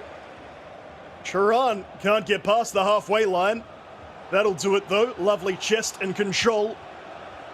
Here comes that game management CJ told us all about before he said he'd stick with a 4-4-2 of sorts and just try for more goals. Now it's all about the 5 at the back. Keep that football. Keep it near the corner flag and try to see things out. The last roll of the dice then, Treaders, for Yasir. Are you happy with this 4-4-2? Do you feel like it's doing the job?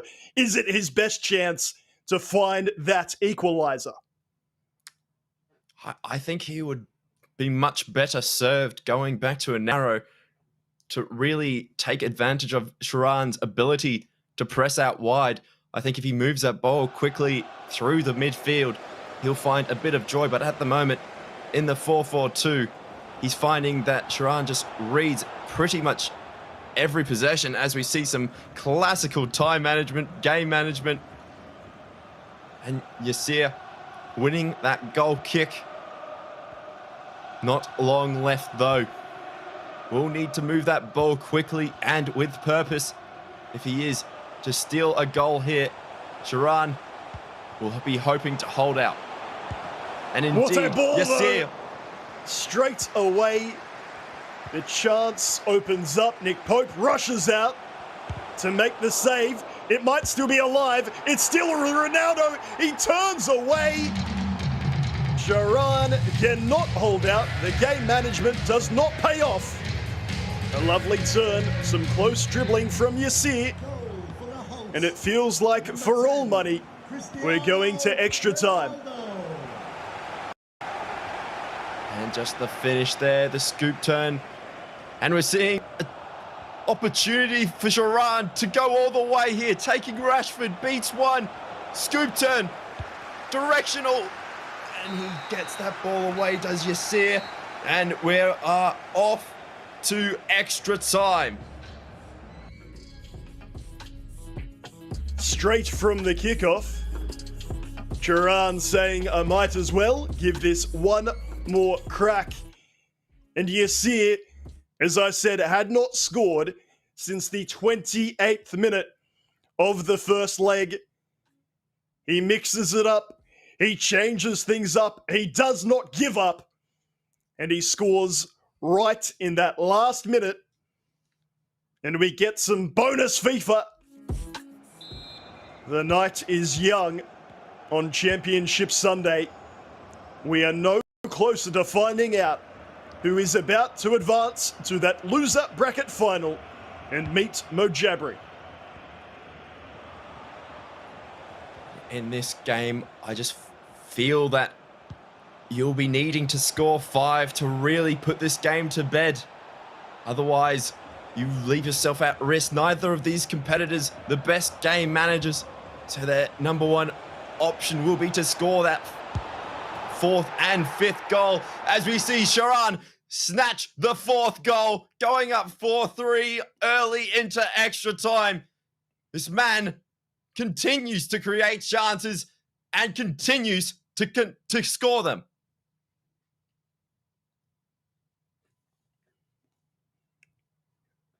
Yasir immediately looking at his 5-2-3 and saying, thanks a lot for that. You did nothing. I'm moving away. What a strike it was. The goalkeeper just stood there because it was lasered with the left foot of Neymar up where the spiders live. I did mention Charan 4-3 and 4-3. Look at your aggregate scoreline. It's a repeat matchup. We may well have a repeat scoreline. Plenty of FIFA left here, though, in extra time. Plenty of opportunities for Yasir to capitalise on, and he will be nice and full of intent with his defence. No more jockeying, no more standing off. It's got him the ball here with Pele to Adama, looking ahead for a passing option. Eventually Lozano. Now he brings it centrally. Pele, lovely ball, but sends the player a little wise. Bruno can't make the touch. Lozano, Mbappe. And Yasir striking back for the first time in this qualifier. Charan has conceded 4 goals over 2 legs. We're seeing the back and forth action. That initial prediction I made about needing the 5th proving true once again.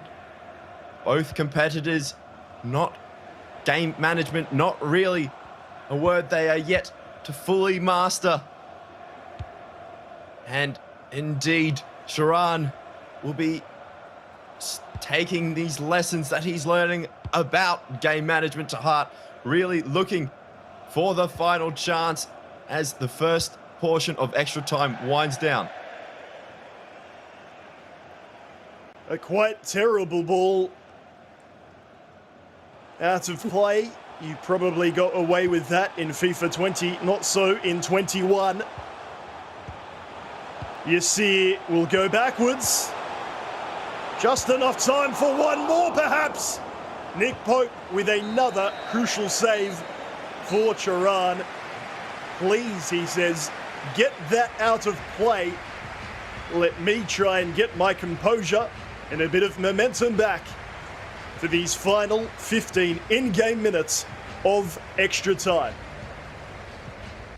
And after seemingly being asleep at the wheel for so much of the second leg, Yasir, when it matters most, has turned on the afterburners, sticking with the 4-4-2 flat as his favoured formation. Fresh legs with Adama Traore and Lozano opting for pace overall.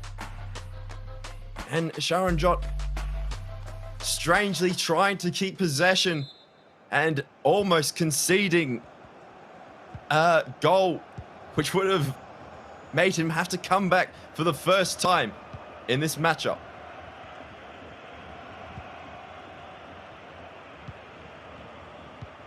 It is Yasir who starts off with the ball. How fortunes can change in FIFA 21.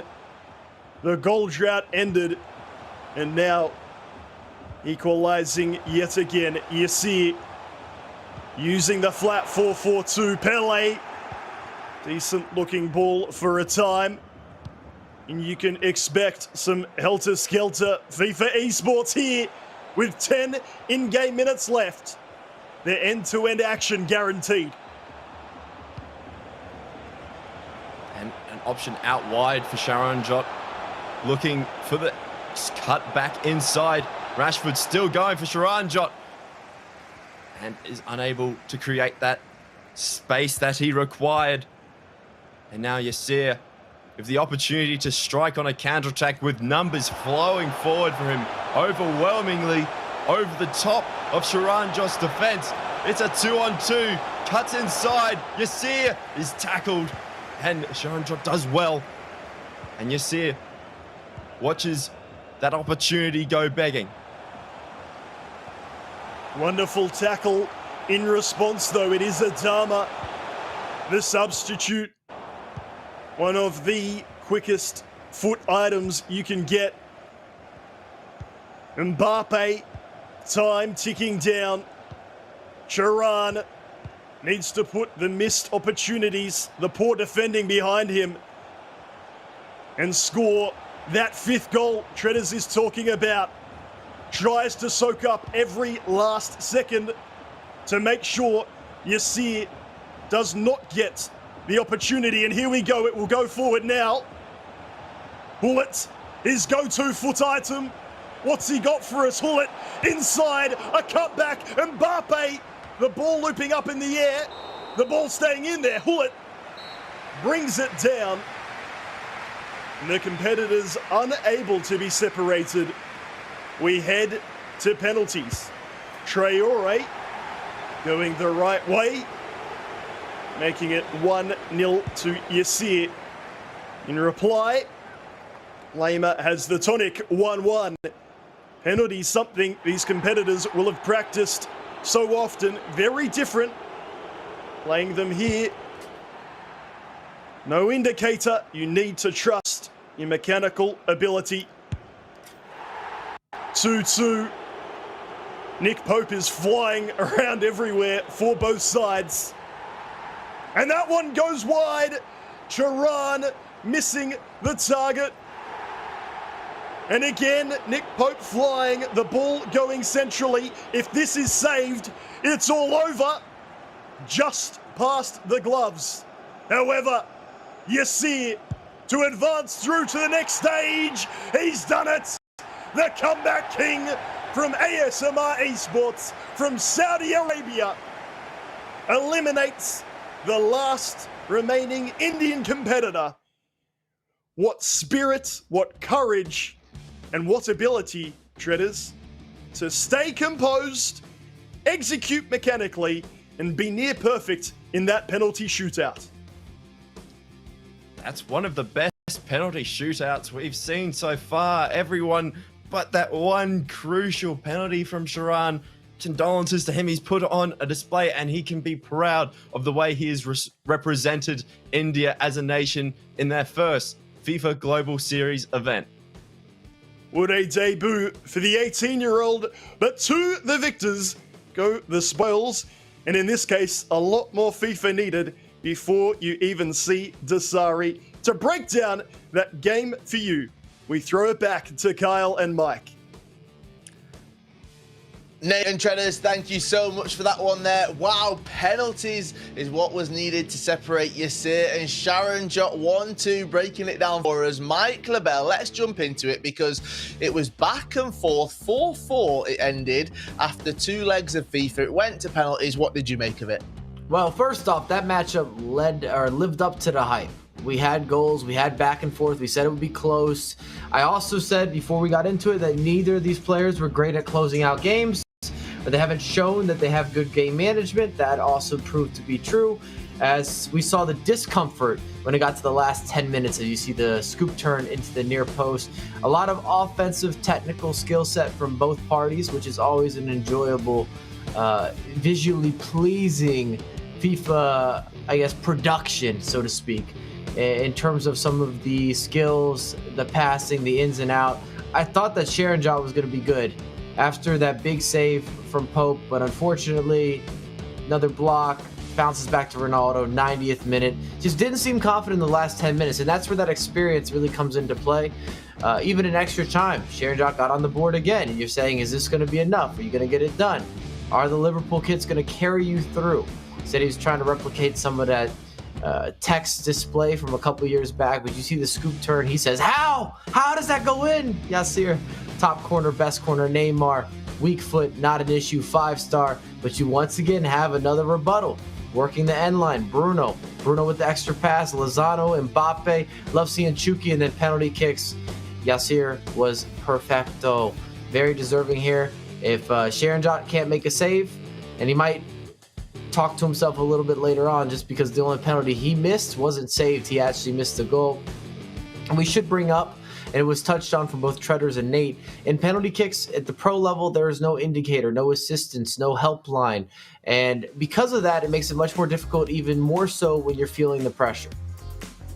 Now we can see right here, it did go 4-4.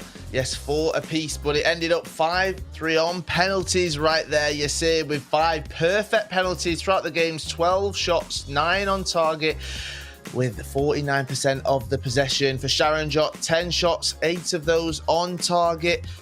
But ultimately, it came down to the penalty kicks, and Yasir does make his way through to the next round. Yes, that losers bracket game that's coming up for you very, very soon. We've had plenty of drama, plenty of fireworks over the 2 days at the FIFA 21 West Asia, the Global Series qualifier number 2. And we thought we've got to pick one moment, and it's our PS4 tournament highlights. And it's easily one of my favorite goals. We're going to revisit Charanjot earlier matchup, and it's all about the small details, the technical play, and that's really what I want to touch on, is because it starts with the simplicity of some of the baseline or the staple skill moves. We're going to look at the fake shot. A lot of you at home, whether you're beginner, intermediate, advanced player, are not using this enough. It's a fake shot realignment. So while you're receiving this pass, you can use the fake shot, and what it does is it makes it where Ronaldo then is going to face the defender, and that means that you can go left, you can go right. It centers you for secondary skills and third skill setups, and you see that there with the elastico. Opens up the body, opens up the angle, puts the defender in no man's zone, and it is a beautiful finish. It was indeed. That was our analysis by PlayStation right there. Mike, looking ahead to the next matchup, all right, we're still in the losers bracket, and one man that has been patiently waiting, Mo Jabri, from yesterday. He took that defeat. He dropped down after that winners bracket final. He drops into the losers bracket. He's been sat watching all of the action today, and here we are. Yasir finally steps up to take on Mo Jabri. And I would rather be, I think, in Yasir's situation here. You just come off a penalty kick dispute, well, perfecto, or a perfect penalty kick dispute.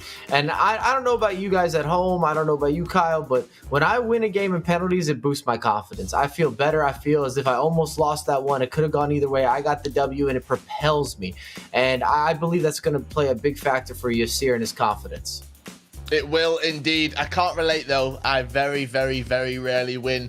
I wouldn't be able to do it without the indicators as well. So there we go. Anyway, that losers bracket final is coming up very, very soon. So make sure you do stick with us. Yes, it's the FIFA 21 Global Series West Asia qualifier number 2. Our losers bracket final is coming up just round the corner. We'll see you in a few minutes.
FIFA Global Series 21 West Asia Qualifier 2 is presented by PS4.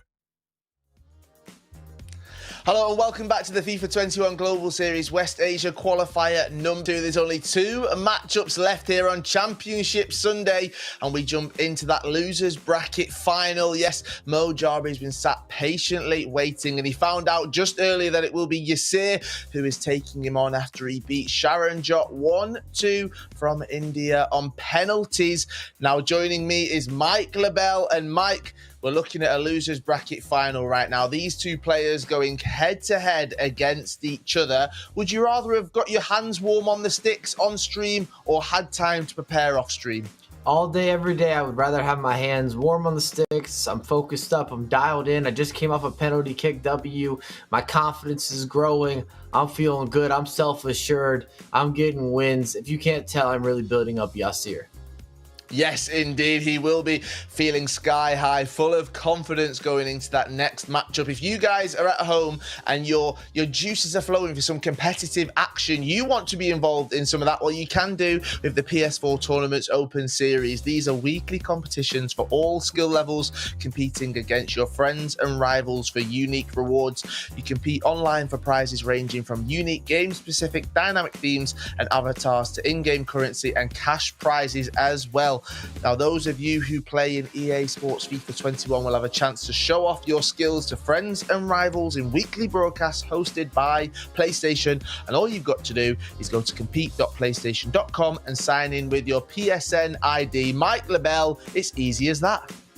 It's a piece of cake. I always say that this is your go-to for the tips, the tricks, your gateway or your grassroots entry level to getting involved in tournaments. If you don't know that you are at that level just yet, you're going to have all sorts of different skill sets playing. Maybe you're not verified, you haven't got yourself into the pro scene, and everything's integrated into the PlayStation, so it just really doesn't get easier in terms of being able to sign up and get into the action. Now, let's talk about these competitors going head-to-head here. Losers bracket final is just a few minutes away. And Mike, I want to focus on Mo Jarby because his last matchup taking on MS Dossary, it ended up 7-1 on aggregate to Dossary. So his confidence will have been hit a little bit. Let's explain it like that. Without a doubt, but today is a new way, or a new day in a new way, or it's going to be a reset. It's not the same day is what I'm trying to say. I am not meant to be on a rhyme scheme, but you don't want to play back-to-back after you've had a result like that. It is also against MS Dossary, who holds worldwide clout, but you got to think even within his country, it's even more dominant, you would think, because he's not only the face of, or one of the faces of worldwide FIFA scene, but he is the face of Saudi. And I feel that a lot of players aren't necessarily ready to knock him off that top spot. And you have to mentally be all the way prepared. And when things start to go against you, it starts to get ugly. In FIFA, that can be a very slippery slope or a quick slippery slope in terms of the score lines and just the overall dominance that we've seen from MS Dossary. So he's got to still be feeling it a little bit, but he's had time to reflect, time to move forward. He could be all right. He could be all right. Let's hope he's recovered. Let's say that. Let's hope he has recovered in the time he's been waiting. Let's bring Nate and Treaders into the conversation. Guys, have you calmed down from all the drama of the penalty kicks? Nate, how are you feeling? You know, they always get to me. I feel like that was my most composed penalty kick call so far, trying to keep it low key. But you just feel for the competitors so much you almost don't want either of them to have to leave at that stage, decided by what many will refer to as a lottery. But that said, it's a part of the game. Whoever executes it better deserves to go through. And Treaders, when we're looking at Yasir, he'll be full of confidence right now. Mo Jarby's confidence might have been hit yesterday, but as Mike Labelle said, it's a new day, it's a new way. It's Championship Sunday. I can make them rhyme right there. It should be a great losers bracket final. Yeah, it really should be. And Yasir continues to create more and more opportunities as the games go on. He's gone from having expected goal of 4 all the way up to 6 in that last one. I wonder if he'll crack on to get 7. He's dropped off a little bit in his ability to finish all of those chances, but I think a little bit of that comes down to the caliber of competitor that he's coming up against. He won't have, I guess, the mental battle of getting over the thrashing of MS Dossary. And I think if Yasir is able to go through against Mo Jabri here to take on Dossary, I think he's the one of these two competitors that would stand a better chance, as stiff of a chance that may be. Right, let's jump straight into the predictions. Mike LaBelle, who are you going for? If it wasn't obvious, I'm building off Yasir. I think that he's definitely in form right now. Hands is warm. He's ready to go. I'm going to join you on that one. He's been on the sticks already, winning that penalty shootout as well. So I'm going to go with Yasir as well. Nate and Treaders, I'll leave you guys to go through your predictions. It's over to you. Thank you very much, Kyle. Thank you very much, Mike. My name is Nate Patrick, Nate PTK. I'm alongside Jay Treaders for an intriguing encounter. Two countrymen that have played against one another so many times. Treaders, I'm going to tell you straight up who I'm going for, and it's actually Mo Jabri. I liked what I saw against Dossary. And you might say, what are you talking about? 7-1 or whatever it was. Get out of there, Nate. He went for it, Treaders. He was not going to settle for something like a 3-1, 4-1 defeat. He said, I might as well go for it and show attacking intent to the end. And his form, up until that point, had been tremendous. It's the only game he's lost so far. And if we think back to that matchup between Dossary and Mo Jabri had the opportunity to take the lead early as we are getting underway here. Jabri taking on Yasir for a spot in the grand final to take on MS Dossary. I'll be backing Yasir, if you didn't already tell. And Mo Jabri will be looking to get off to as strong a start as he did against MS Dossary. It was only towards the back end when he was chasing the game that Dossary really established the dominance. In fact, as I just said early on, I remember Mo Jabri having that 1 or 2 chances that he probably should have scored to take the ascendancy in the matchup against Dossary. Mo Jabri turning it over. It is Yasir back in white. This loser bracket final will decide who either once again or for the first time takes on the King of Saudi Arabia. A lovely through ball down the line to St. Maximin. First time pass. Make that 2 to Bruno. Those hands are warm indeed. Yasir can't get through that final line of defense. To get here, Yasir, on this weekend of competition. 5-4 over Nawaf. 4-3 over shooting like Messi. And then that clutch penalty win over Charanjot. Mo Jabri, 4-3 similarly over shooting like Messi. And then the 1-7 defeat. Against Dossary, it is fresh in so many people's minds. No more than Mo himself. But what an opportunity, what a stage to set the record straight. And already Mo Jabri looking to play nice and direct. 1-2 straight up the middle. These competitors will look to use their wings, as we see so often in FIFA 21, to create the space in the middle. And Yasir, one of the best at using the width of the pitch, which is why he's been able to get to this point so far. And he doesn't always need the volume of chances that some other competitors do, being one of the more clinical of the competitors. And what a ball that is, what a finish as well. Yasir taking the ascendancy from a beautiful through pass from the top of the box.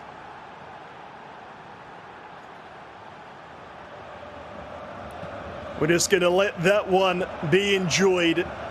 The ball of the day and team of the year, Bruno Fernandes, as he's known to some. Not missing that. The goal putting Yasir ahead. And how many times have we seen this, Treaders? Someone rising up from the depths of the loser's bracket.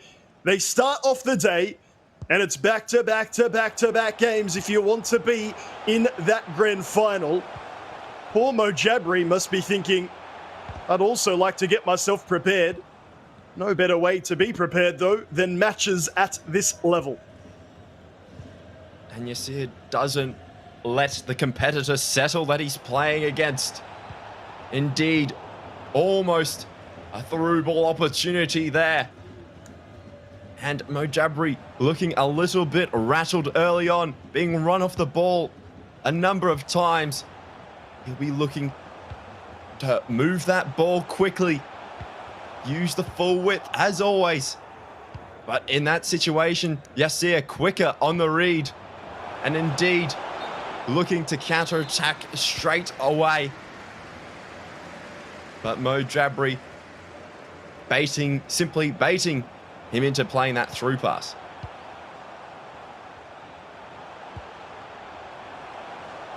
A clear offside indeed. Look at this space for CR7 though. Trying to play the killer final through pass. Defender in the way. Mojabri will need to get up to speed as quickly as humanly possible. Even just have a look at the intensity on Yasir's face. We said he was so relaxed, a cheeky smile or two on occasion. I haven't seen those pearly whites for quite a while. He is a picture of concentration. Mojabri take his time with the attack. No sooner do I say that as he waltzes straight into the defender. Clearly, Treaders, you could drop anyone into a room, put them in front of a monitor, and say, who do you think played most recently out of these two? Yasir is just so much quicker to respond at the moment. He is 100% locked in, reading the passing lanes, and often in football as well as in real life as well, you can tell how well a person is defending by how compact their defense is, as we see a lot of space at the moment for Mojabri if he's able to find that pass, as he does. And forced back again. But if a team is more compact, they're going to be harder to break down, as we see not the greatest use of the directional nutmeg, but indeed one that may be just built into the muscle memory of these competitors. The first half of this first leg has absolutely flown by. Yasir scoring with Team of the Year, Bruno Fernandes. That 18th minute mark, I believe. Does he get the last opportunity of the half? Not with a pass like that, you wouldn't think. Play allowed to continue. Plenty of width, he passes back again. Referee, you don't often like that. With the cutout of that pass, we will call it there. Yasir full of confidence, not just with his playing style, but in when the referee might stop action. Just one shot, it was on target, resultant in the goal, and he's sticking with that flat 4-4-2 that saw him restored to dominance in that game against Charanjot. And when something is just working for you so well, there's no reason to make those additional changes. Just go with the flow, go with what's working until it doesn't. It's a classic saying, but a number of competitors will overthink it, overplay it way too early. And it's just a balancing act between overplaying and underplaying even, and thinking that you're really on top when it's just allowing your opponent to get used to the way you're playing. As the comparison is continually made time and time again on FIFA broadcasts, the cliche, FIFA is a lot like a chess match. As we're seeing Yasir out wide, brought down on the edge of the penalty box. Very close to a penalty there. He sees the man at the back stick. Does he hit it first time? Fernandes goes for glory. And even Team of the Year, Bruno, showing that's a little bit difficult to execute in FIFA 21. Naturally, Personally, I'm all for it, because if that goes in, we just skip past the other goals of the day and show that one 5 or 10 times. Maybe a direct free kick in one of these competitors' futures as well. 1-0 to Yasir. I can't say I'm a huge fan, Treaders, of the chess match analogy, but it has felt a bit like it. Feeling each other out. Your move, my move. Pull it to D4. Mbappe getting tackled. Ball going back, and maybe a bit of space down the far side. To his credit, Mo Jabri really defending better as this game progresses. Just changing it up between jockeying and pushing forward. He makes an error there, though, pushing up at the wrong time. Immediately looks to make amends. It leaves space in the middle. And he does switch off again, Mo Jabri. Yasir capitalizing. That's maybe why you get the no celebration. It was a mistake at the back. And the very dialed-in Yasir will not miss that. And Yasir so switched on is that competitor right now that any half chance he is converting. And he's taking quarter chances, turning them into full-blown chances, and piling the pressure on Mo Jabri, who'll be hoping to not repeat what happened against MS Dossary.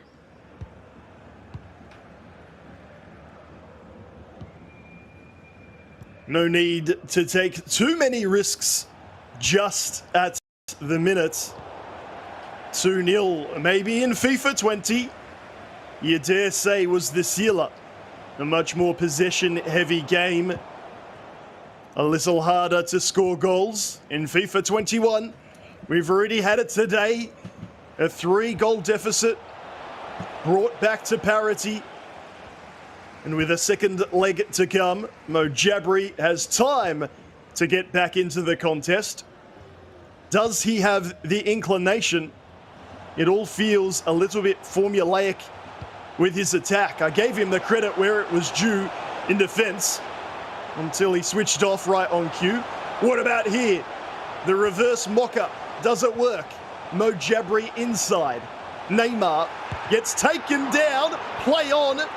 It must have been a free kick just outside the area. And maybe Mo Jabri would be wishing he had that opportunity back. Would he have taken the free kick? The spell of play not ending, however. Goalkeeper brought out. Player out of there. Pope scores the try. And we have a moment of calm. A little bit helter-skelter towards the back end of this first leg. Yasir showing why we've given him the label of not the best closer of games. But he does create a lot of chances. Space for a CR7 on the right. Space now on the left. Fakes left, goes right. Unable to make that opportunity count. And now, back in the middle. Numbers making runs for Yasir. And he's still recycling that ball with Pele. Directional nutmeg. Still holds that ball up. So much patience involved in this build-up. And the final ball in does not pay off. And Mo Jabri will try and strike on the counter-attack. I don't mind that either from Yasir, committing the obvious blunt foul just to stop any momentum. Gets it back and will try and attack himself. It's something maybe a little more prominent in our region, committing fouls in transition. At the other end, fake shot for Bruno. Lovely pass. And then the shot needed to go far post. He goes near. Save easily made. Alisson standing up tall again from the corner.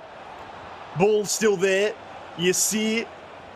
Pele just trying to get free of his man.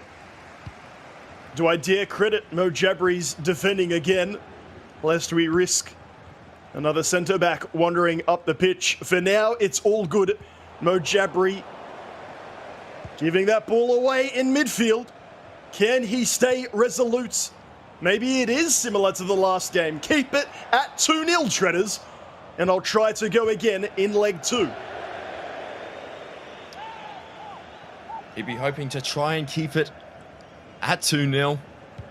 But Yasir will continue to pile on the pressure. His chance creation has gone to another level on Championship Sunday. Maybe one of those competitors that really rises to the occasion. As Yasir driving into the box, down the byline, and into no man's land, really. When you get that close to the goalkeeper, Mo Jabri with last chance. And almost winning that ball back. And Yasir will see the end of the first leg come at a decent time for him. Still a lot of momentum going his way. And that is a very comprehensive way to bring an end to the first leg. 2-0 to Yasir. We don't mind it, do we? The old slide challenge. Make sure your opponent does not get the last shot on goal. These are the highlights. What a ball that was to Bruno Fernandes. And he would have loved that. The very locked-in Yasir made it 2 into the area, passing it back. And as we've seen so often, the one extra ball, particularly the square one, Treaders, is the difference between a shot that's okay and a shot that's worth its weight in gold. And we have to give credit to the competitors as well for using the lob pass as well. Double tapping their X or the A button Triangle. on Xbox. yeah, double tap triangle. Depends X, if, you want it lofted or driven. Xbox. Exactly. And just using that to work that ball into the middle, something that a number of lower standard players don't have the foresight or presence of mind to complete those passes. They'll simply try and hit that ball along the ground and will find absolutely no joy. You don't need to worry about Xbox here. All competitors participating on PlayStation 4 as they are used to, just because of the release of different cycles, competitor bases being maybe more prominent on one console. We said it at the start. I'll repeat it again now. It is only Saudi Arabians left, the powerhouse of West Asia. And these competitors have played each other in Weekend League, in local events, in qualifying events, and now here on the big stage. Do you think, Treaders, that's maybe why we started off with goals of bonanza really being scored at left, right, and center? Now they are much more at a premium. Absolutely, and the chance creation has definitely not died down. If I can refer to the XG right now, we've got Yasir generating 3 expected goals in that first leg, only scoring 2 of them, and I think that really sums up the tight margins that we find ourselves falling down to.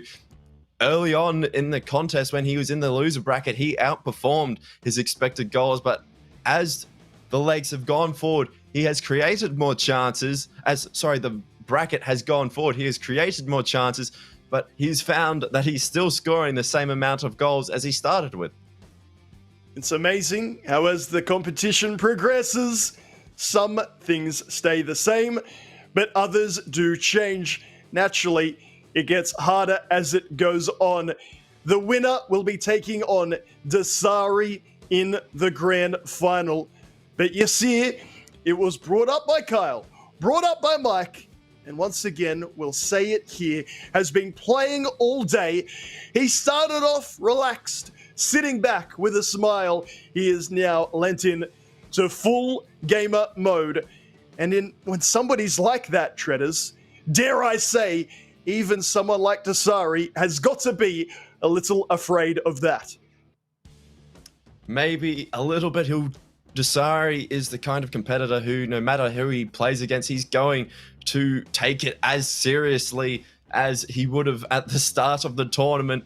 So he'll definitely undoubtedly be showing Yasir a little bit more respect than he might have if he had scraped his way through, if he wasn't fully locked in. But dossary, so good, so composed, and I think Yasir will continue to create these chances he does against dossary. But I think I'm saying that as if he's already gone through. He's still got to get past Mo Jabri. But I think if he continues to create the amount and volume of chances he does while conceding the less opportune chances that he has been, he is happy to give away the ball in wide positions. He's happy for you to run byline time and time again. We saw Charanjot do it. We've seen Mo Jabri do it. Just run themselves straight down the byline, straight into the goalkeeper as we get underway in the second leg.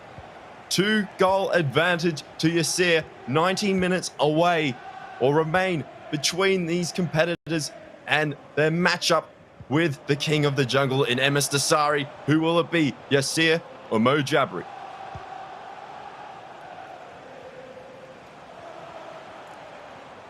Mo unable to score in the first leg. He got 4 earlier on, then just that one against dossary. As Yasir almost powering home from that angle. You'd expect most goalkeepers to get the job done, as that corner to the back post doesn't result in anything particularly good. Alisson, maybe not the most used. We've seen Nick Pope. Hugo Lloris has been around. Van der Sar, preferred by dossary.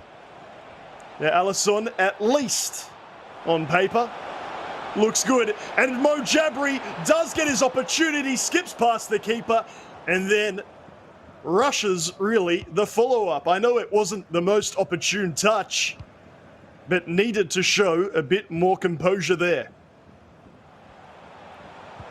And that was very unfortunate, though, that he thought he hadn't got around with a simple ball roll and had to execute an elastico, and it just led into potentially, I wouldn't mind seeing that in future editions, maybe called as a penalty, because the goalkeeper has clearly hindered the attacking player.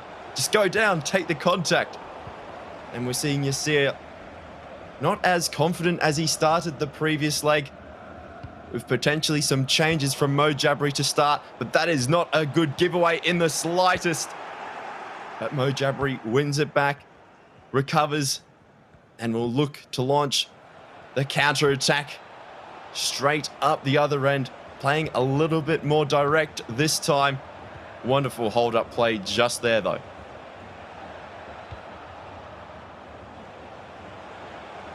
Mo Jabri must be wondering where the goal is going to come from. Even he leaning in a little more than he was in leg one. Concentrating. Bruno Fernandes will have to go back. Even that, not excellently under control. Will the attacker get through? Yes, no, yes, no. Eventually, you see it sliding. You're sliding in to make the challenge. Very nicely timed. It could be risky, but as we said, defending, good, aggressive defending, manually tackling, not letting the AI do everything for you, separates the best competitors from the rest. And that was a very threatening attack there from Mo Jabri. A desperation slide in the end, all it was, between conceding his first goal of this two-legged affair. And that's another great sliding challenge from Mo Jabri, but cleared only as far as Yasir. Yasir piling the pressure on now. Will look to go out wide before cutting it back. Indeed, out wide now, looking down that byline. And the cutback's not quite on, but he does beat the centre-back and wins a corner out of that. Not the most traditional attack in that one. More than most of the time, you see the competitors work it back to the defensive mid. rather than going directly to their striker and then trying to beat the centre-back. Trying to beat the centre-back just isn't a high percentage move, considering that you still have the goalkeeper in such a good position.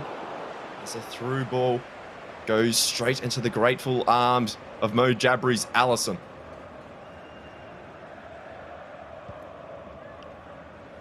Allison with that 91 positioning won't be found out of position particularly often. You see, the third goal would be huge for him, considering Mo Jabri's lack of goals at the other end. He's done so well, the 24-year-old, and it really is, or he really is, at that age where he needs to make it count in these tournaments. It might sound a little bit peculiar to you if you're new to FIFA esports. Hang on, Nate PTK, he's just 24. Well, dare I say, that's your prime, if not a year or two past it. The elder competitors generally considered over the age of 25. Whereas Mo Jabri, 19, fresh as a daisy, will have been growing up with the new FIFA esports, if you like. Quick to adapt and quick to learn. To be fair, the elder gentleman on this occasion with the 2-0 lead, but it's a lovely move from the youngster. At only 19, he shows the experience and the composure, and finally is back on that score sheet. It is now 2-1 on aggregate, courtesy of that goal from Neymar. What a finish, and what beautiful creativity there from Mo Jabri, with Yasir not making the most of his chances so far and paying the price for it. When you come up against these competitors, it's only a matter of time before they figure out a hole in your defense, and that is where they will make you pay. Yasir heading out wide to that byline once again, becoming a little bit predictable in his movements in attack, and Mo Jabri really starting to grow into this contest. Still given time for the corner. I wouldn't be happy with that if I was Mo Jabri. What I would do is exactly that, hoof it clear.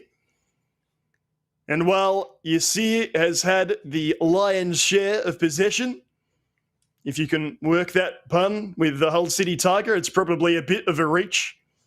He's been unable to find the scoring opportunities. It's just classic FIFA, Treaders. It doesn't matter. FIFA 21 or any other iteration. It's the same as football all globe wide.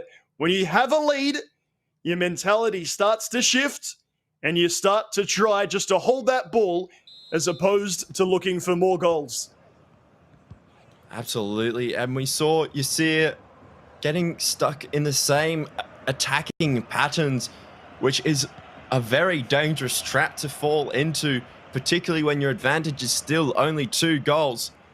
Yasir still has a lot of variety at his disposal, but because he was not as clinical as he needed to be, only scoring 2 of the 3.7 goals expected of him, compared to Mo Jabri, who really capitalized on one solid opportunity, the golden chance he generated through his own ingenuity and creativity.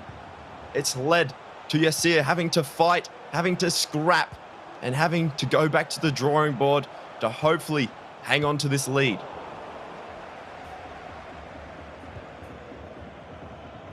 Good to see the Twitch chat getting behind their competitors. Of course, they have fans of their own, just like the foot items they're using. The players in real life, these competitors, build up an army of support. Yasir representing ASMR Esports. The whole org with a supporter base of its own. The story within the story. And the narrative here, straightforward. Yasir, 1 foot in the grand final. Mo Jabri finally able to score, has brought it back to 2-1. Does Yasir have the bravery to keep searching for goals? Pele, and then instantly, Mo Jabri says, enough of that. Much more aggressive defending, and the through ball's there. There's a 2-on-1, a lovely pass inside. Neymar levels things up.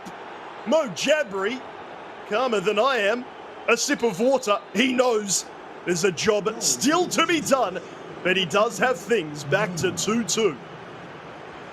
And this second leg has been a totally different story, with Yasir seemingly losing his creativity, losing that creative spark that got him to this point, barely creating half a chance to this point, and Mo Jabri really all over him and taking the advantage away, nullifying that 2-goal lead. We are back to square one, and maybe we might see Yasir return to his glory of free-flowing attacking football and aggressive defending.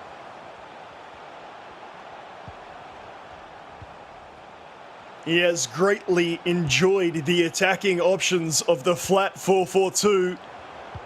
It's seen him get back into contests when he's been behind. We just hope, for his sake, he can find it once more. Mo Jabri, it is one of the hardest things to do. Again, that 1-7 defeat must be fresh on his mind. He seems, just like Charan before him, to just put age out of the question, saying it's just a number on a piece of paper. Everybody different at different life stages. Mo Jabri with the maturity and self-assuredness, really, to put past results out of his mind and get back into the moment. Mbappe with a very, very heavy touch. Less than 20 in-game regular minutes remaining. Will we find our winner? Who will be going through to the grand final? Yasir, Mbappe with 2 defenders to beat. It really is sensational defending from Mo. And neither of these competitors in any of their previous games have really established themselves as a closer of games or even a stronger defender, because of the way they play, with their emphasis being on their attack. It'll mean that no matter the scoreline, whether it's 1 or 2, they'll still feel that they are in with a chance, especially against their fellow competitor, who also is not the strongest defender.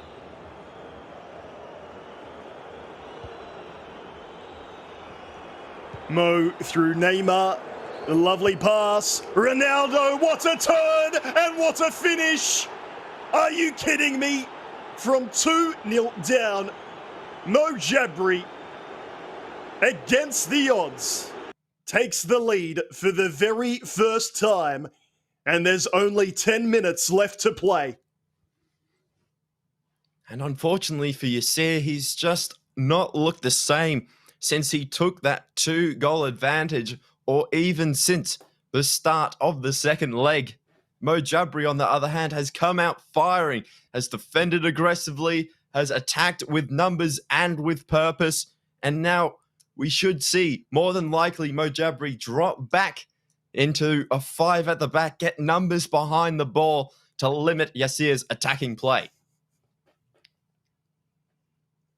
Even before you'd uttered that sentence, Stredders, I saw 2 comments saying 5-3-2. I think they know what's coming as well. Could you blame him if he chose to do so? The chance to put things right against MS dossary would be amazing to hear from him, know what's going through his head. He cannot afford to think one match further. He needs to be the one to show us that he is the game closer? Or can Yasir find any energy reserves to bring us back to parity? It is he who holds possession, and that is a risky ball. Well cut out once and then again, yet Yasir gets the ball back again. What about a third time, says Mo? Nothing doing just yet. Centre back brought out. Fernandez for Yasir. It's still a 2-on-1 here for Lozano. Does manage to get past on the first opportunity. Then the defender hustling well. I think the pattern is set for these last 5 minutes.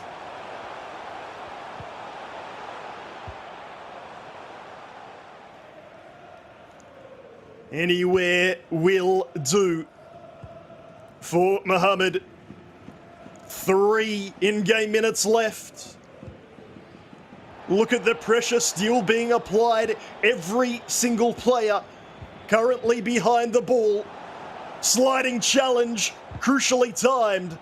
Ronaldo is met with a challenge from Mendy. No foul, says the referee.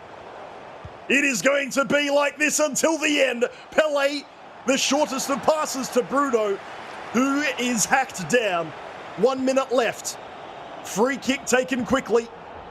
Bruno gets it back here. Yasir, is this his last moment in the day? It is not, friends. It is not. Yet again, Yasir equalizing, and we are headed, believe it or not, to extra time. And for all money, I thought Mo Jabri had survived the Yasir onslaught. And yet, Yasir, refusing to give up, finds that crucial pass all the way to his CR7. And deservedly so, Yasir coming back into this contest, even though this second leg has been totally favouring Mo Jabri. That first leg performance from Yasir deserves us seeing him extend his time in this competition at least to extra time.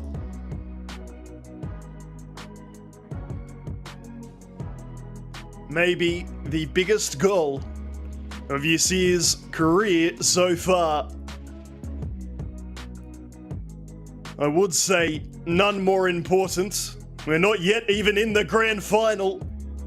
Dossary, no doubt, watching on with vested interest.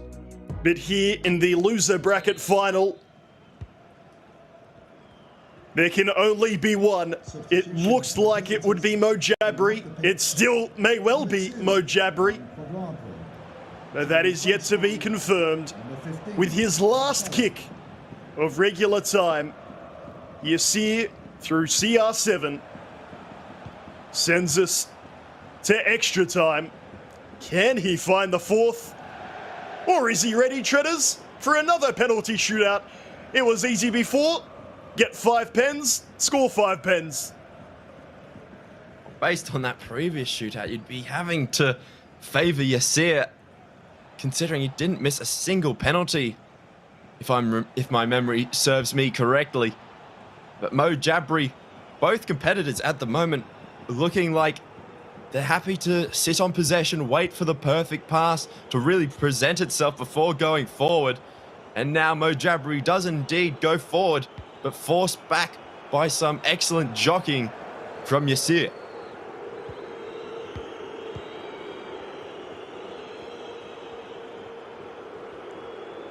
Mo through Neymar.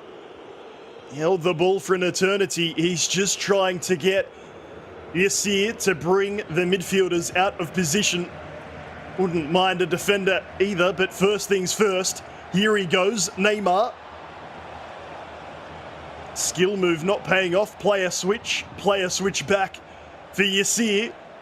We're going to spend this first part of extra time entirely like this. Finally, the challenge comes in. You know what? I like the sound of that, said Mo. Let us do it again. Mbappe on the far side.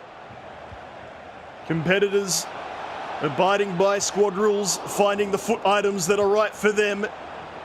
Nick Pope Not subject to those. You can use whichever goalkeeper you like.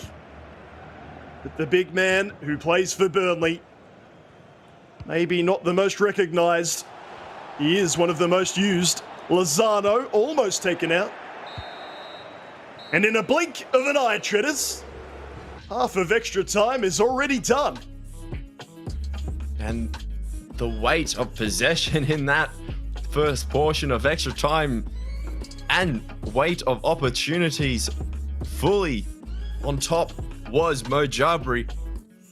And Yasir maybe feeling the effects of playing so many competitive games of FIFA in such a short time frame. But still, his tournament run goes on.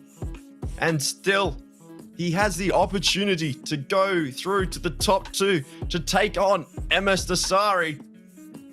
But you just get the feeling, and the stats back it up as well, with Mo Jabri chalking up expected goals, chance after chance, opportunity after opportunity. And here we go, the final portion of extra time.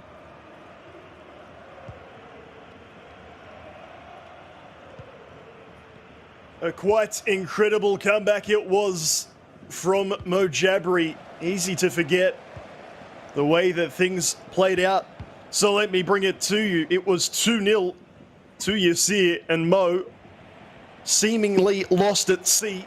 Then 2-1, then 2-2, then he took the lead at 3-2. Only for Yasir to equalise through CR7 on 90 plus minutes. With only 10 in-game minutes remaining here of extra time. It does feel like things are petering out, and yet, just like in regular time, I best be careful. One quick attack, one swift move, and one of these competitors will be through to the grand final. And Yasir's attacks feel a lot more threatening than Mo Jabri, with Mo Jabri opting to play the possession game. But Yasir, with his jockeying, with a tracking of player runs and balancing it all together, he's finding that he might be the one that gets the final chance. Good tactical foul given away there by Mo. And yet, Yasir, maybe he holds from here to try and fashion the last chance.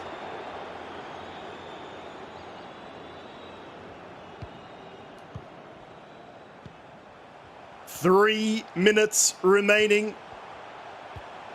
Look at the pressure still being applied. No sooner than he does that than Mo Jabri brings them back as deep as possible. Look at that last defender. Almost standing next to the goalkeeper at a time. St. Max, Yasir has the man wide, does not use him. It is so narrow, it's Pele. And then it's Alisson.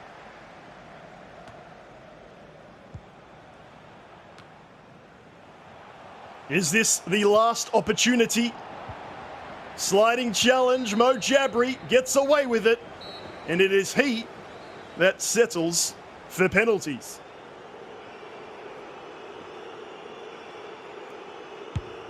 Stepping up, first one down the middle, and saved.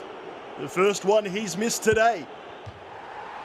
And then put wide. This is where the practice really pays off. No indicator, no score.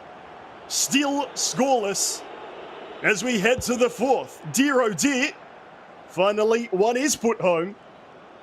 Mo Jabri leading 1-0. Pele, very, very evident, easy to judge, and good movement from the keeper.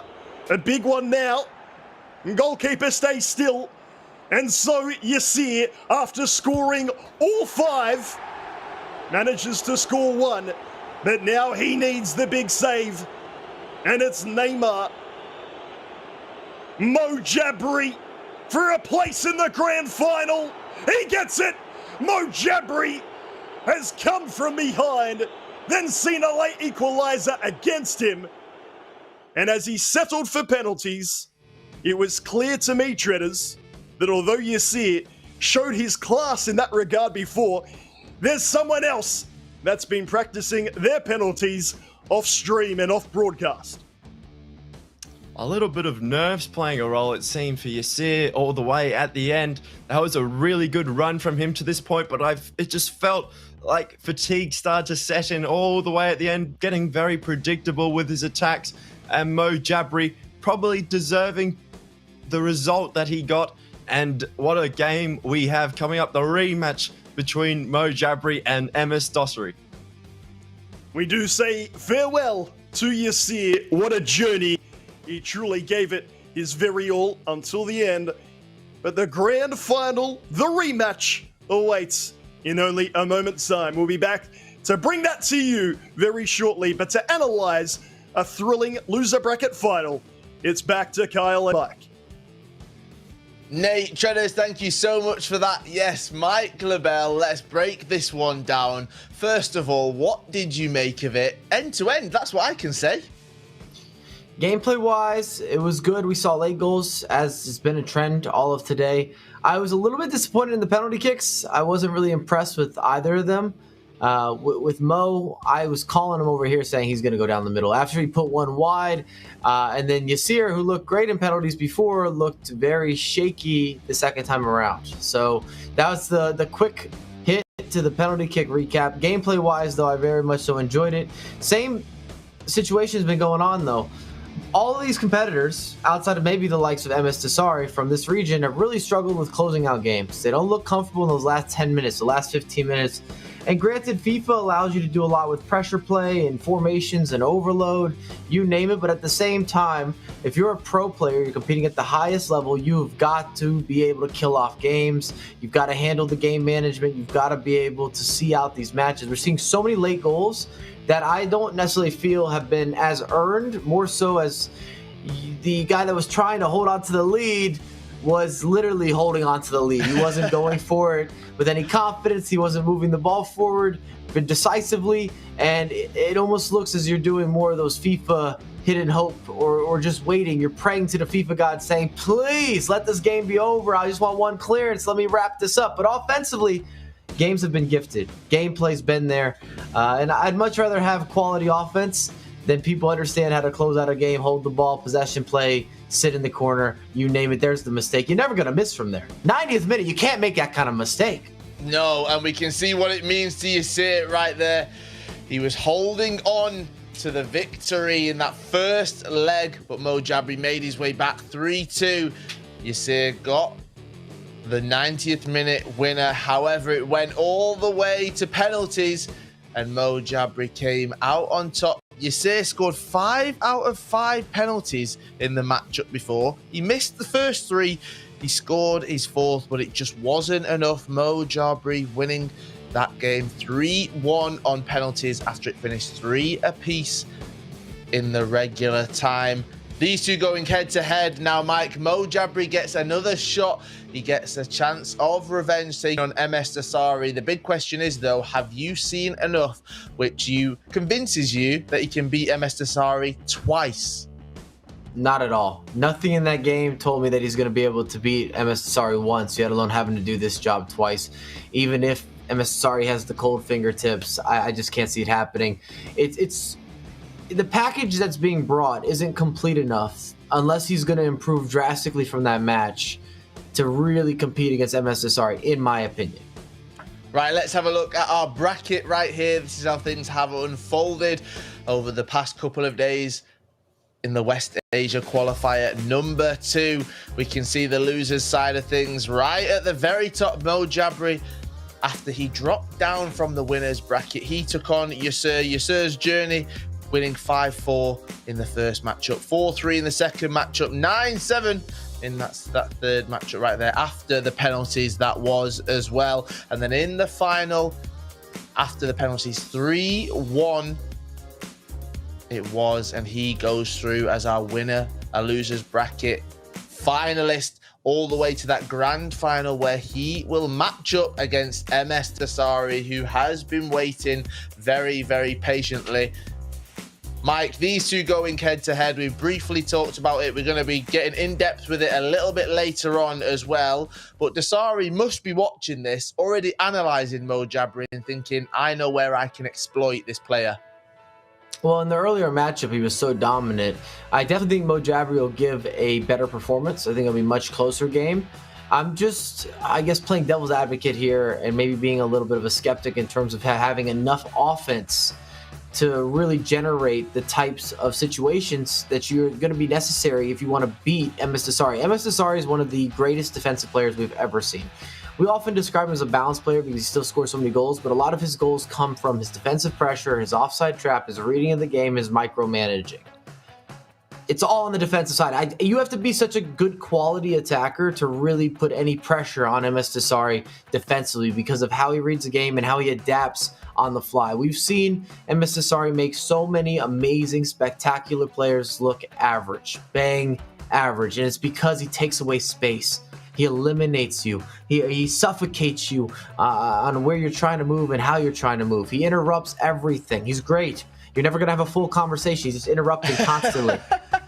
Just the small job then for Mo Jabri, who takes him on in our grand final. It is a rematch of one of our earlier games in the tournament. Mo Jabri taking on MS Dossary, and it's right here in a few minutes' time. We'll see you soon.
FIFA Global Series 21 West Asia Qualifier 2 is brought to you in part by Turtle Beach.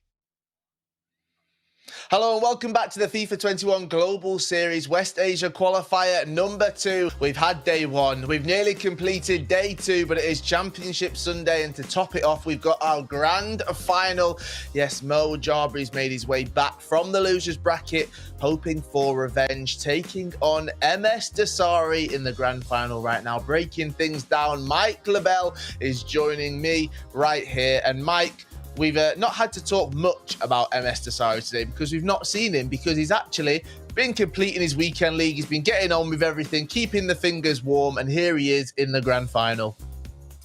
And heading into this grand final, he's got to kind of be licking his chops a little bit. This is a matchup. It's a rematch from earlier, but it was just such a dominant performance. The issue is, and it's our job to analyze, so don't start saying, Mike, you're being harsh. The issue is, I don't think Mo Jabari's style, it's almost trying to beat MS Dossary with playing like MS Dossary in certain degrees, where you have the structure and the controlling factor and being really efficient and clinical. And MS Dossary is the best in the world at what he does. If anything, you need to bring a completely different look to kind of change it up. If you were one of those players that's a super high press player, that is a little more, I'm going to use the word YOLO-esque in terms of how you try to create opportunities. You might be able to disrupt or catch them off guard or be able to overwhelm at least short term, and therefore you can get some sort of competitive advantage. However, if you're going to talk about slow build-up play and trying to really take your chances and limit how many chances are going to be created, I just think it's going to be a real conflict, and it's really going to be a favor MS Dossary in this matchup. I know we haven't got to predictions, but I mean, I'm throwing it out there.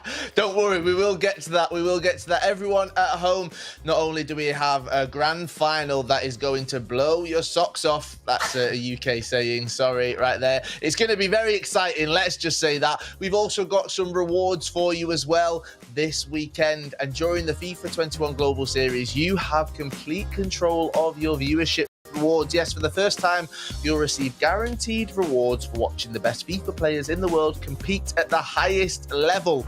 And all you've got to do is simply link your Twitch and EA accounts, watch at least an hour of FIFA 21 Global Series competitions live on Twitch on these select weekends, and you'll receive one FIFA Global Series swaps token per weekend.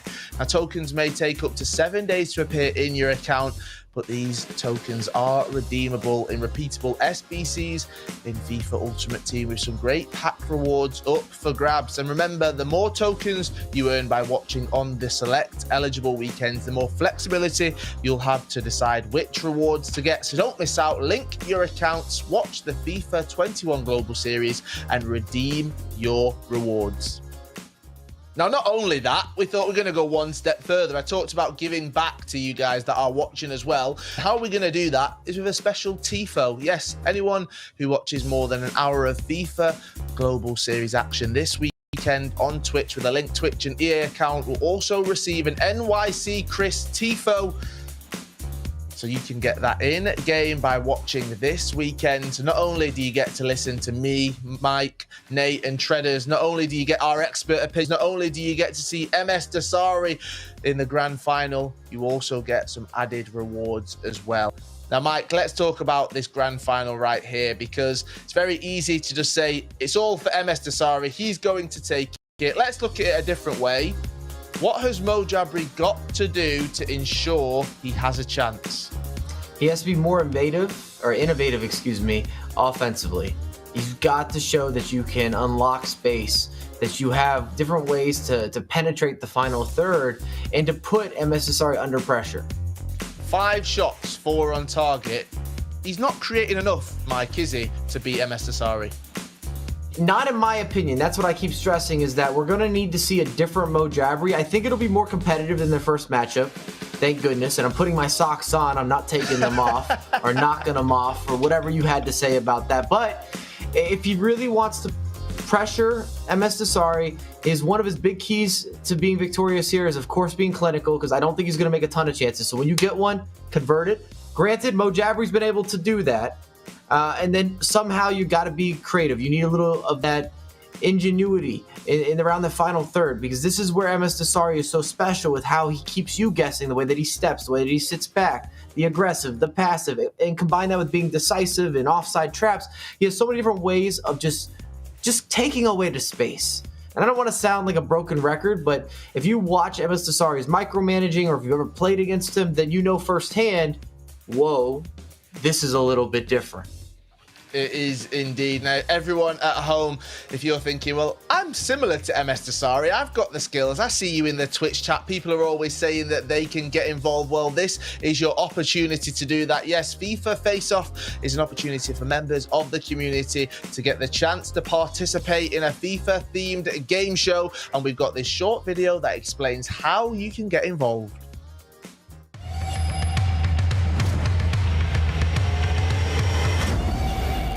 Hey, what's good, FIFA community? It's Castro here, and listen up. The FIFA Global Series Face-Off is about to launch, and we want to know if you...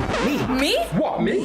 Yeah, you. And we want to know if you have what it takes to participate with FIFA pros and celebrities. For a prize pool of up to $25,000. Team up with FIFA pros and celebrities in a brand new game show. FIFA Face-Off. Teammates, because they're playing to win you money. Really? What are you waiting for? I'm bringing all the smoke. You ain't ready for this. Nah, come on. It's about to go down. Ready? Click on the URL and enter for your chance to participate and win. Are you ready? If you are, make sure you do submit those videos by February 19th, though. I don't want to hear no excuses. I don't want anyone to say, I missed the cutoff date. I'm telling you right now, submit the videos by February 19th, because contestants will be teaming up with FIFA pros and celebrities for their chance to win, get this right, a $25,000 prize pool every single episode. All right, so there's lots of money up for grabs, plus you get to make lots of memories as well. Now, we're hoping that this grand final will live long in the memory of all of the viewers very, very soon. Yes, one to remember. Let's bring Nate and Treaders into the conversation as well. Guys, do you think that we're going to get an upset? Nate, I'll start with you.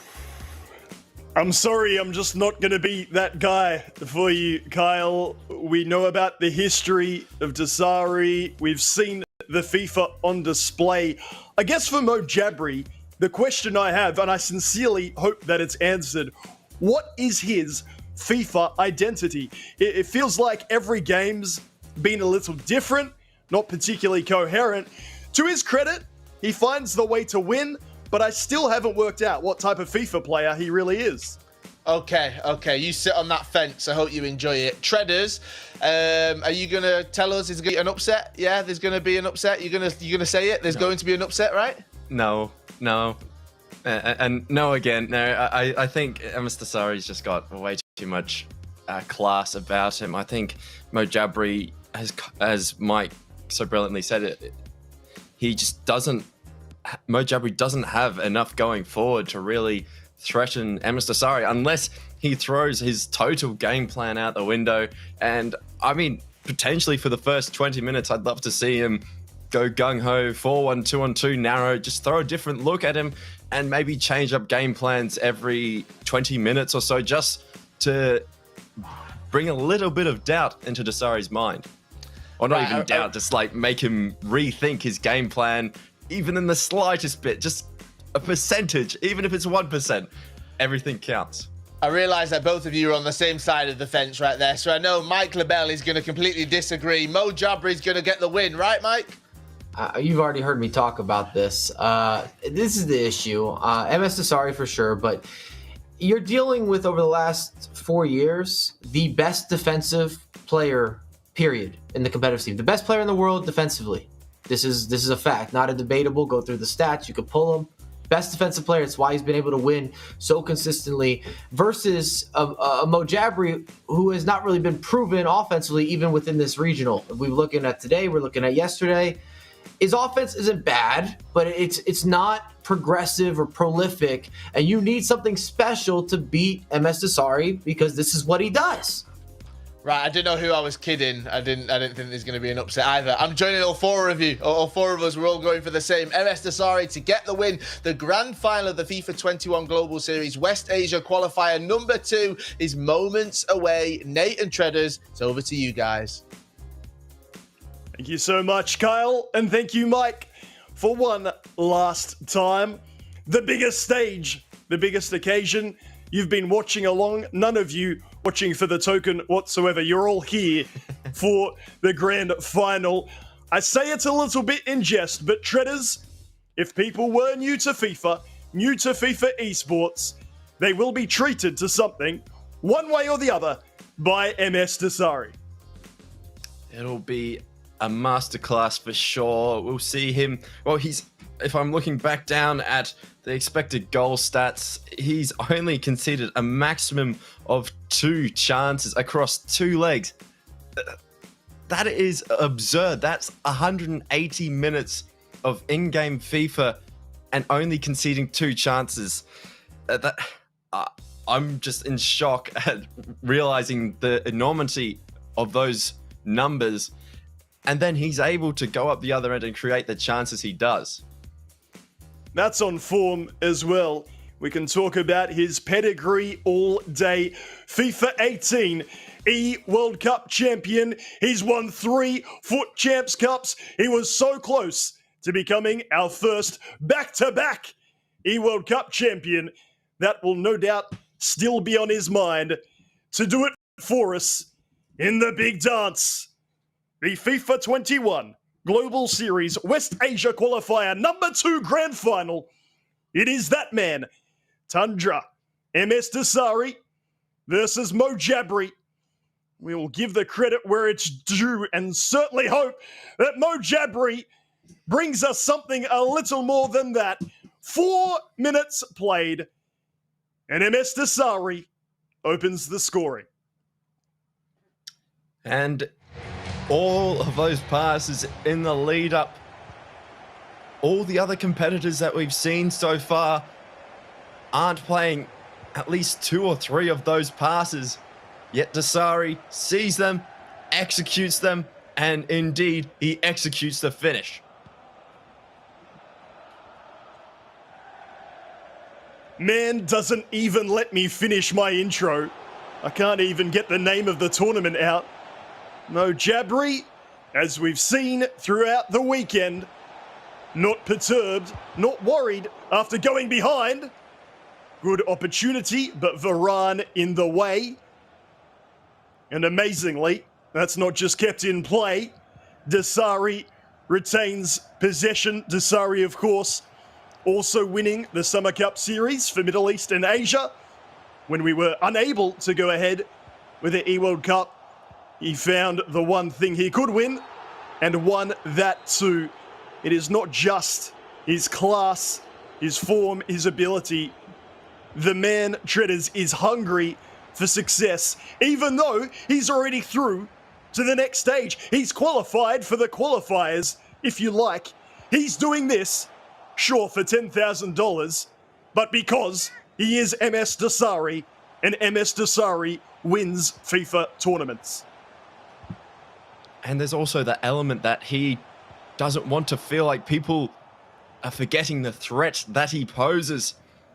When people don't see a competitor play for a while, there's the habit of recency bias just sinking in, and you forget how great a competitor is. And dossary will undoubtedly be using this tournament as a way to say to everyone that's watching on the broadcast, I'm still here. I'll be back. When we're back at those lands, you better be worried about facing me. Ball inside for dossary. Pele, I believe the fake shot, stumbled into a defender. Not a big deal. Of course, donning the Tundra esports kit that FIFA Ultimate Team players, users can also get in-game. That shot not successful up the other end. Mo Jabri will need to make the most of his counter-attacks. Ronaldo in behind! And there is our equalizing goal. to make things a bit more interesting, Mojabri says, watch me go through CR7, all tied at 1-1. And time again, Mojabri's strength lies in his ability to finish the chances that he is given. And uncharacteristically, MS Dossary caught a little bit off guard by the stop and prop from Mojabri. The fake shot stop, allowing him to create that pass into the middle, with MS Dossary expecting him to continue his run down the line. And now Dossary will be a lot more locked in than ever.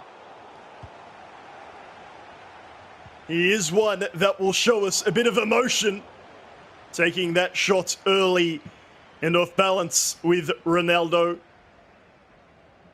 He is a character. It's part of why he is loved, maybe part of why he's not by others. And we love having our characters in FIFA esports.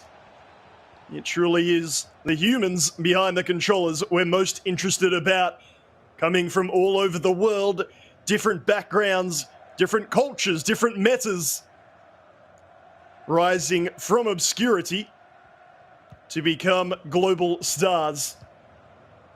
Indeed, Dossary having an in-game tifo that includes himself that he can utilize. I think that displays the aforementioned fame quite well indeed. And that lack of threat that Mojabri really possesses, and indeed the swarming defense of MS Dossary just overrunning the player on the ball and forcing a turnover. And MS Dossary just seems to be on another planet when it comes to time on the ball. He has so much time and space, and indeed he used a little bit of time and space to hit that finesse shot, a shot that will be more utilized in days gone by. Still working it around the edge of the area with a 5-star weak foot of Ferland Mendy. Why not take on that shot? Not bad with his left peg either. Corner taken directly. It's Pele, and he keeps trying it, I dare say from range. And this time, it does go in. Pele in the 39th minute for Dossary. A lot of competitors not taking shots from anywhere near that range. Shredders, you said it worked in days gone by. Dossary making it work right here in the grand final in FIFA 21. And that's what can happen when you drop off in numbers and allow your opponent to have space, especially if they've learnt the game as in-depth as Dossary has. Indeed, taking the space that he was given and utilizing it to full effect. Mojabri has responded once before. He responds again. What's his FIFA identity? I asked before the game. He might be developing one. Very, very efficient, smooth attack. And with a relatively easy finish to boot. Dossary switching off defensively, not once, but twice. A few uncharacteristic mistakes in the lead up to that. Obviously, Mojabri coming off the back of that contest with Yasir will be a little bit more locked in, with MS Dossary only having the ability to play the friendlies or rivals or foot champions as we draw the first half to a close. Scores level at 2-2. There is that Tifo with his rival Tex and someone from Australia. Dossary, you can see, not particularly happy with himself. Expects better from himself. It is often a bit of a struggle of champions to find their motivation when you're already through, when you've already qualified, when you're looking ahead to the E World Cup. What do? Obviously a famous example, sporting example. Michael Jordan would find something to make it personal. Dossary, with a challenge like that, maybe showing he's going to bring a bit of that close encounter to the table, find a way to heat things up and get himself fired up. And one thing that MS Dossary has totally mastered is that offside trap. I remember watching probably my first ever competitive FIFA event back in FIFA 17, FIFA E World Cup and FIFA 17, and seeing MS Dossary utilize that offside trap as he creates a chance with a directional nutmeg, not resulting in a goal in that instance. Mo Jabri with a chance to strike on a counter-attack, but that offside trap combined with his micromanagement of his players is something just on another level when you compare it to other competitors. We stay at 2-2. Mo Jabri has come from behind twice to make it so. Dossary has that perfect mix usually of defensive relaxation and pressure, jockeying and press. You see here with his midfielders covering the space well, while also pressuring the ball carrier. Maybe a little unlucky to commit the foul there. That's certainly what his reaction suggests. Well, Mo Jabri with the set piece lays it off. Roulette into the area, still going, fake shot, straight through the keeper. And the most unexpected event of all, Mo Jabri with the lead through Neymar on 61 minutes. Can you believe it? What a well-worked set piece. MS Dossary moving the goalkeeper to the wrong side, expecting the finesse. And Mo Jabri reading that perfectly and is able to go to a 1-goal advantage. The interesting development between these two play styles. You're seeing Dossary take on a lot lower percentage chances, but a large number of them, whereas Mo Jabri with really the 4 clear-cut chances, and he has scored 3 of them.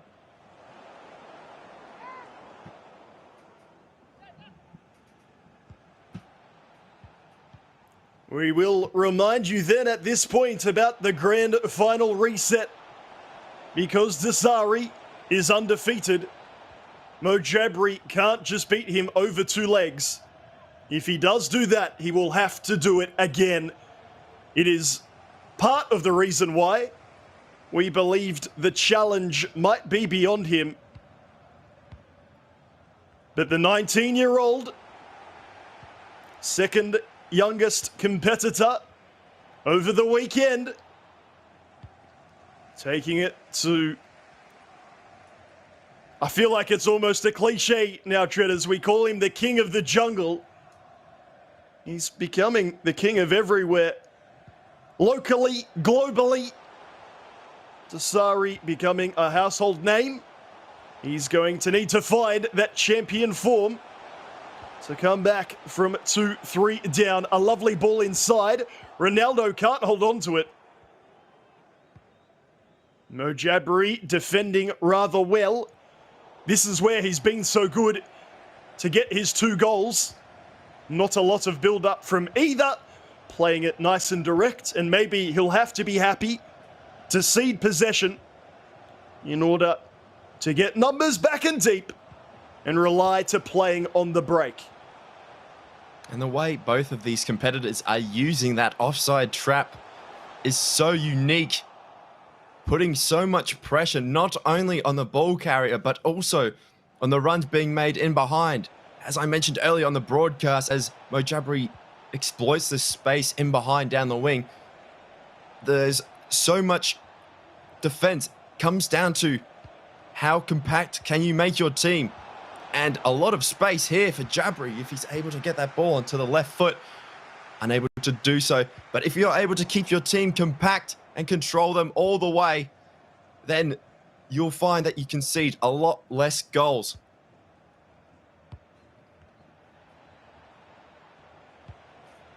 Really good to see from Mohamed. He has got his game plan worked out.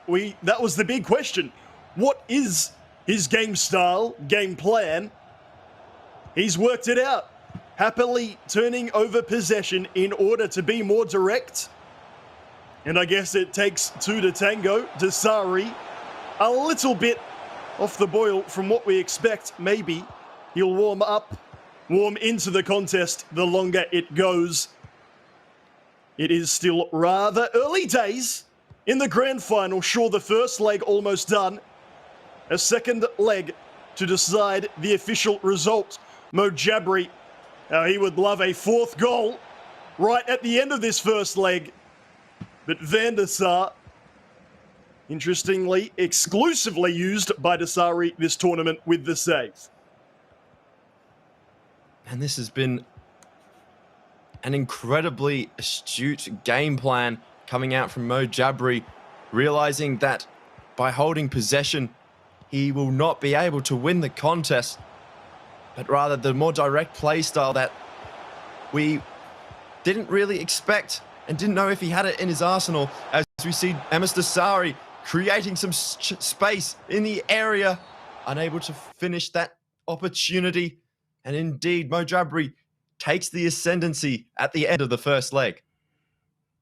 How exciting then. Always good, and I mean that sincerely, to be proved wrong. What we want at the end of the day is big FIFA esports contests, matches. We ask the big questions, Shredders. We can only look at what we've seen to make our assumptions.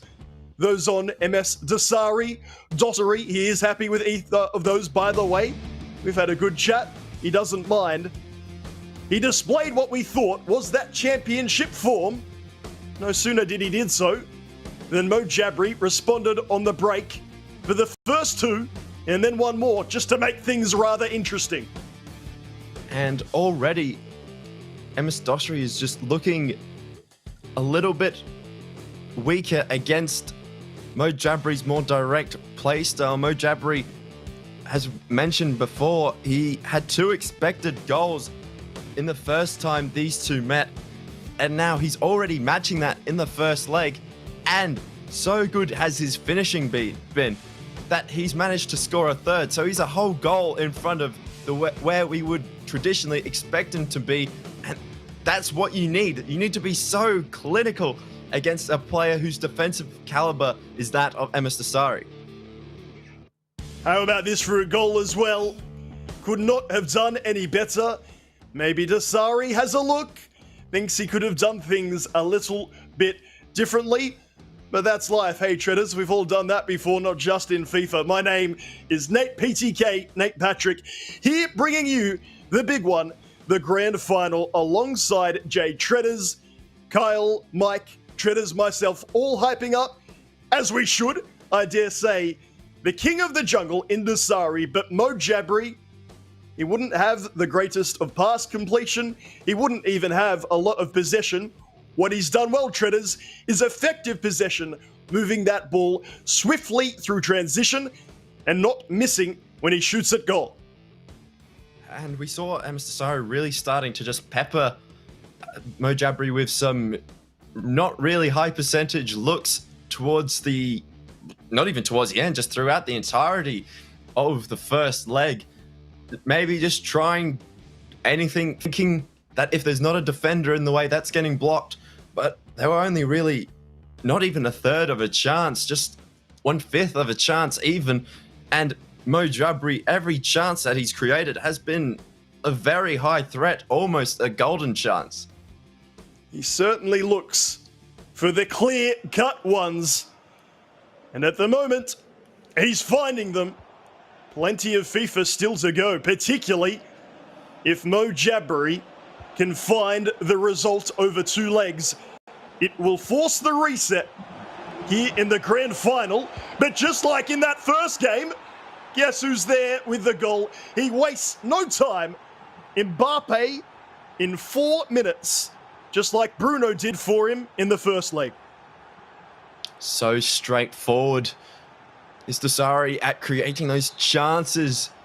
You need to be locked in, and from the kickoff, when your players are moving around, when you're switching formations, you'll find that there's some gaps opened up. You might be switching your defensive mid from left defensive mid to right defensive mid, or you might be switching from a 4-3-3 to a 4-2-3-1. Whatever your change may be, you'll find that the amount of moving parts will result in gaps being left, runs not being tracked, and dossary just too good to miss out on opportunities like that.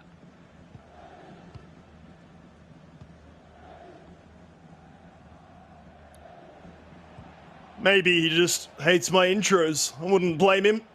3-3, all square on aggregate, unlike Mojabri, because dossary hasn't lost yet. If he wins, he really, truly does win. He will be your champion. And through Ronaldo, he restores that lead. I said before, maybe what he needs is a little bit of fire. The fire in the belly, evident for dossary. Man is on fire and takes the 4-3 lead on aggregate. So direct was that attack there, and just piling the pressure on already. Micromanaging, reading runs, reading passes before they're even made. And Mojabri not doing too much wrong. But when you play a 4 at the back against the best defender and one of the best attackers in the world, you'll find that they'll find the gaps that a 5 at the back may cover more often than not.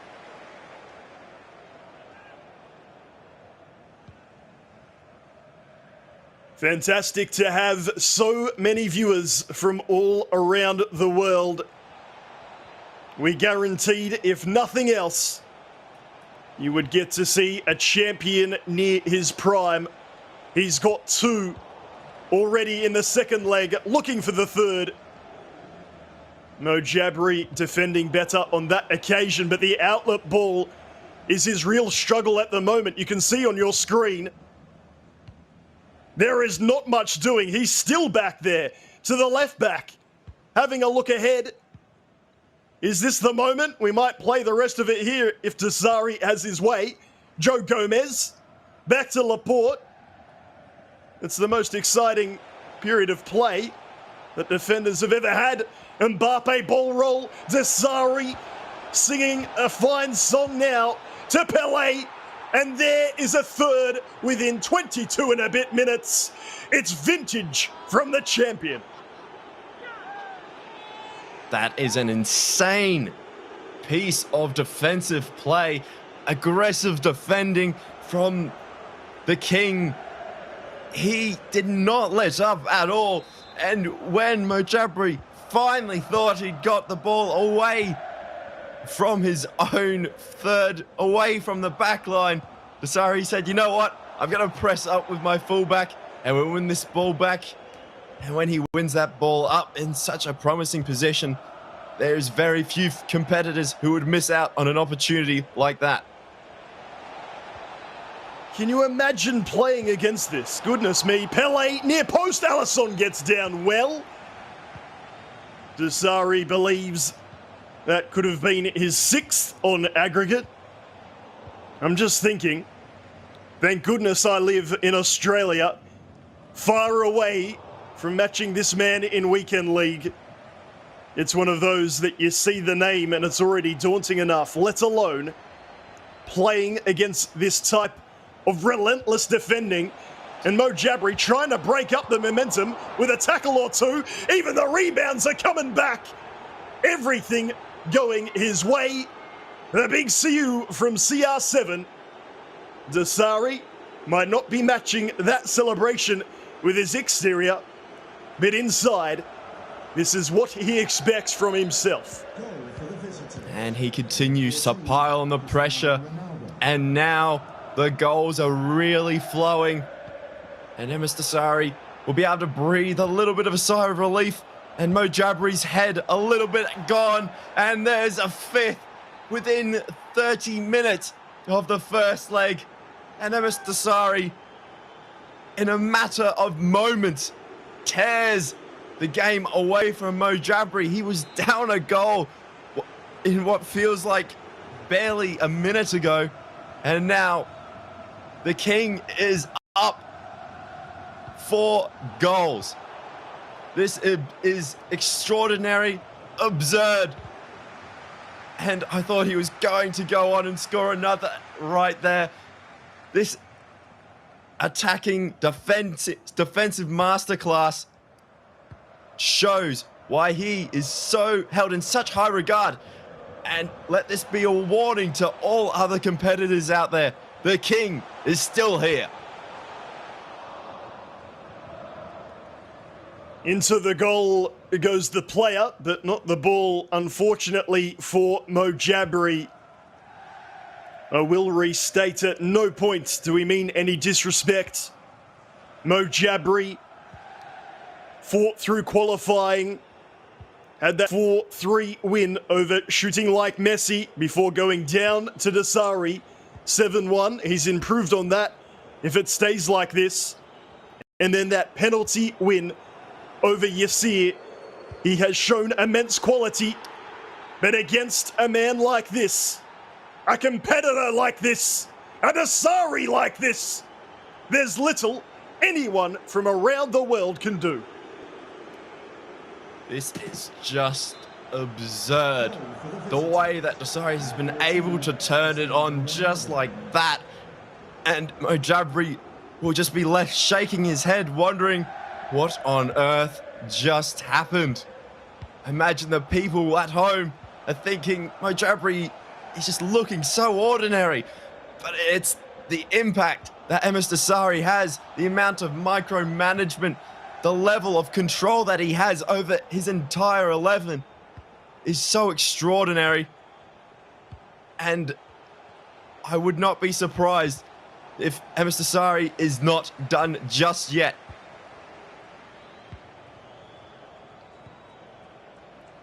The final attack.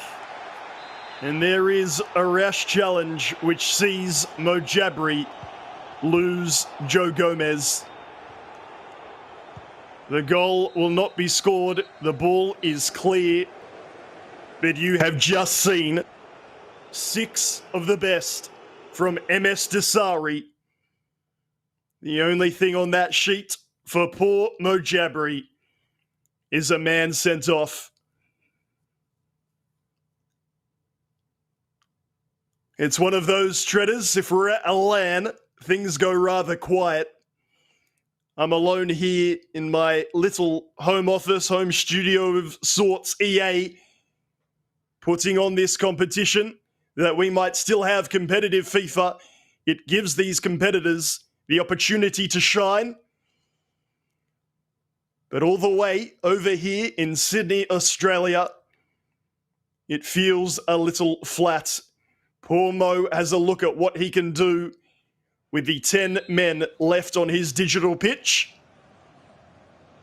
Let's hope for himself, for everyone watching, he can find the most incredible comeback or something similar of all.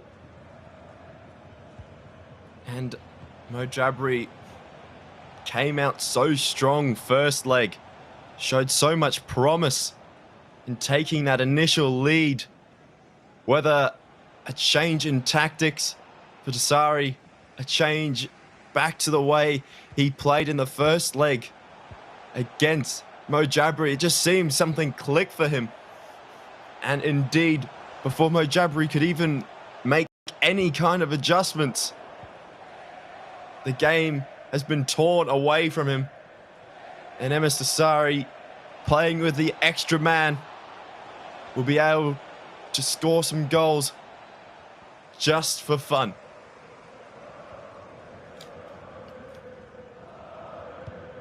The tweet from Tundra Esports, the organisation of MS Dossary, is stop the count. They feel like they've seen enough. Maybe Mo Jabri's seen enough. But to his utmost credit, he will keep fighting until the end. This is the opportunity for him to show what he's made of. Maybe his FIFA has to be put to the side and he just needs to show a little bit of character, fighting spirit, and the other well-esteemed qualities.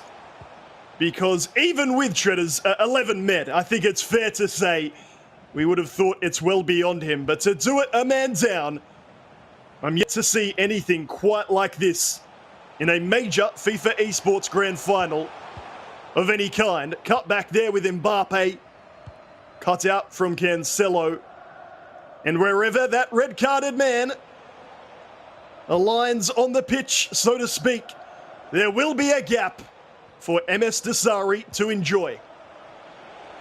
And indeed, he is enjoying it now. I think I saw Mojabri switch that red-carded player up to striker with probably the idea of just attempting to save face as we draw to the back end of this second leg. And indeed, if he is to try to pull away back, the one way he can ensure he has a chance is by stopping the bleeding, stop the amount of goals that he had conceded. And that shot pinged directly into Van der Sar's face and well kept out. Us goalkeepers claim those as a good save. You got a piece of your body in the way. Not a lot in the way. For MS Dossary, we tick on towards 70 minutes. No goals. Look, in this half, let's try and find some light, find some positives. No sooner do I get the words out. Pele with the chip. It's a no celebration. Dossary knows. I think we all know what looked to be like such an exciting, unpredictable grand final. 3-2 after that first leg. Well, quite frankly, it's turning into a bit of a nightmare for Mojabri. And MS Dossary wins that ball continually in such promising areas that he only needs to link up 2, 3, even 4 passes before he's through on goal. And that's the way you want to attack in FIFA 21. I think when you look at the face of it, you can't, a number of competitors view this as quite a defensive, quite a negative version of FIFA. But when you can attack, when you defend the way Dossary does, winning the ball high up the pitch, playing 1-2 touch football, you can really make something special of your attacks. Dossary looking for number 10.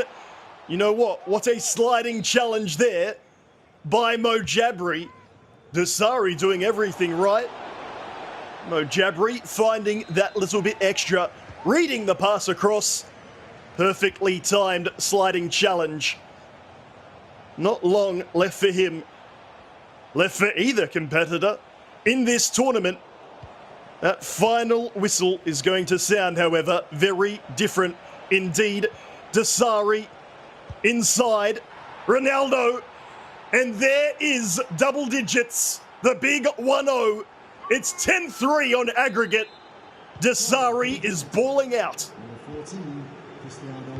The amount of intricacies to Dossary's gameplay when you stare deep into the way he's using his individual players is extraordinary. I saw 4, 5 different uses of super cancels using the L2, R2 function to cancel a La Croqueta, a Berber spin, and Paul Mojabri had no response to somebody using their skill moves as effectively as that, and indeed as efficiently as that. And time again, when dossary finds himself in space, finds himself in a one-on-one battle, he has so many tools at his disposal that he'd be incredibly annoyed at himself if he doesn't turn it into a goal, and he does it time and time again as he does it again.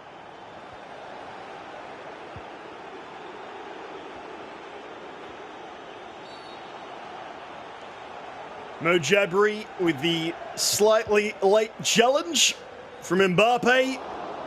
Free kick swung in directly. Dossary has certainly not let up. Mo Jabri has made it through to the grand final, but found in his way something rather special. The last goal of this game is the 12th on aggregate. If you like your little summary, 1-0, 1-1, 2-1, 2-2, then 3-2 to Mo Jabri, 3-3, 4-3, and again, and again, and again, until we hit number 12, Mo Jabri without a response. I feel like I need to compose myself, because if I'm Mo Jabri right now, Treaders, that feels just awful. But to MS Dossary, he is indeed our FIFA 21 Global Series West Asia Qualifier number 2 champion. And after Mashal took out number 1, I think it's clear, Treaders, don't you think? There is one king and one true king only in this region. That was a GOAT performance. That the overall package from MS Dossary shows why so many hold him in such high regard, and he did not disappoint in the slightest. Even to the last goal, there was something special that he brought out in every single attack. If you're an aspiring FIFA pro, that game right there, and you're trying to figure out ways to score goals, just go back, watch that second leg right there. Each individual goal was something different, whether it's on the press, whether it's the cancels, whether it's player lock. He brought it all out and really put a display on for the ages. The variety of goals scored was just incredible. I tell you what, this is useless. We chuck that aside, because what you can't learn on paper, you can learn through your monitor, through your champion, MS Dossary. From Jay Treaders and myself, Nate Patrick, we are truly done here, and congratulate MS Dossary on an excellent tournament indeed. Back to you, Kyle and Mike, if you've got the time to break those down. Wow, wow, wow. Nate and Treaders, thank you so much. I mean, we'd need an hour to do a full breakdown on those 2 legs of FIFA right there. Congratulations to MS Dossary from Tundra Esports. He is our champion at the FIFA 21 Global Series West Asia Qualifier number 2. We're hoping that we'll get to chat to him a little bit later on. Mike LaBelle, where do we start? I mean, the first leg, he didn't even win it. But if you look at the aggregate score, 12-3, you wouldn't have even believed that. He was just getting warmed up. Remember, he hasn't been on the sticks at all today. Obviously, you've got Mo Jabri coming in hot, been playing multiple games on the day, and it looked it in the first leg. But then after MS Dossary had figured it out, and this is a big reason that it's so difficult to beat him over the course of 2 legs. You see the highlights. We might be here a while. There's so many goals. But there's just so many moments of just classic or vintage Dossary. His style has not shifted since he came into the competitive scene. I love this goal here. It's just beautiful usage of changing the game speed, changing the pace of the game. We're going to talk about it a little bit more later on, but it's just a matter of him doing everything right, defensively breaking up plays and then being decisive after you break up those plays. And we started to see, as he got more and more comfortable, some of the intricacies and the details that are very specific to FIFA 21, where you talk about these cancellations, but it's just a matter of the extra pass, smart decision making, even got a couple bounces to go his way, and that's when you know you're in trouble. If MS Dossary is getting bounce backs and rebounds, it's going to be a long day in the office for you. It was 4-0 by 30 in-game minutes. MS Dossary capitalizing on mistakes. You cannot give him an inch. He will take a mile. He extended it to 5-0 after 32 minutes, and the goals just kept on coming and coming and coming. Treaders says one thing. He sees passes that others do not see. I won't see them, other pros won't see them, but to MS Dossary, it's clear as day. And like I said, you give him an opportunity, he will put it away. Look at the smile on his face right there. He knew quite soon on, I'm guessing, in that second leg that it was going his way. 9-3 on aggregate here, 7-0 up in the second leg. And MS Dossary kept on going, Mike. He was ruthless. And you see that double cancellation. I'm convinced that MS Dossary was put on this world to play FIFA. He is so amazing at the game. It's unbelievable. I'm surprised almost every time I see him play, and I don't know why I am surprised. It's just been such a consistent show from him. Over the last 4 years, there hasn't been a player more consistent, and he's got everything. You see some player lock, you see the player switching, you see the reading of the game, the vision. We can just keep inserting superlatives to describe how incredible and how much better he is at FIFA. This is versus the top guy in the region. This is not a random online match. This is not a game against somebody throughout the weekend league. No, this is versus the top of the top. Mo Jabri has been beating everybody. This is the finals. And I don't want to take anything away from Mo Jabri whatsoever. He played phenomenal to get to this point. MS Dossary was just another notch up, another tier above the rest of the competition. He was indeed, and he has been crowned the FIFA 21 Global Series West Asia Qualifier #2 champion, and we can welcome him here into the chat.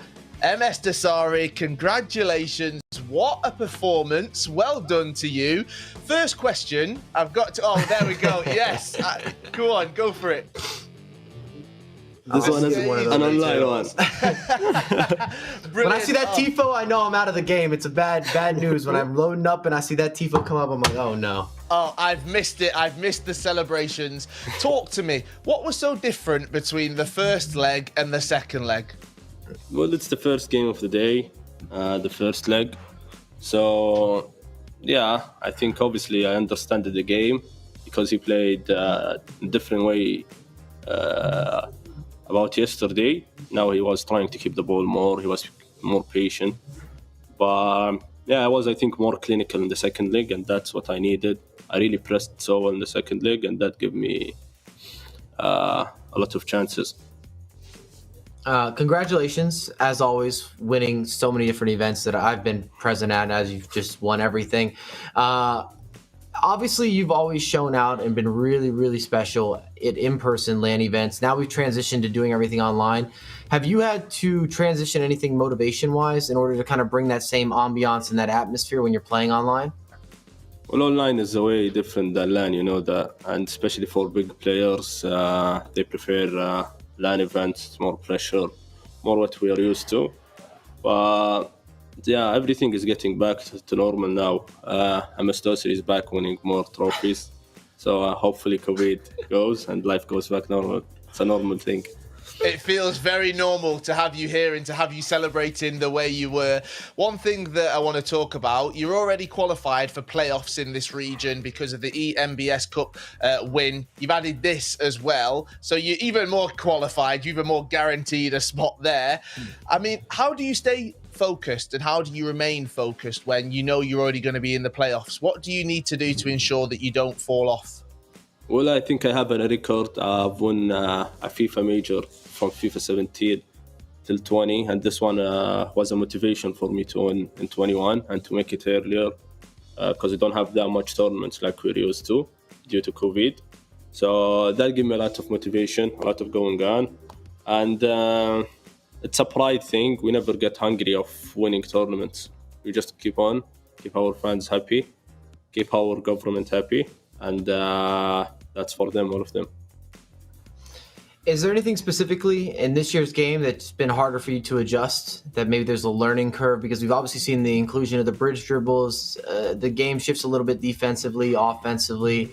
I know from the competitive end, you're always looking at ways to master and manipulate all these different advantages. Yeah, there's a lot of things, to be honest, are different than 2019.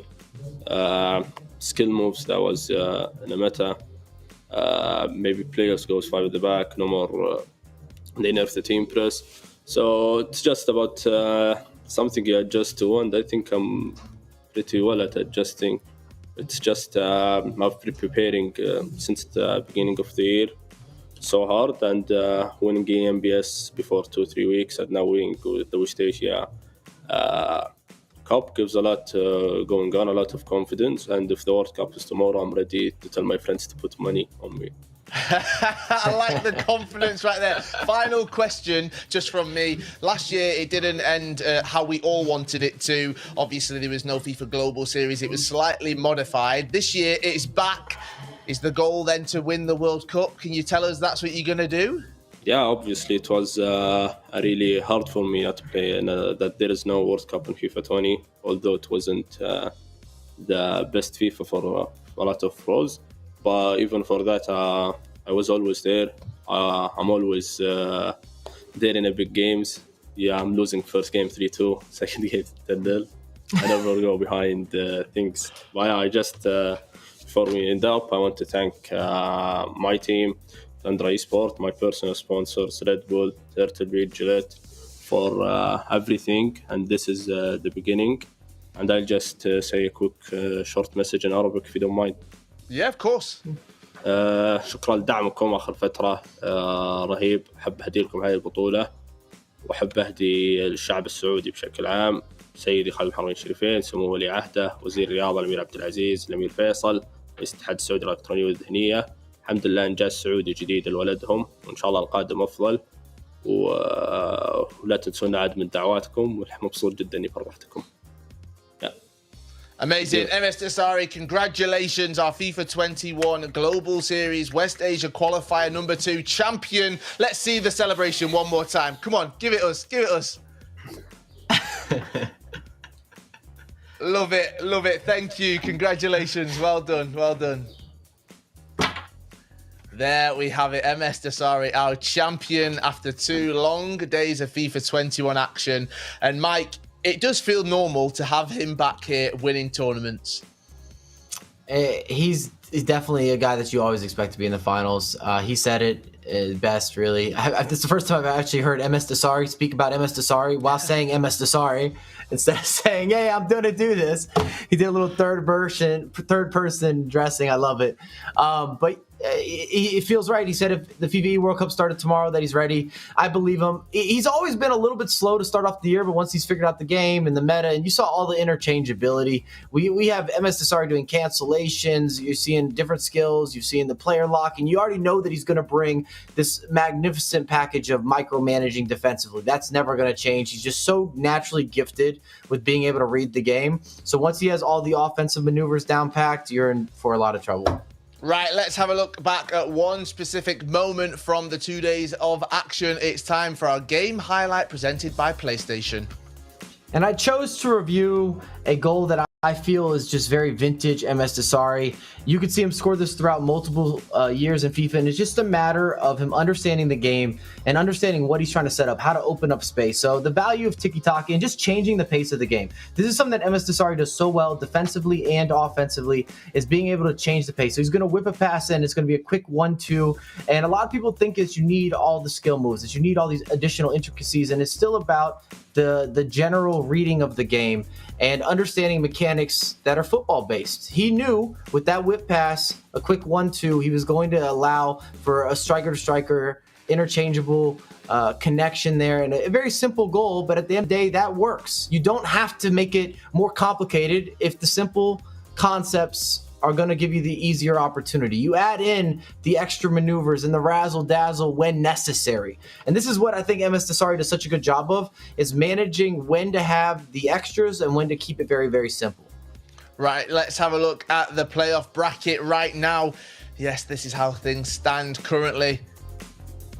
Looking at that bracket, it was MS Dossary who made his way through the winners side of things into the winners bracket final. He won that, booked his spot in the grand final, where he patiently waited as the losers bracket unfolded.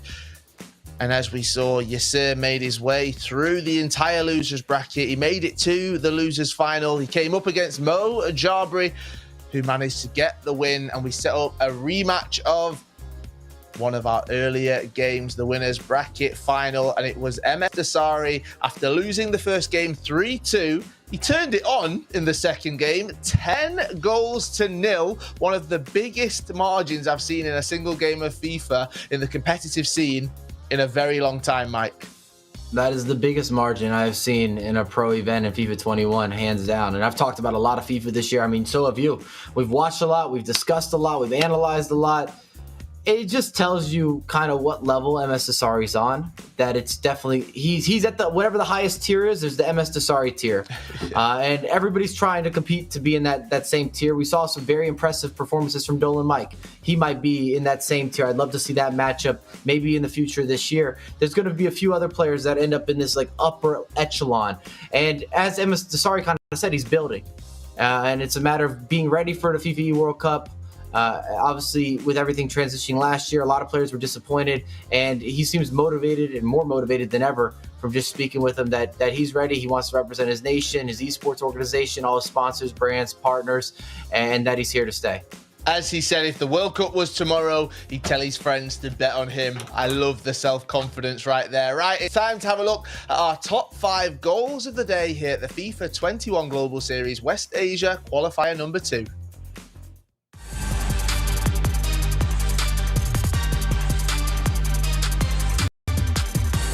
Here comes Charanjot once again, ball roll, looking for the cutback, and the pressure still on. Juve 9 has not escaped the goal punishment just yet, and Charanjot makes him pay, taking the 3-0 in leg 1.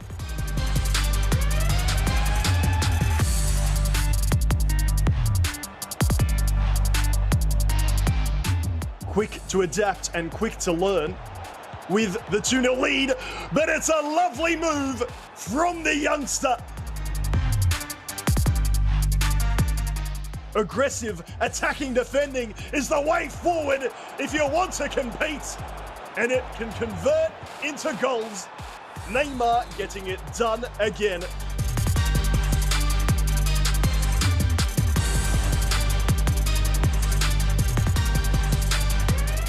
Mo through Neymar. The lovely pass. Ronaldo, what a turn and what a finish. Are you kidding me?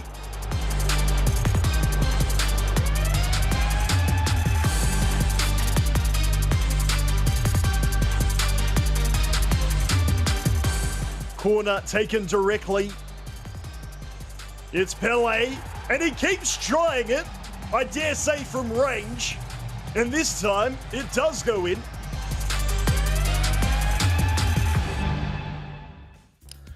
They were the top 5 goals of the day here on day 2, aka Championship Sunday, the FIFA 21 Global Series West Asia Qualifier number 2.